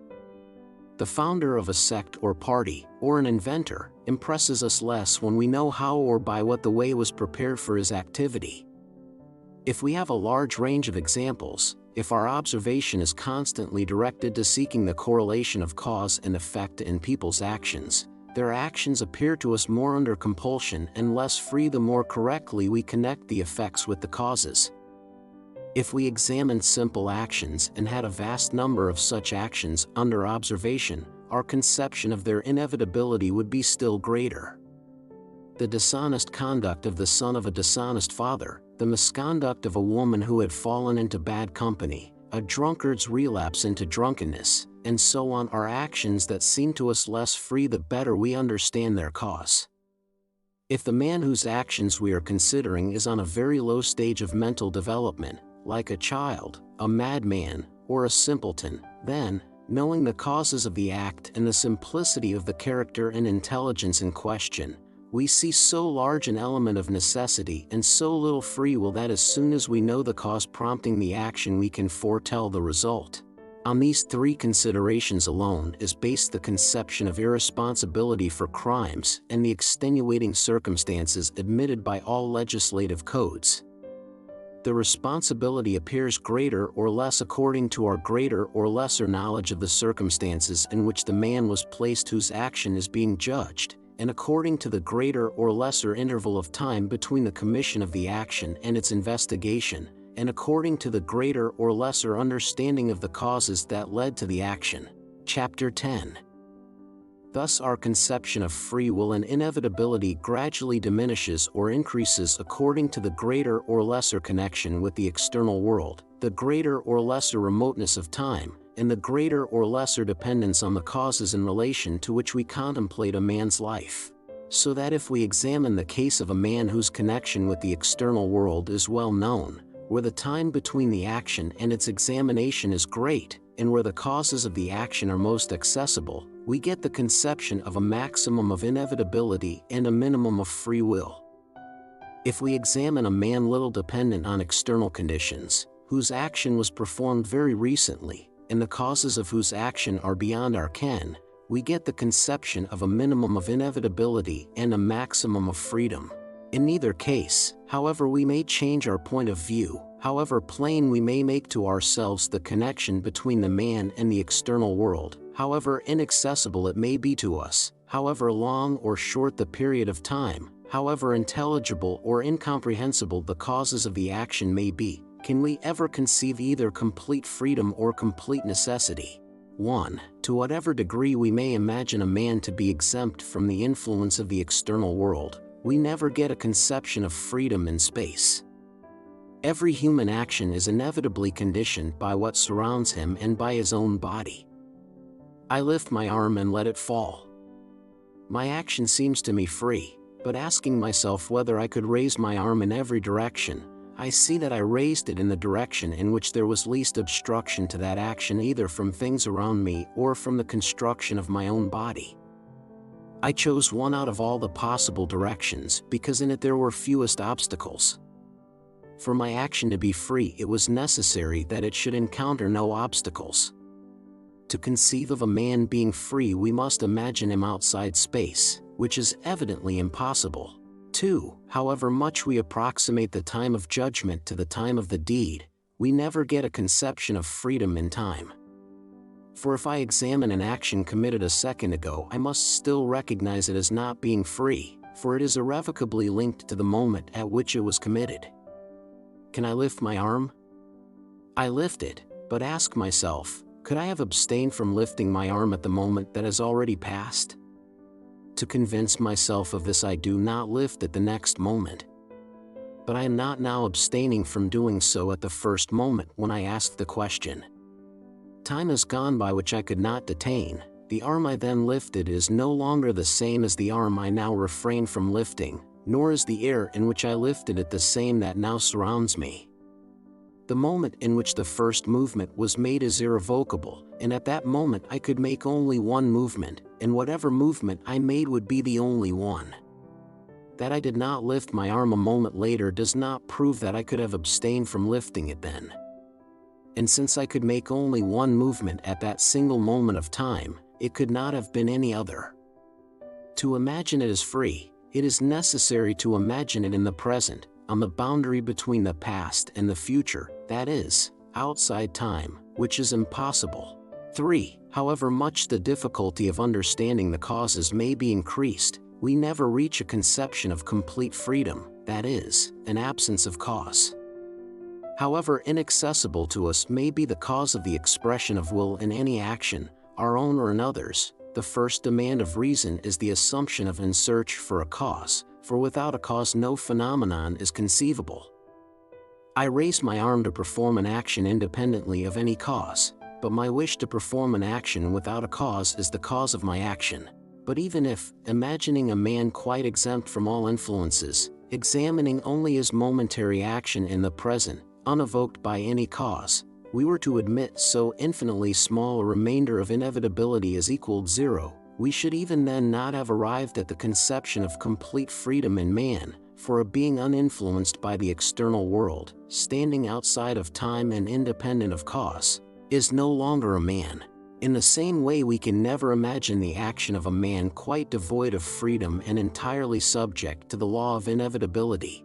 1. However we may increase our knowledge of the conditions of space in which man is situated, that knowledge can never be complete, for the number of those conditions is as infinite as the infinity of space. And therefore, so long as not all the conditions influencing men are defined, there is no complete inevitability, but a certain measure of freedom remains. 2. However we may prolong the period of time between the action we are examining and the judgment upon it, that period will be finite, while time is infinite, and so in this respect too there can never be absolute inevitability. 3. However accessible may be the chain of causation of any action, we shall never know the whole chain since it is endless, and so again we never reach absolute inevitability. But besides this, even if, admitting the remaining minimum of freedom to equal zero, we assumed in some given case, as for instance in that of a dying man, an unborn babe, or an idiot, complete absence of freedom, by so doing we should destroy the very conception of man in the case we are examining, for as soon as there is no freedom there is also no man. And so the conception of the action of a man subject solely to the law of inevitability without any element of freedom is just as impossible as the conception of a man's completely free action. And so to imagine the action of a man entirely subject to the law of inevitability without any freedom, we must assume the knowledge of an infinite number of space relations, an infinitely long period of time, and an infinite series of causes. To imagine a man perfectly free and not subject to the law of inevitability, we must imagine him all alone, beyond space, beyond time, and free from dependence on cause. In the first case, if inevitability were possible without freedom, we should have reached a definition of inevitability by the laws of inevitability itself, that is, a mere form without content. In the second case, if freedom were possible without inevitability, we should have arrived at unconditioned freedom beyond space, time, and cause, which by the fact of its being unconditioned and unlimited would be nothing, or mere content without form. We should in fact have reached those two fundamentals of which man's whole outlook on the universe is constructed, the incomprehensible essence of life, and the laws defining that essence. Reason says, 1. Space with all the forms of matter that give it visibility is infinite, and cannot be imagined otherwise. 2. Time is infinite motion without a moment of rest and is unthinkable otherwise. 3. The connection between cause and effect has no beginning and can have no end. Consciousness says, 1. I alone am, and all that exists is but me, consequently I include space. 2. I measure flowing time by the fixed moment of the present in which alone I am conscious of myself as living, consequently I am outside time. 3. I am beyond cause, for I feel myself to be the cause of every manifestation of my life. Reason gives expression to the laws of inevitability. Consciousness gives expression to the essence of freedom. Freedom not limited by anything is the essence of life in man's consciousness. Inevitability without content is man's reason in its three forms. Freedom is the thing examined. Inevitability is what examines. Freedom is the content. Inevitability is the form.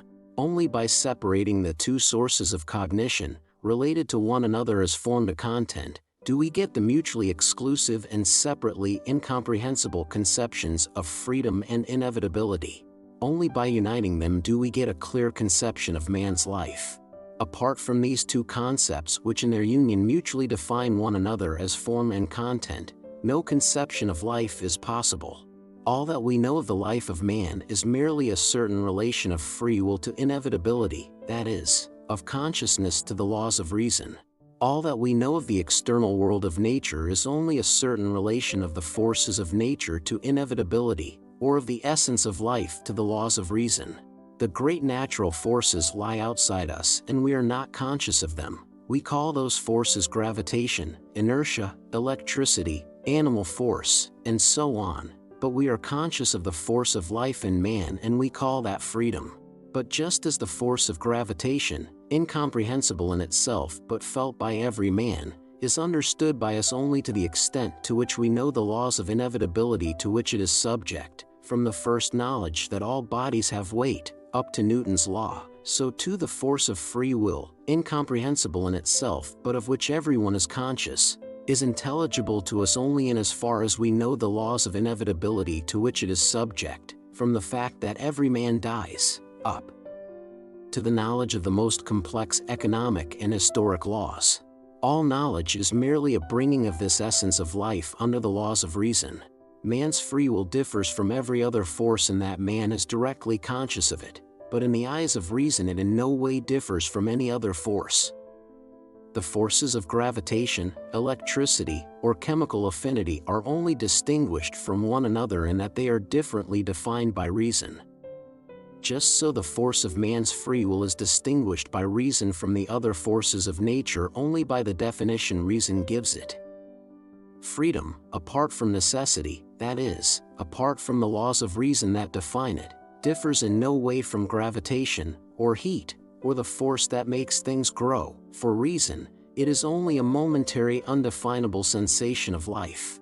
And as the undefinable essence of the force moving the heavenly bodies, the undefinable essence of the forces of heat and electricity, or of chemical affinity, or of the vital force, forms the content of astronomy, physics, chemistry, botany, zoology, and so on, just in the same way does the force of free will form the content of history.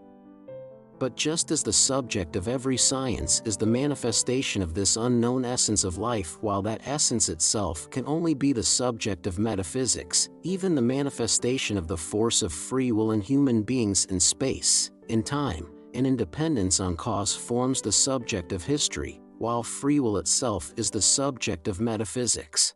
In the experimental sciences, what we know we call the laws of inevitability, what is unknown to us we call vital force. Vital force is only an expression for the unknown remainder over and above what we know of the essence of life. So also in history, what is known to us we call laws of inevitability, what is unknown we call free will. Free will is for history only an expression for the unknown remainder of what we know about the laws of human life. Chapter 11. History examines the manifestations of man's free will in connection with the external world in time and in dependence on cause, that is, it defines this freedom by the laws of reason, and so history is a science only insofar as this free will is defined by those laws.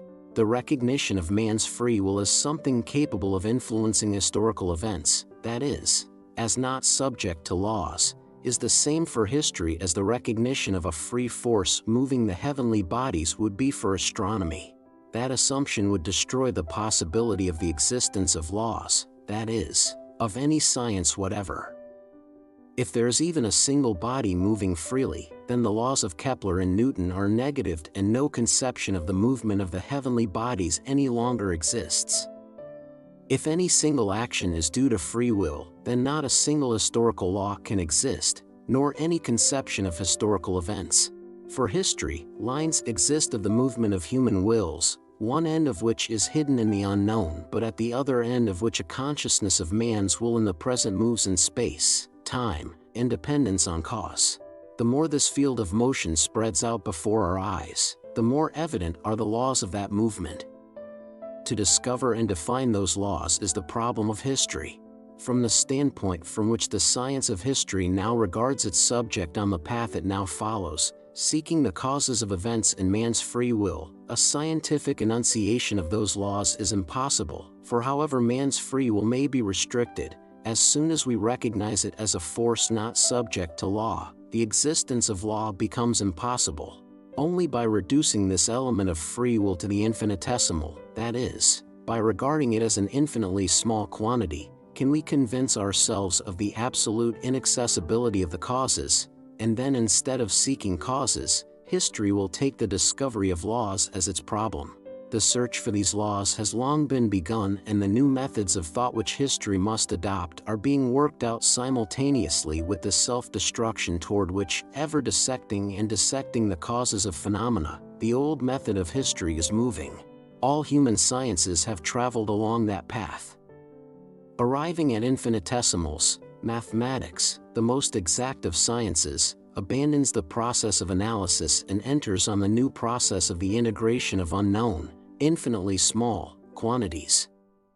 Abandoning the conception of cause, mathematics seeks law, that is, the property common to all unknown, infinitely small, elements. In another form but along the same path of reflection the other sciences have proceeded. When Newton enunciated the law of gravity, he did not say that the sun or the earth had a property of attraction. He said that all bodies from the largest to the smallest have the property of attracting one another, that is, leaving aside the question of the cause of the movement of the bodies, he expressed the property common to all bodies from the infinitely large to the infinitely small.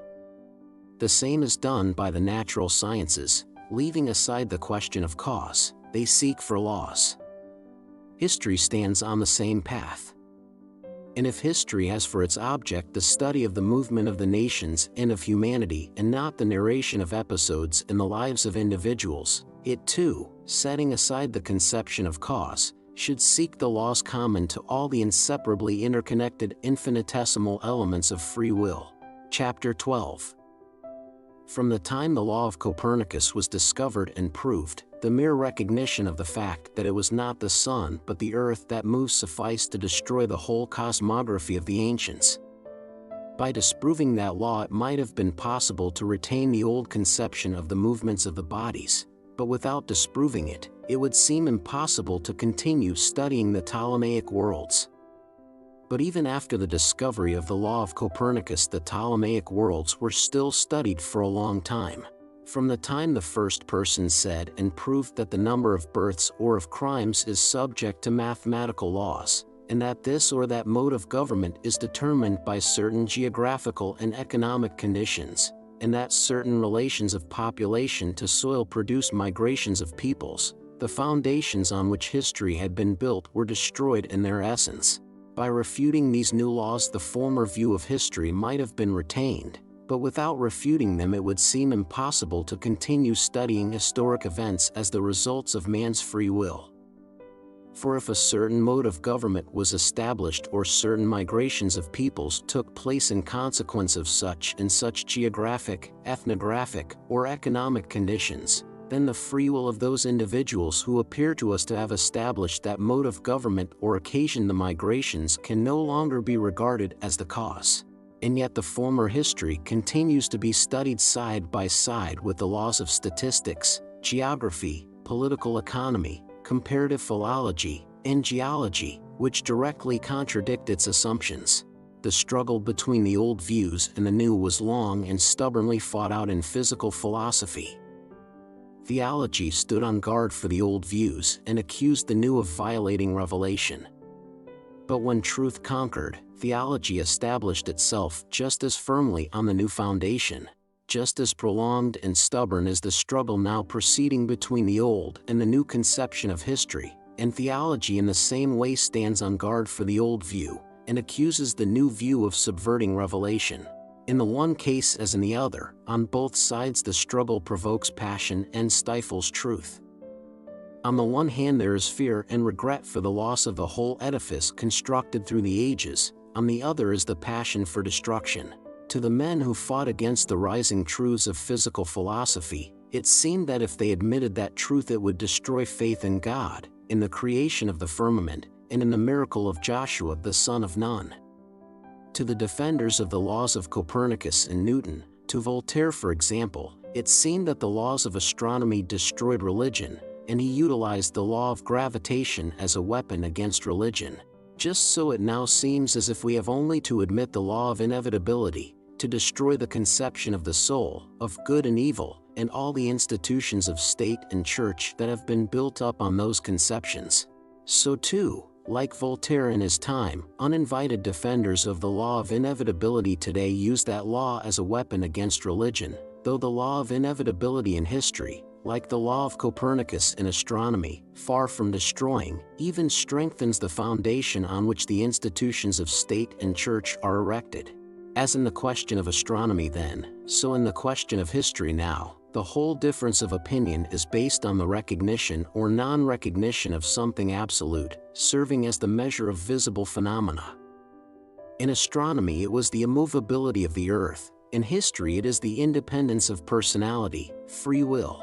As with astronomy the difficulty of recognizing the motion of the earth lay in abandoning the immediate sensation of the earth's fixity and of the motion of the planets, so in history the difficulty of recognizing the subjection of personality to the laws of space, time, and cause lies in renouncing the direct feeling of the independence of one's own personality. But as in astronomy the new view said, it is true that we do not feel the movement of the earth, but by admitting its immobility we arrive at absurdity, while by admitting its motion, which we do not feel, we arrive at laws. So also in history the new view says, it is true that we are not conscious of our dependence, but by admitting our free will we arrive at absurdity, while by admitting our dependence on the external world, on time, and on cause, we arrive at laws.